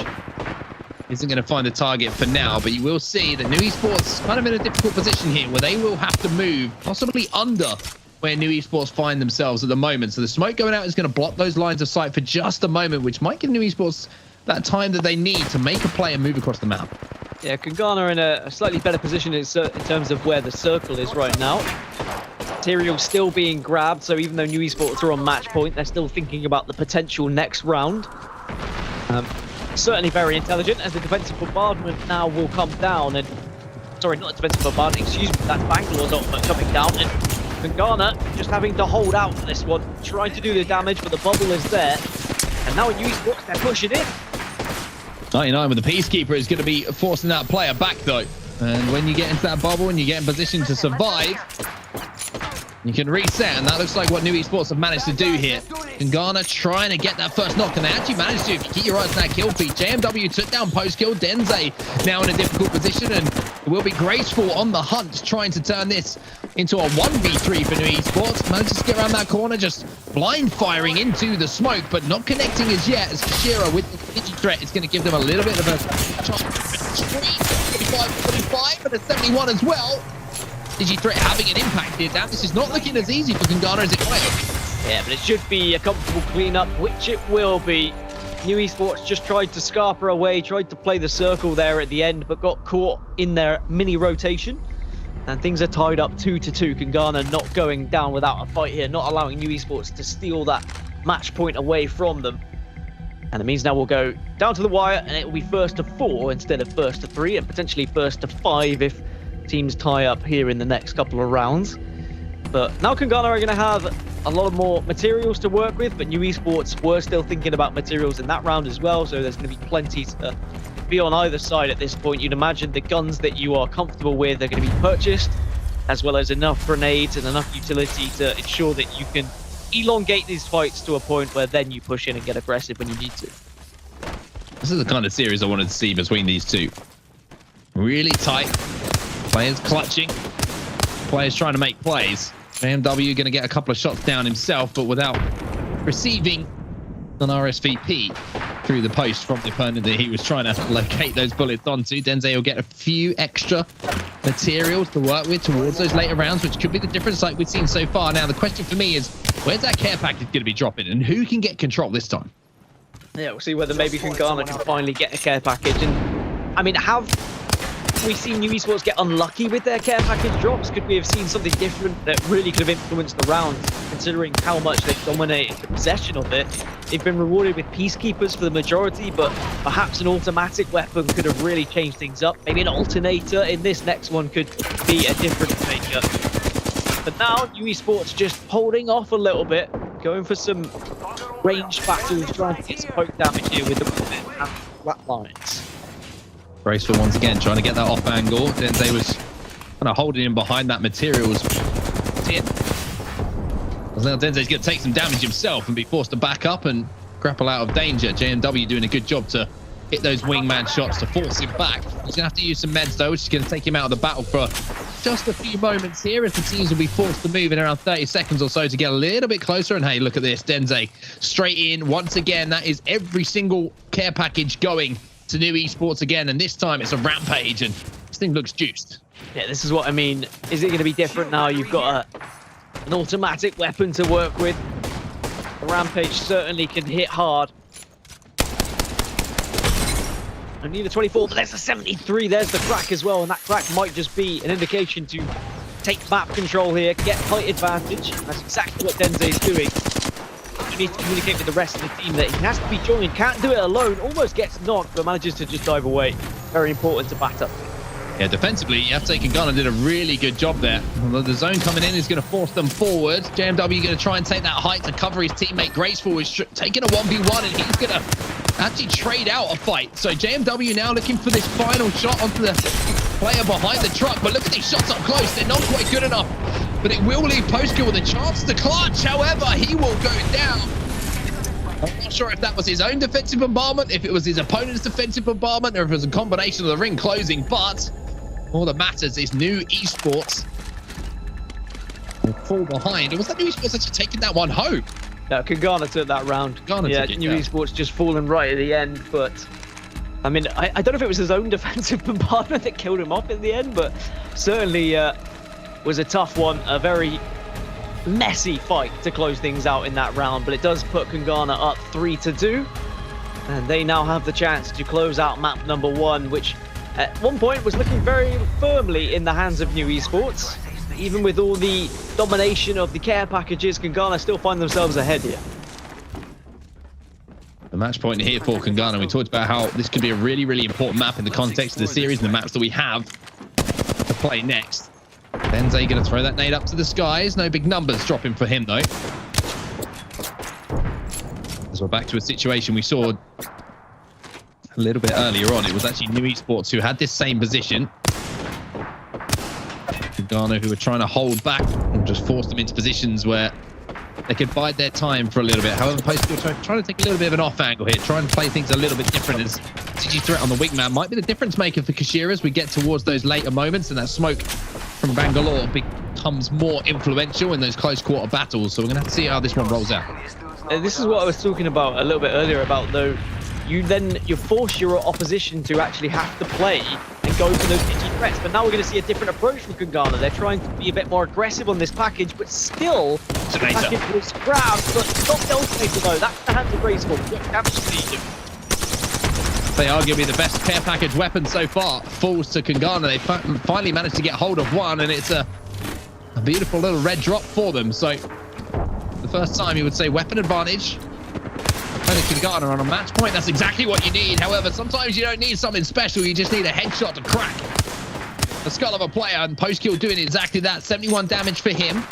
Not sure if he's going to be safe in this position for when that circle does close. Kangana, you have to say, map position-wise, have control of this building that you can see. And players who are on that tower may be forced to move soon here for New Esports. Seems like both teams are happy with how this game is playing out as well. They both have an agreement that you kind of play the poke damage for the first couple of circles, wait for the red to force you in, and then you get involved in engagement. But actually, a change of plan ever so slightly here. Kangana on the back foot because New Esports going for a little bit of aggression before this ring closes. Certainly are. Mehdi's going to have to be very, very careful here. He's got the Mozambique out, which is going to give the indication his team are getting pushed. Graceful will go down, and now Mehdi is going to try and take down the Gibraltar, who's climbing up on him. He's not going to be able to do so. JMW, left as the last player alive, does have shields to work with. Postskill's low.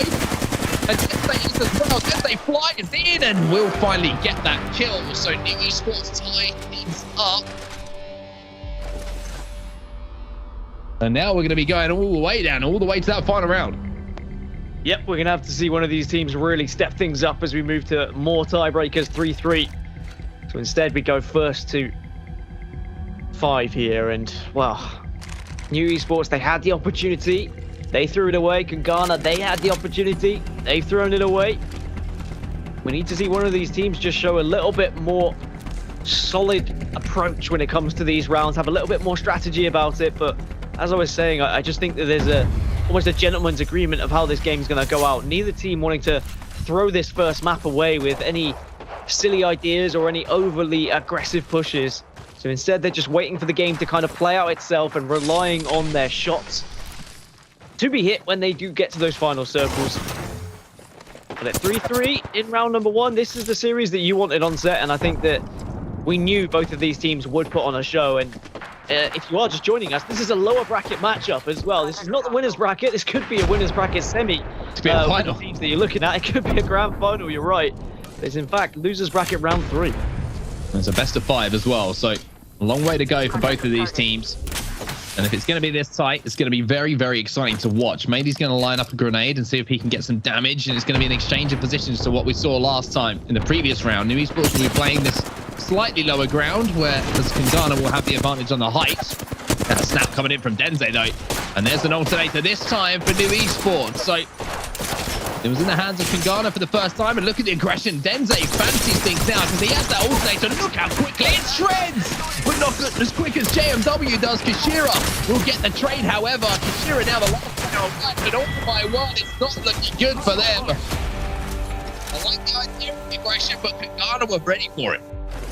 I mean, I rate the aggression, and I'm always a big fan for anyone being confident, but my did JMW just shut down that alternator push so comfortably with the wingman. Kangana just different then. laughed in the face of danger. And New Esports find themselves on the back foot again. Kangana now on match point, otherwise we could be going to sudden death. But both these teams very confident in their individual fights. We've got 3 players on both sides who can clutch up when you need to, and that just creates for a very exciting matchup.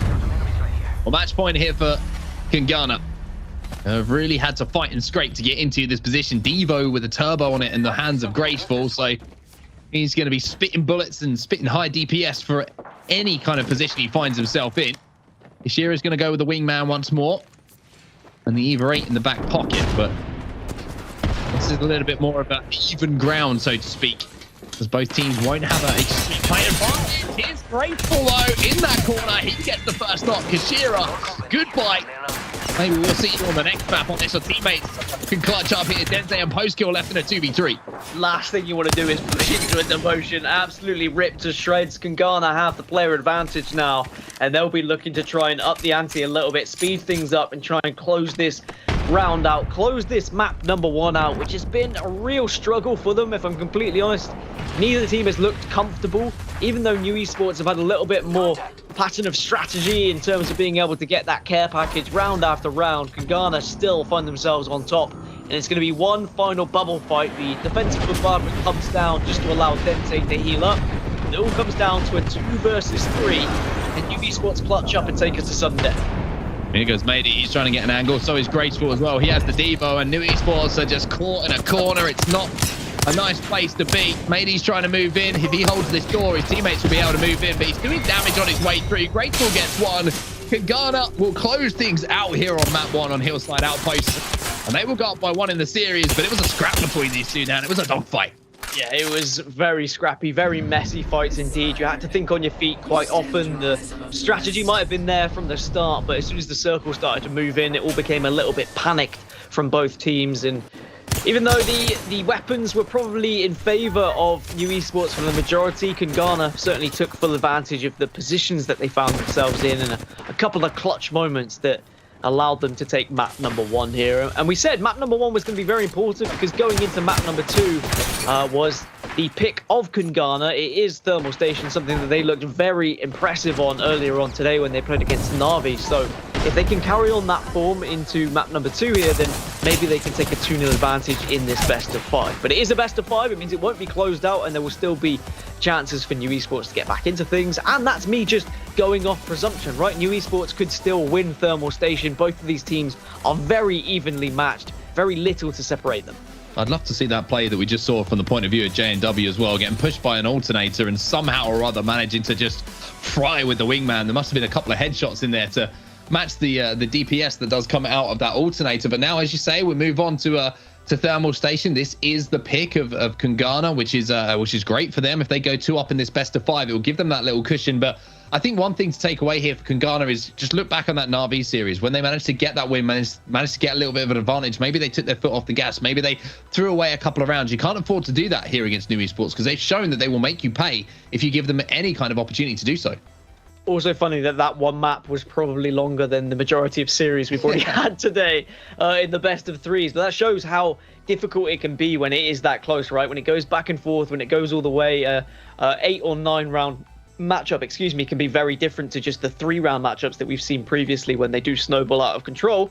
But your favorite pizza map is going to be here now. Thermal Station Kungana look comfortable on this one, and for the majority, it's because of Graceful. It's because of the way that that he plays, and he positions himself separate from his team, does the damage, gets out of the fight, or wins his engagement and then gets out of the fight. And it is very difficult to try and keep tabs of Wraith on Thermal Station with all the different objects you can hide behind on the edges of this map. You can certainly make it very difficult with those sight lines, but I'm not counting out New Esports here. With how they played and how they knew how to dominate the care packages, for example, in that one, maybe they feel like they should have taken map 1, but they're going to have to transition that into map number 2. If they can find themselves with weapon advantage, maybe get a little bit more fortunate with the weapons that do come down in the care packages in the early stages, then they could still tie up this series. I think you made a great point there. That's also the anomaly in the series as far as maps that we talk about is done and dusted now, because that's a map that both teams wouldn't have played too much, and the fact that it was so close between the two kind of, shows how tightly contested these two teams will be. So maybe it's going to come down to, like you say, a little bit more favoritism on map, maybe a little bit more strategy, but at the same time, both of them have played a lot of these maps now, so there's not really that argument to be had as well. I think it's going to come down to just who executes on that first blood, who's going to be getting in position, and once again, all eyes are going to be on Graceful. I hate to keep saying it, but he puts himself in that position for Kungana. If he gets shut down, then all of a sudden, New Esports have a way back into things. But if he can find that first blood, like he does so many times, then he could be the key once again here for Kungana. Yeah, even though he's going to be the focus because he is the player with the legend that can either win or lose you the round, of course, the teammates are going to be very important, and if they're hitting their shots, they can clutch up at the same time. But your entry character is very important. It is someone who has to do that damage. If they don't do that damage, or if they get caught out, then you find yourselves in a 2 versus 3, and you don't want to be putting your support characters into a 2 versus 3. But if you're playing that support character, you need to be supporting. You need to be in a position where at least you can either give information, or you can do damage, or your abilities can help out in some way. And that's why legend composition is very much important as we go from map to map, but also you need that communication with your team. You need everyone to be on the same page, because if one player is off on their own thing and the other two aren't really watching, they're just focusing on their own engagement, you can't take advantage of what this entry character is doing. Well, already action going down here. As you can see, Denze having to pop a few cells early on, which is not good for the inventory and for the economy of a team. The P2020 just tickling away at the shields and causing a little bit of damage. There's a few shots in response, though, from Denze. And now you can see 5 seconds till he has that grapple available, and he's going to have to move towards his teammates that ask for a couple of meds to work with. Mozambique shots going to be very important, as they were in not just the previous map, but previous series that we've seen. The distance that this thing can actually manage to connect with is, if I'm going to be honest, pretty stupid. But, some of those stray bullets can hit a little bit harder than you'd expect. And again, there's that attempt from Graceful here, gets a 15. And even though it's just a 15, it's enough just to maybe bring out one shield cell. Here's the attempt to try and get the care package. The bubble is down there for a reason. And New Esports, again, will have the advantage when it comes to weapons. The R99 is going to be picked up for post-kill here. But you have to take advantage of these weapons now. You need to be able to be in a position where you can actually win rounds because of your aggression onto that package. JMW, something you don't see too much, is a 1 to 2 times on a wingman. It just looks so weird to me to see it, to be honest with you. It just throws me off completely. However, he knows how to hit shots with it. 45 damage is going to be done, and economy-wise, you have to feel with the amount of damage that has been output from the guns of Kungana. They are in a position where if they get a couple more cracks, they will know that they have the opportunity to close that ground. Battery's been used. We've seen shield cells being used from every single member of New Esports now, so this is kind of last stand for them, and they might actually have to move in a few seconds as well once that circle does start to close. So all the advantages at the moment in the advantage of Kungana, but for New Esports, it only takes one big damage output from one player, and they can focus, and all of a sudden the round turns in their favor. Both teams sticking with their legend compositions from the previous as well. Nothing really too special on Thermal Station. The Bangalore could certainly come into the mix, and we've already seen how the Gibraltar bubble can affect things with at least gaining the care package anyway, but that's going to be the only bubble purchase for this round, so it's not going to be able to be used for any sort of defensive threat or also for an offensive way of trying to transition into a fight. But you can see New Esports at the moment, they're kind of scattered across in a line, reluctant to push up because there's angles being covered by Kungana, but they need to move soon, and this is where the Bangalore smoke is going to be very important. Just allow you to move through, try and get a better map position, and there's the shot from the Mozambique. Digi-threat, that's one thing that we didn't account for. And now Kungana find themselves in a difficult position. Graceful slides out, manages to find one. He's kind of working his way through the smoke at the moment. He manages to get two. He snaps onto the third. Woo, Graceful. That was naughty. Man's just really tore them a new hole. I'm going to be completely honest. That was disgusting. Through the smoke as well, just being able to reposition and make it very awkward for New Esports. New Esports were on the back foot already, being in a position where they had to push up, where they had to utilize those smokes to try and gain map advantage, but the map advantage was never really there for them despite the first knock. And Graceful, we said he's the man who had to make a difference. Well, he made a difference there. Hit all of his shots. Great aim, fantastic. And well, I mean, very impressed with what I've seen. Crazy play coming out from Graceful, just snapping onto those different targets. For Kungana, it was still a battle. You know, they did get that first knock against them, so good job from them as Medilol gets greeted into round number 2 with a grenade at his feet. Manages to not take a lot of damage, to be honest with you. It looked like he might have done a little bit more, but there's one player on the flank here that New Esports have got to be aware of, who manages to get away. No, he doesn't. Medilol's going to be taken down. New Esports with a perfect start here to round number 2. Yeah, now you just need to capitalize off this 3 versus 2. Don't allow there to be any res. Just make sure you position yourself so you can watch that body, but also don't allow anyone to get isolated and 1v2'd here. Or 1v3'd, of course. Ghana, they need to try and take a 2v3 fight in an intelligent manner. Maybe you've got some grenades to work with, some utility to try and engage in a fight, but JMW kind of playing behind Graceful at the moment. Graceful almost being used as bait right now, which is what he's done so many times on this map. We'll back off, we'll be able to bat up, but now they get into a more of a vulnerable position where slowly but surely New Esports are starting to surround them. And Graceful had to pull off something magical in the last round to put Kungana into a position to win things. Well, he's going to have to do something again alongside JMW. JMW just kind of playing bait at the moment as Graceful's looking to just kind of sneak out and see if he can find an off angle. Maybe they can laser one player together and create a 2v2 scenario. Reminded the last round, though, it was a 2v3, although it was only momentarily. Kungana did manage to take the round home with. There's some big shots coming out from JMW, though. One more might have been enough to get that knock. Now he has to hold his ground. And he knows he's not going to have the time maybe to get that battery off without taking a bit of pressure himself. But Bubble going to be forced here by the 2 members of Kungana. So you have to say defensively, they're playing really well here, Dan. They're doing a lot of damage output without managing to take a knock themselves. Are they just delaying the inevitable, though? That's the real question. There should not be a real chance for New Esports to throw this one away. Kungana, when you're a player down, you shouldn't be able to win fights, but they are hitting shots. But now JMW is going to be in a sticky situation where he might not have time to get this bat off. Needs support from Graceful. Does manage to pop it off, but I think it might be just a little bit too late. Damage does come through, but it's going to be so much so that one player gets blasted across the entire map there. Landed right in the center of World's Edge. So, New Esports seeing the advantage and taking it. As soon as they got that initial damage done, they knew that JMW would be out of the fight as he would be forced to use that battery. And you can, even though you're going to take a little bit of damage, maybe from Graceful on the cross, all 3 of you aren't going to go down. So, they did a good job of recognizing the situation, recognizing the advantage that we always talk about, and tying things up at 1-1. This really has been back and forth. So difficult to call it between these 2 teams, isn't it?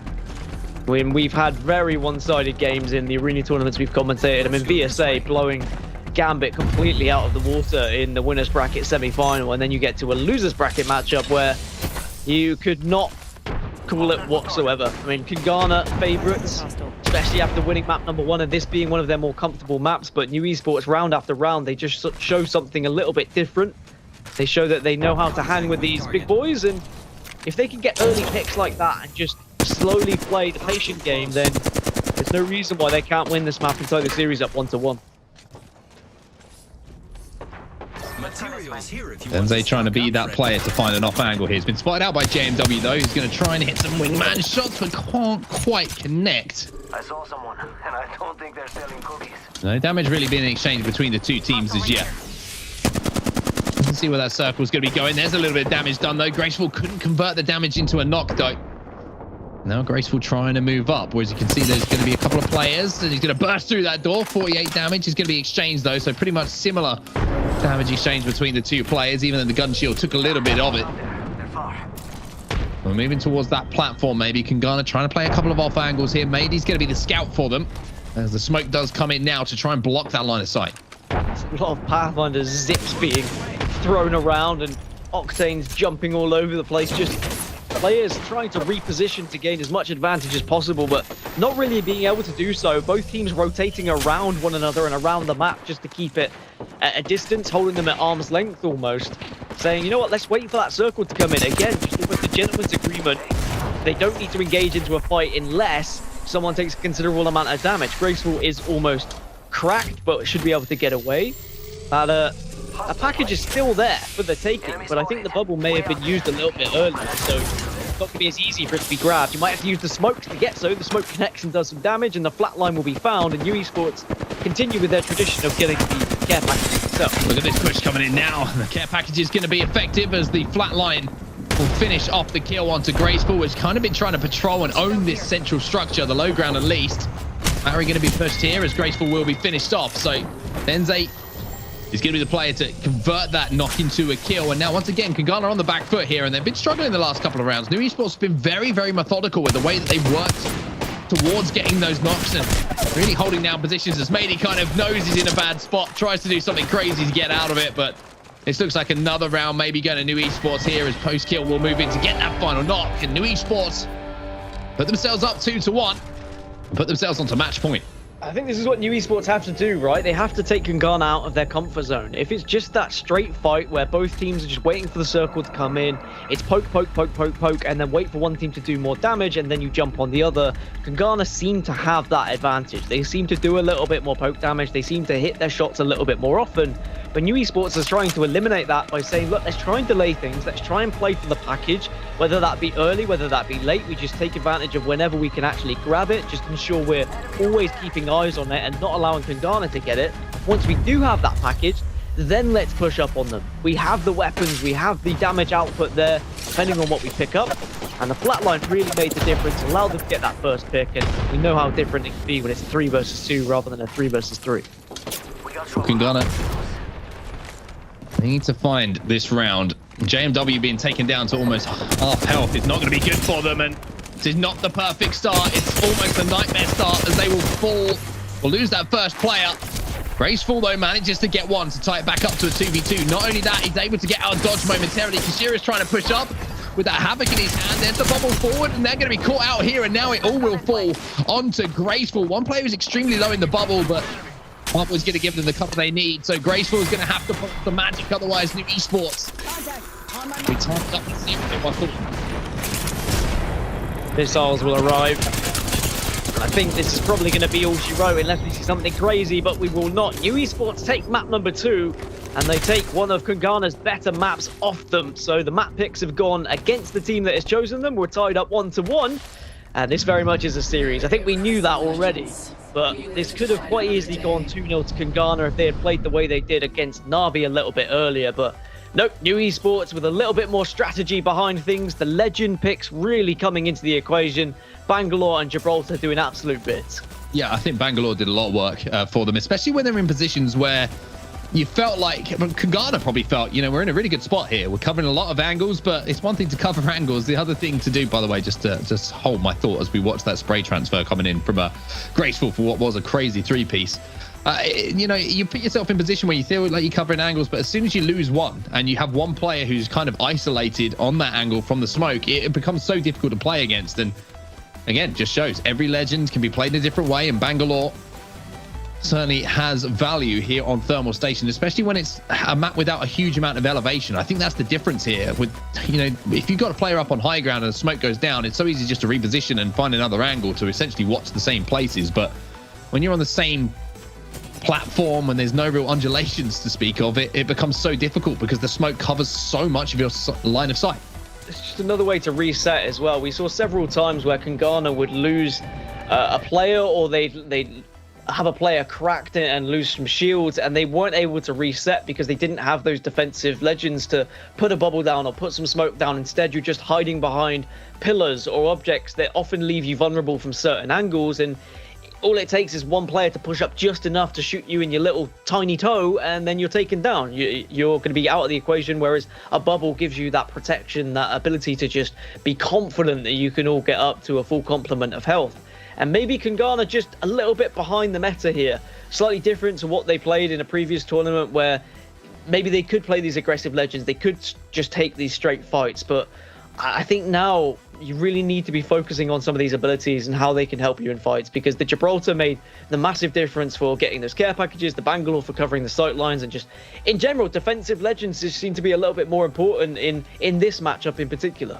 Yeah, I think especially on the closer quarter maps, when you get a little bit of damage done and you have the ability to reset is absolutely vital. And I think the thermal station is certainly one where we're just seeing that in effect for New Esports to get back into it. But now we're going over to a map which offers a little bit more range. I wonder if we're going to see some 30-30s or if it's just going to be Wingman once again alongside some flatlines. I know that, Kangana would favor flatlines, it looks like, alongside Wingman. I don't know what New Esports are going to bring out of the bag here, but it certainly gives a little bit more variation, I would say, in weaponry choices, because you have those different range battles that you're going to have to take. And I don't know, I love watching this map because it does have that variance in different gameplay. It gives players the chance to flank as well, because you have those different routes you can take. So this could be the difference maker between these teams, and I think that New Esports are going to be very happy that they've managed to fight their way back into the series. And also the way that they managed to win that was not just by just a straight 3v3 fight. They were very methodical, and they were kind of outthinking Kangana in a lot of those battles. Yeah, I mean, it could have been a very different situation going into this series, 2-0 down into this map, and then you play a little bit more nervous, you play a little bit more scared, but now you can play with a little bit more freedom, like usually when you're in a winner's bracket and you have the lower bracket to back you up. When it's 1-1 and it's the best of 5, you've always got that map number 4 regardless of what happens here, so you can afford to play a little bit more risky, or you can get a little bit more aggressive than you usually would, or maybe go for something unconventional, like you say. We might see snipers come into the equation. The 30-30 repeater is something we've spoken about, but we haven't seen much sniping at all. We haven't seen the charge rifle come into things.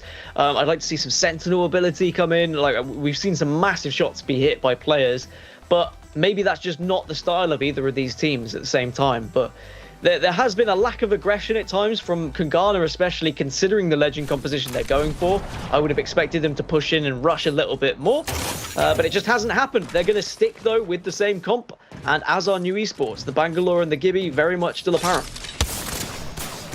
We're going to see an early dash for those meds. Denze will do a good job on the Pathfinder to hit that grapple. You can see the Kangana actually going to play more zone. You can see JMW was actually given some responsibility to see if he could get into a position to steal away some meds, but this time he's going to be backing up to his teammates and going to have to pop some meds once he gets into a safer position. So Kangana look like they have zone advantage for now, and it will be their opponent's New Esports who have to traverse across this rocky area, covered dusted, I would say, with snow, to try and get into position to engage. Lightly dusted, like a cupcake almost. Very as Kangana looked to try and explode. That was AIDS and bang bang shot me down. I mean, that was some big old damage numbers that came out, and got a push on that. Surely New Esports on the back foot, having to back down, all 3 of them behind the rocks here, giving up any sort of high ground. But Kangana, instead they just position to try and get angles. Yeah, Kangana doing a lot of damage. However, no knocks, which has got to be pretty frustrating for them. However, they managed to get hold of the hemlock from the care package, so that's going to give them a little bit of a chance to do some damage from range. Graceful just trying to be sneaky once again, but the longer this round goes on, the more maybe you're going to start to feel that this favours New Esports. Here's a flank coming in from Kashira, big damage again, manages to escape, and that's something we don't really talk about is the double time. The passive of Bangalore being able to get in and out of fights after doing that damage can give you the half a second advantage that you do need. So Bangalore, not just the smokes, not just the ult, but also the passive, very, very effective here in arenas. Oh yeah, I mean, there's thought process behind all of this. It's not like you just chuck a random legend and just think that it's only going to work for one reason. There's got to be several to try and make it a massive factor to picking it over some of the more usual legends that you'll see. For example, like a Wraith. You can get in and out of a fight with a Wraith, you can get in and out of a fight with Blank, but smoke is an addition to getting in and out. You need to have multiple factors to the decision making. Genze is very low here, needs a little bit of support. Does he even have any meds though? Kangana will now probably push in with the amount of damage that they've been able to put out here. Graceful's going to go down, and there once again is the difference. Bangalore, the smoke went down, it disorientated all of the Kangana players trying to push, and now from a situation where New Esports were on the back foot and things were looking very, very awful for them, they managed to somehow win that round, and that was, you have to say, all down to that Bangalore smoke. Yeah, the smoke and then hitting the shots through the smoke as well, just catching Kangana off guard. As you said, they were disorientated. They didn't really know what they were doing, didn't know where to look. Even with the digi threat, sometimes you just find yourself a little bit lost, not knowing where to go. Didn't have their bearings whatsoever, and New Esports take the lead. And if New Esports can go 2-1 up in this series, then there's going to be a lot of questions to be asked from this Kangana roster. I think they'll be a little bit disheartened after some of the rounds they have had in the previous 2 maps. Especially considering they have won an Arenas tournament in recent times, recent weeks. Only a few weeks ago, in fact. But the meta is constantly evolving and constantly shifting from one tournament to another. So even though we see one team perform well in a previous tournament, they can very quickly be on the receiving end of another team showing them how it's done. Important for Kangana to answer back after that little bit of a disappointment, you have to say, at the previous round, where they seemed to output so much damage, but just that last second decision that played against them. Big footsteps above Graceful. He'll know that people are going to be looking for him, and that smoke is going to slow down his flank, which once again just makes it a little bit less effective. It means that his teammates are going to have to expose themselves for a little bit longer, and it's going to give someone else a chance to sneak up on him. However, Graceful does good damage. Kashira is going to have to back down. And that's the difference here for Graceful. He has maybe a few more seconds to sneak up. He gets the jump on that player. It's not just a straight you versus me, and he maybe can do that extra 50 damage to get the knock.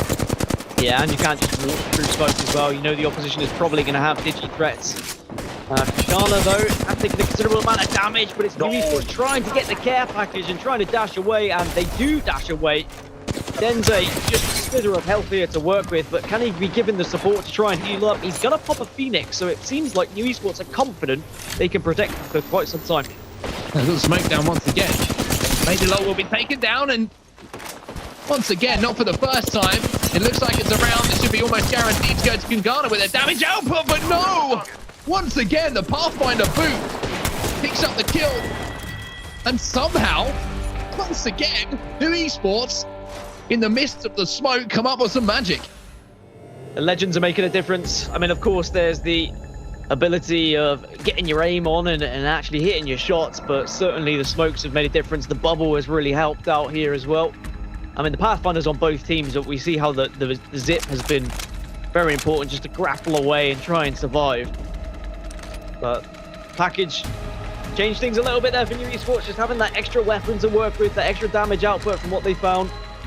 And now they're 1 round away from going ahead in this series and winning 3-0, which really would be a very commanding way to win this map going into map number 4, which is Gardens, which we've already seen Kangana struggle on already today. A real opportunity here for New Esports. 1 more round.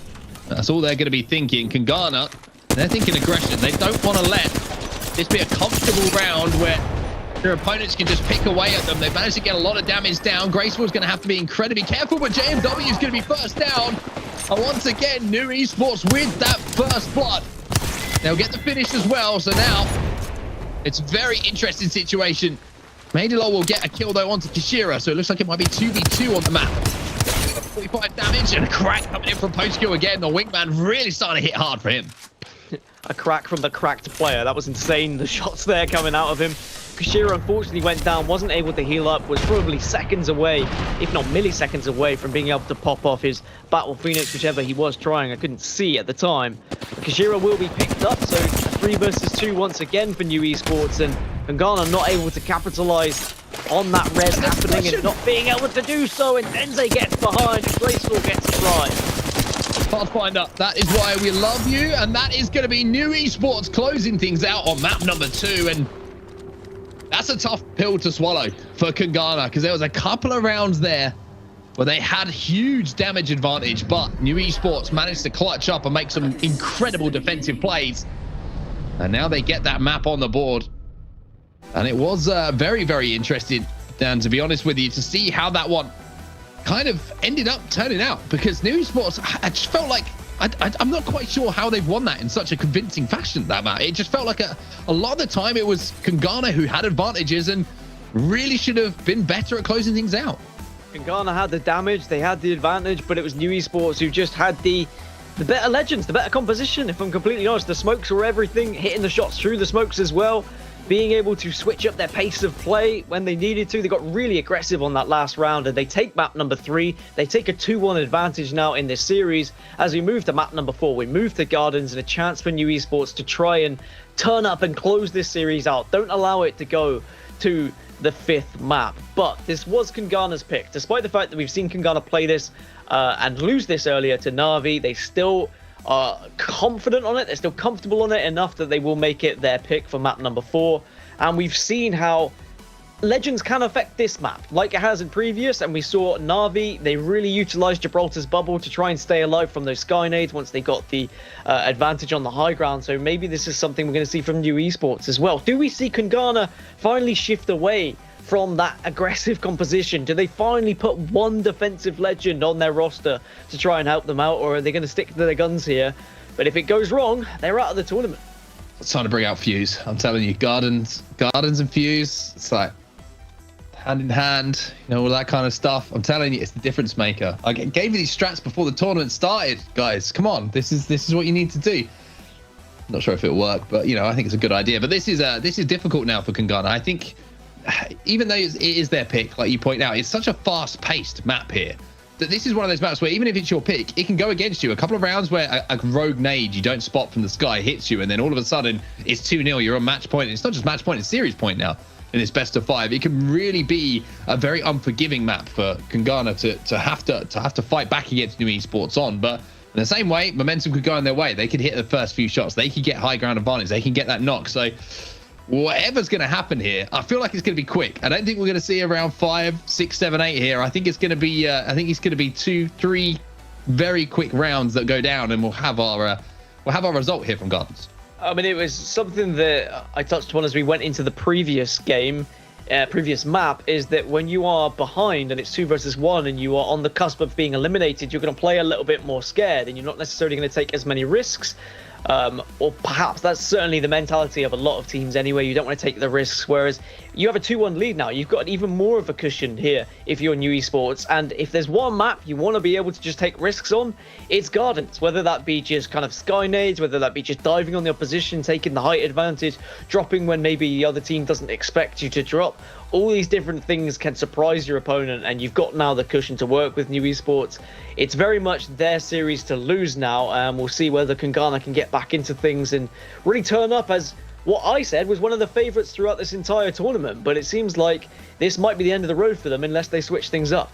And it's going to be a difficult road back for them, but if anyone can do it, it's the winners of our previous Arenas tournament, which is going to be Kungana. But Gardens, as I say, I just feel like if there's any map, right, that you don't want your tournament life to be decided on, I feel like Gardens is it, because it can be, as I say, it can be over like that. You know, you snap your fingers, it's done, it's dust, and you're like, all right, cool, we didn't really get to shoot a bullet because we just got hit by Evas and nades. So for Kungana, they're going to have to be the team that are hitting those nades, hitting those Eva shots. And I feel like for New Esports, well, the way they've been managing to hold off some very aggressive pushes as well when they've been on the back foot, I feel like it works for them on Gardens. You know, they might be in a position where they're all huddled up in one of those buildings below. They give up high ground, but they can somehow pull off a miraculous play inside of maybe a smoke. We'll have to see, but New Esports not going to be using Bangalore this time, so we're not going to see smokes. It's going to be Pathfinder and Gibraltar. No surprise to see that down with those Skynades so effective. Yeah, I mean, you've got the Octane and the Pathfinder. I think the general consensus from teams is you need both of them so you can switch up from round to round. You can zip to the high ground in one, you can bounce to the high ground in the other, and that way you don't be spending too much money on those ultimates each time. Kungana are down a little bit low. Denze and the rest of the squad at New Esports have got the positional advantage here, have done the damage with the Mozambique, but haven't been able to get some knocks just yet. Interesting to see how this has been approached by Kungana. Actually decided not to get too aggressive, just playing back on this wall, using that head glitch and seeing if they can get a little bit of damage down. A care package goes down as well, which is going to be picked up by New Esports by the looks of things, and this might be an opportunity maybe for Kungana to get A little bit of damage done. There's one Gibby dropping in, and here it is. It's going to be used as bait, and Kagana doing such a great job to bait out post-kill, but the fight's still going on. Graceful has to hit these shots, manages to do so. Last player alive is going to be there, and once again, Graceful in position to pick up at least two, if not all three, in the feed to give Kagana that advantage. That's better from Kagana, and they very much needed that. I don't think they could allow themselves to go around down here and allow things to snowball out of control from New Esports. Now they're going to have more materials to work with than their opposition, and they should have the advantage in this round for sure. As we'll see, Kagana are going to look to try and transition to the high ground earlier than New Esports, but New Esports, you could say, have the better side of the map for this particular circle. I told you we were going to have a long series. It was always going to happen between these two. They seem to be so well balanced in their understanding of how these maps work. And I like this angle, to be honest with you, from Kagana, deciding not to fly straight in. And unfortunately for Maidalol there, it's not that often. Things could have been very, very different as Kashira, who was the player who didn't take as much damage as maybe he was expecting there, deals out a hell of a lot to really push Kagana back. Yeah, that's two players from Kagana who had to drop. New Esports very much applying the pressure. Denze having to also scarf her away, though. It's whether Kagana can kind of regroup here. They were a little bit spread out, but it seems like they found themselves with the high ground advantage thanks to Graceful, who positioned himself so tactically there. As we do get a little bit of a lull, but now it seems like New Esports want to dive down and take the low ground instead, and maybe thinking about Circle already, and also just trying to get some of those materials for the next round. Here comes the drop. New Esports be baited again. A couple of shots coming in, and this time New Esports are going to be caught down on the low ground. So complete height control here for Kagana. They certainly have the advantage when it comes to positioning on the map. Will they be able to get that care package weapon, and will it be a difference maker here? Postkill's making the move. He's going to check out what's there, but you can see there are a couple of players holding those angles. Graceful, one of them, he's going to deal a lot of damage here to Kashira. First up will go down to Kagana. And New Esports now on the back foot. 2 versus 3. Don't have the high ground. This should be a guaranteed round for Kagana. Denze will fall, and it all comes down to post-kill as the Gibraltar. And I've seen some crazy things in my time commentating Apex Legends, but I don't think this is going to be a 1v3. I'm not going to put head shaving on board, but it doesn't matter because it's going to be 2-0, and Kagana now 1 round away from winning this map and taking us to a map number 5. And they do look a little bit more comfortable on Gardens than they did earlier, but we know how quickly things can turn around in arenas. All it takes is New Esports now to get 1 on the board, get some economy on their side, and also get some confidence back in their game. Regain that high ground. That's one thing that New Esports haven't really been able to get so far. Ghana have very much been above them for the majority. New Esports sacrificed the ultimate high ground in that one to try and go for the care package, to try and go for the materials, and they were punished for it. I told you this would be a quick map. And that's exactly how it has gone. Kagana dominant so far. Here's JMW thinking about that Sky nade. It's going to take to the skies. However, it's going to be New Esports who get the first knock here. Denze taking down Graceful and also forcing Kagana down low. Graceful's trying to escape for now, and he will be finished. So 3v2 here for New Esports. Now a chance for them to get back in to a map which they haven't really shown too much presence on yet. Yeah, we speak about how kind of meta develops, right? And on this map, and you can see no one's going for that high ground off the initial rip. Instead, people are just going to the second floor. And Kagana down to just 1. It's going to be a 1 versus 3. JMW with the wingman does have the high ground, but he shouldn't be allowed to win this if New Esports play it correctly, which looks like they're going for the slow approach, allowing JMW to do an insane amount of damage, really. But they're just all ensuring they can get to a spot where they cannot throw this round away. And it should be 2-1. Unless, never really know what JMW can do, but it's not going to happen.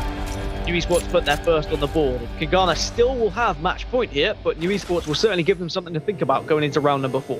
Yeah, just a little bit of an easy kill initially there from Graceful, just kind of putting himself in a position where he didn't really have an escape. Even as Wraith, there was no chance he was going to be able to jump into the void and get away from a couple of different players locating their reticles onto his body. So for New Esports, like you say, a foothold at least here, but still match point for Kagana here. And not only match point, it's series point as well for them. So we'll have to see if they can close things out now. What do you think is over here? Won't be series point for Excuse me, Ghana. best of 5. My bad. New Esports are the ones 2-1 up. Yeah. Oh yeah, my bad. We've had a lot of best of 3s today as well. It's okay. We've got a long way to go just yet. But I'm here to guide you, to support you. That's why I am your metaphorical Zimmer frame. That's what I am for you.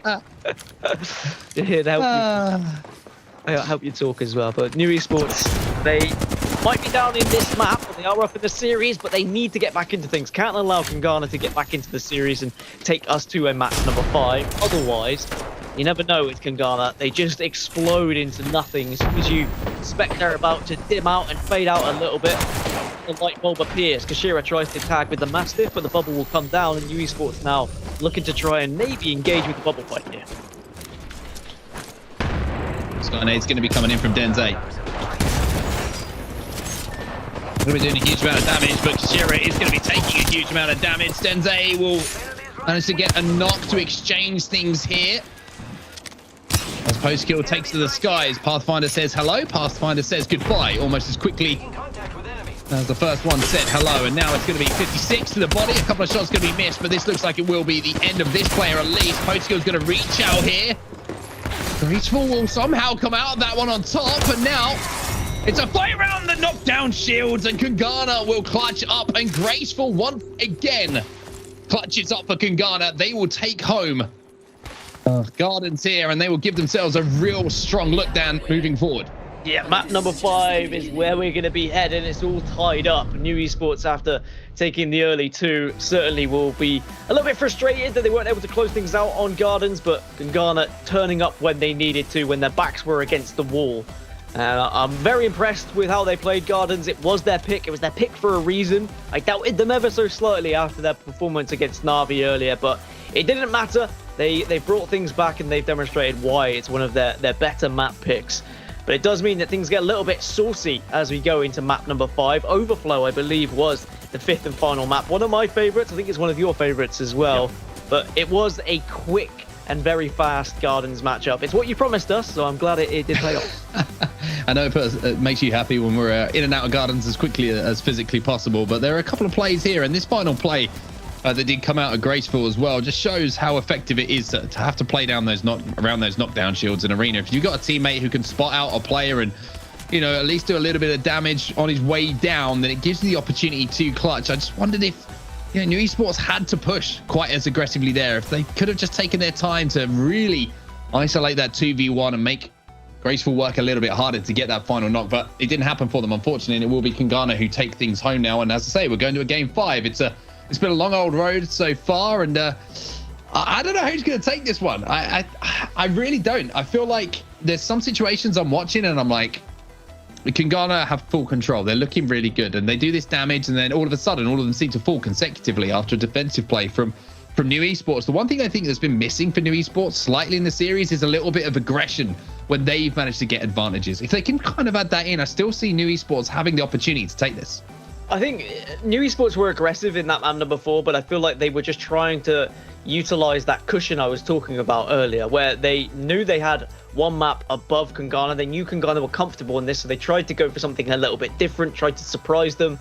The surprises is what has won them the maps quite often already in this series. But it doesn't matter. It's a clean slate now. They don't have to worry about what happened on Gardens. Ultimately, they have got to the 5th and final map here on Overflow, and this is another one which is about those close range engagements, and another map where Bangalore has been very effective in previous tournaments. So you lean towards New Esports being the favorite here on Overflow just because of the previous tournaments we've seen and how effective Bangalore has been. And I think it's been the secret so far for New Esports. Every map that they've been playing Bangalore, that has been the difference maker. You can say whether it's been defensively, allowing them to reset, whether it's been cutting off lines of sight. It really has been something that certainly has given them a hand to play, so to speak, as we get into those rounds, and gives them something to play around if things don't go their way or if things do go their way. So now we're moving on to Overflow. I feel like the way that a team wins this map as well is aggression. I don't like the idea of poke damage. I just feel like it's too easy to reset, especially if you're playing across from each other. You need to, if you do damage here, you have to try and push that advantage. You have to try and close the gap. You can drop down if you're trying to close the gap, cause problems by playing underneath someone. So for players like Postkill, I think it's going to be very important in this for New Esports. I think Graceful, obviously, once again, going to be important for for their opponents, Kungana, but I just feel like it needs to be a high pace for you to have a success on this. I feel the longer it takes, the more you let your opponent make plays. I think you need to be the team who makes the plays here. Yeah, and Kungana certainly seems to be more comfortable when it comes to being the team that makes plays. It's certainly been on the other side where we've seen the response with Bangalore smoke coming through, for example, and then hitting shots through that smoke when Kungana have the advantage, and New Esports have said, well, you know what, actually, let's back off, let's retaliate, and then that's when they've capitalized, and that's when they've come out on top. Is that going to work out here on Overflow? Are we going to see the aggression maybe pay off a little bit more for Kungana, or have Kungana just not been clinical in their attacks? They haven't been able to put everything to bed. Instead, they've allowed New Esports to kind of get those shots away, to get those smokes down. So we need to see Kungana be a little bit better in these engagements, as Denze will back off there. Some amazing shots coming out from his opposition. Just making sure that Phoenix kit is going to have to be used in the early stages. Another thing that's just to notice as well, the 2 times on the Mozart makes that range even more to do that chip damage. So even more frustrating for players who are trying to just shoulder peek an angle, and all of a sudden you get chipped away at, and you need to pop another shield cell, and all these things come into play. And we are seeing fully upgraded sometimes. Mozambique's in that first round, but this time not the case. The 2 times being favored over that purple bolt and the option of the digital threat. But for now, a little bit of a standoff between the 2 teams. No real damage being done as both teams have managed to reset. A nade in the hands of Madelol here might be the difference maker as he throws that one through the smoke to see if he can find some damage. Gonna hit though as the care package comes down. It will be New Esports who managed to pick that one up. You'd think that New Esports are going to be more comfortable now with the Bangalore. They didn't look like the same team on Gardens where they transitioned the bang off and they put the Octane in. Again, it's another conversation to be had about just playing a legend that you're used to playing, but you'd imagine that Bangalore is not really going to be a legend you play in Battle Royale as Denze hits shot after shot with the Mozambique. That's a lot of damage and will allow New Esports really to try and capitalize and take position here. Denze going to take some damage himself though, and even though New Esports look like they're in a great spot, it's a great defensive stand coming in from Kungana. Trying to finish off the knock, he's going to be JMW, who will do so. 1 player flying in though, 2 players flying in though, and they've got a lovely little setup here.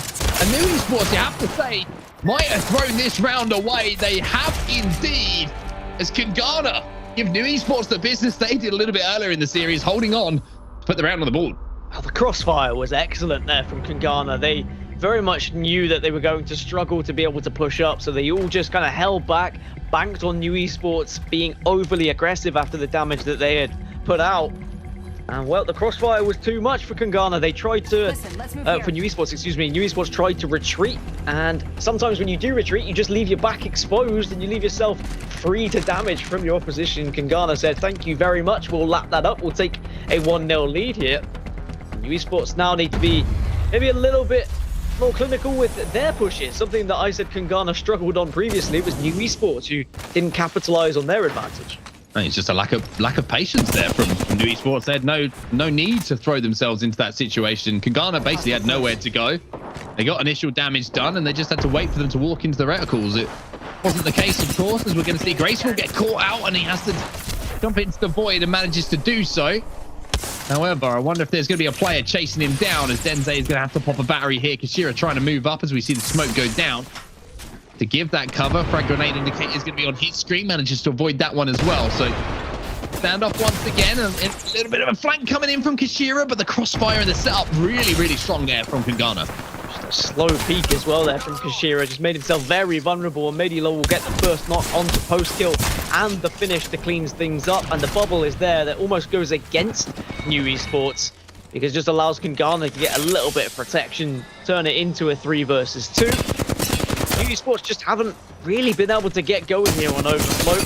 Kungana have just been hitting a couple more shots and a lack of patience, maybe a lack of communication at times. Denze, can he go clutch? No, he can't. That was going to have to be the kill. But now I think that's what you imagine. Kungana should clean it up, which they do. They go 2-0 up, and they put themselves on series point now. They do indeed. Series point, match point, whatever you want to call it. This time we call it correctly, as it will be Kungana. They give themselves the opportunity to close things out against New Esports, but if we've learned anything from this series is you can't count out New Esports quite yet. They'll need to do something special here, Dan, if they want to get back into this, because it looks like a long way back for them. It does, but I mean, the amount of times we've seen 2-0s turn into 2-2s, right? Like this third round just seems to so often go in favor of the team that is on 0.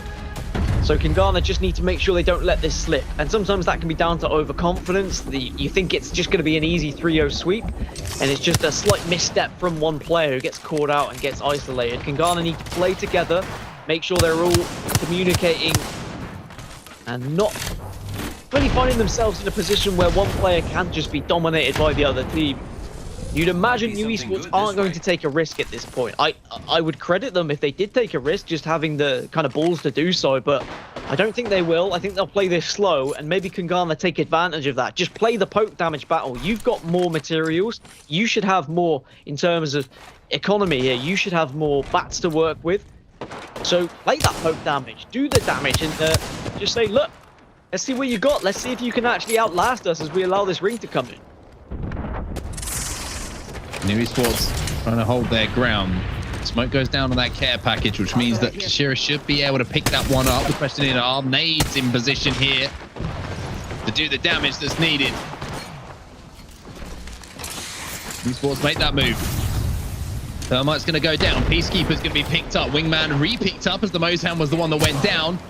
No knock so far as Denze's taking a little bit of damage here. Postkill can't get the damage here with the Wingman, and with every shot that's missed, you just get the feeling here down that Kangana are moving closer and closer to managing to pick up a win. Kangana are stuck in a quite awkward spot at the moment. They are down low and they're having to shoot from low to high. So all it takes is a couple of connected shots and then a timed push. Suddenly you have the advantage. But here comes the push. Sierra does some good damage. Smoke goes down again just to confuse and confuzzle all the people below. BMW though manages to get the crack and manages to get some flesh damage. That might be the opportunity for them to move up. 13 more, just chipping away. And New Esports who are holding on here. And just a little reminder to everyone, this is a lower bracket game, so this is New Esports tournament life on the line. Kashira going to throw an 8 up into the skies as well for New Esports. They take up the damage, however the crack going to come in. Graceful first player to fall, however going to be traded out almost immediately. And now Bangalore runs straight past JMW, a massive opportunity for him to clutch now. A 1v1, JMW gets it done for Kangana. How on earth has he been able to do that? How was he able to do that? The Bangalore went missing. JMW, a sneaky little beaver. The Bangalore very much just focused on trying to get into that circle. That's what happens sometimes when you leave it so late and that ring starts to come in, is that you very much get turtle vision, really just focusing on trying to survive, not necessarily taking in your surroundings. This was also a questionable push from New Esports. I think ultimately just experience came into the equation here. I think Kangana maybe were the second best team in this series. I think New Esports deserved a little bit more, but it was just these clutch moments and maybe some small mistakes coming out of New Esports that allow Kangana to win this series. And they'll just be kind of breathing a sigh of relief there, because that could have been a very different series. A few rounds could have gone the other way and they might have been out of this tournament. I was going to be that guy to you then. I was like, how can you say they're a better team? They just lost. But I wouldn't be. I get what you're trying to say. I get it. Okay. It was very impressive though from Kangana. I feel like Gardens gave them that momentum, especially the way that they won it as well. It's little things like this that happen in a series in competitive esports, right? Whether it's arenas, whether it's BRs, it doesn't matter. The 2v1 from Graceful that really gave momentum going into that final map, I think was really, really important for them, because then we just saw them playing with that confidence. That kind of play where you know, New Esports, even though it might have been around, which wasn't too important in the context of the game, they were already down at a certain amount. It just gives you the belief going into the next round that you can take on anyone. You can win a 2v1, you can win a 1v1. You're not scared of your opponent and what they can kind of offer in comparison to the play that you just made yourself. So for me, absolutely massive winner for Kangana. Very well played from them. Unfortunately, that will be the end for New Esports. We'll have to say goodbye to them out of the tournament, and we'll also have to say goodbye to you for just a few moments, because it's time for us to go to a break. But in the break, Dan, you know what you should do? You should head over to gloot.com. That's GLOOT.com, and you should check out today's challenges. We've got cool stuff over there, okay? You can set up a free account, start competing and tracking your stats in Apex Legends. But for now, we're going to take a break. We're going to catch our breath after that long series. We'll see you in just a moment. Welcome back, everybody. I'm not gonna lie down, by the way. When that music hits us, it really like hits us. Do you know what I mean? When it come back from the break, it's so like epic and huge. And speaking of epic, We've got an amazing interview coming to you right now, and it's powered by HyperX Quadcast. We have Graceful from Kungana off the back of yet another win, even though we were talking in the break, everybody, and he was saying, and I'm going to throw you under the bus here, he was like, last time was too easy, so we decided to drop down to the lower bracket this time, go for the hero run. Graceful, I got to respect that, my friend. It's impressive to see you doing it. Of course, the underdog run is way more fun than the upper bracket run. Well, let's talk about that last series, because it was really back and forth between you and New Esports. What was so good about the way they played that you found it difficult to, get the job done as quickly as you would have wanted to? So normally speaking, we're very aggressive and we just like to fight because we don't really have too much strat going into the arena. But when people whittle us out and play Bang and play Smoke and play Digi and play Mossy, it just forces us to play slow, especially the earlier rounds when you don't have as much money.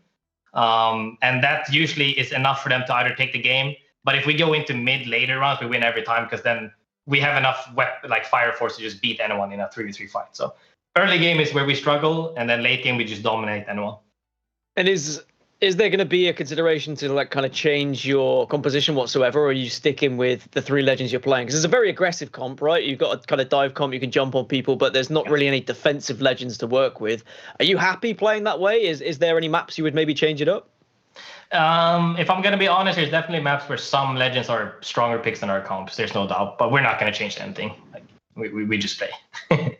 Now, your role on the team, to me, and this is something that we've talked about a lot, is it seems like you take a lot of responsibility on your team playing Wraith, and you look to be the entry fragger. You pick up a lot of first bloods by playing a lot of off angles. How do you find that responsibility as a player? Because when it goes wrong, sometimes you leave your teammates in 2v3s, which is, as we know in arena, very difficult to come back from. So how do you deal with that responsibility, and how are you kind of happy to take that responsibility as a player and put that weight on your shoulder?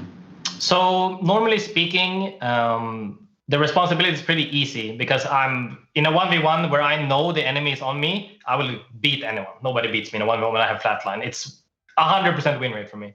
But the issue is when I get jumped. So Bang is a good example where they smoke off my teammate and I no longer have information of the positioning of the enemies. And then I get caught off guard and then I get jumped, right? But as long as we get info either through nading or ability usage, ultimates, just overall info awareness, then I'm never scared. And why would you have to make plays is how you shine, and if you fail, that's just how you get better. There's nothing to be sad or scared about responsibility. That's how you get better. Yeah.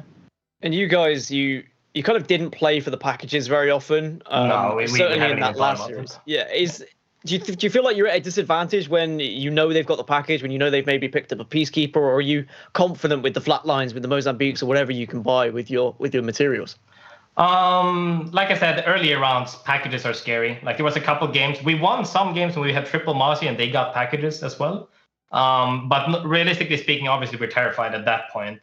Our goal is just to get enough to the rounds where we get money every round that we can just buy our normal weapons like wingmans and flatlines, and that's it. That's enough for us to win. Amazing stuff. Well, Graceful, we'll let you go and get some rest because your games are finished for today. You stay alive, and best of luck for tomorrow. And thank you again for entertaining us today. Thank you so much for having me, and please be mindful of hosting NA as well. You have to take care of yourself. Oh, such a nice guy. Such a nice guy. Speak to you soon, mate. All the best, and impressive performance from that man on your screen all day long, Dad. Been one of the standout players once again.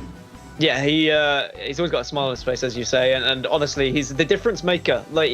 You watch his gameplay, you watch how confident he is, and it is a scary role to play. If you play like that, let's say solo queue in ranked, you're going to get a lot of people kind of flaming you if it goes wrong because you have to play on your own, but you also have to go off the information of your teammates. So you're not going to get that information if you don't have the communication. It's all about listening to those comms, knowing when to dive in, knowing when to stay away from teams and whatnot. And Graceful just seems to have that kind of perfect balance of knowing what to do and when not to do it. So I'm glad that Kungana have moved on because they were kind of my favorites for this tournament, and I think it would have been disappointing to see them exit so early. But at the same time, you could say that about Scars going out, about the fact New Esports have gone out, right? We're seeing some of the biggest and best Battle Royale teams being eliminated, but Kungana on a run through the lower bracket and a chance to get that rematch against Na'Vi would certainly be something I would love to see.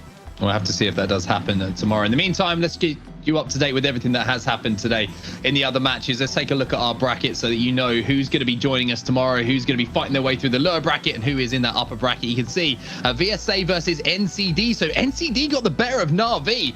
What a run it has been from those three gentlemen, and they will have the opportunity to get into our grand finals where we will have that best of 7. The other side of the bracket, Na'Vi versus Kangana. You asked for it, Dan, and you've got it. And Gambit, excuse me, will be waiting to play the winners of Aqualits and Reply Totem. So some mouth-watering games tomorrow. This is going to be a crazy day. It's going to be a mental day. Spoilers, VSA have won the tournament if we're going to go off what Gambit was saying and what Hardeki was saying. But NCD getting into that final, maybe they can give them a run for their money and try and progress to those grand finals where it's going to be a best of 7. But we've got all the best of 5s to look forward to tomorrow. I'm excited to see who goes through between Aqualix and Reply Totem Esports, but certainly some juicy matchups, and EMEA has not let us down. It has been a fantastic day 1.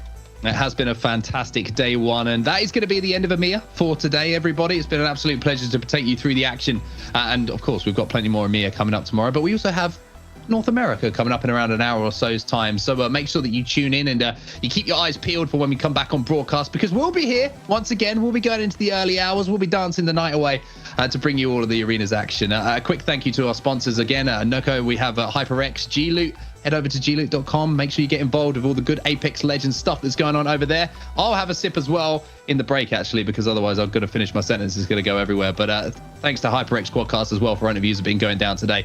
Dan, any final words from you before we take a break before NA? Very excited to see what happens in NA. EMEA have really put on a show for us. I think we've got some new surprises. We've got teams that are coming through in arenas that wouldn't necessarily come through in battle royales, but perhaps they can be the platform for them to move on into BRs when we get on. We're learning some new names. We're seeing new faces. Graceful cares about us as casters, which makes me almost want to cry. But I'm excited for NA. Thank you guys for watching. This has been a brilliant day 1. And of course, we care about Lenovo as well, another one of our amazing sponsors who are putting things together to bring you this amazing show. So shout out to production, everyone who's been watching. We love you as always. We'll be back with North America in around an hour or so. So in the meantime, see you soon.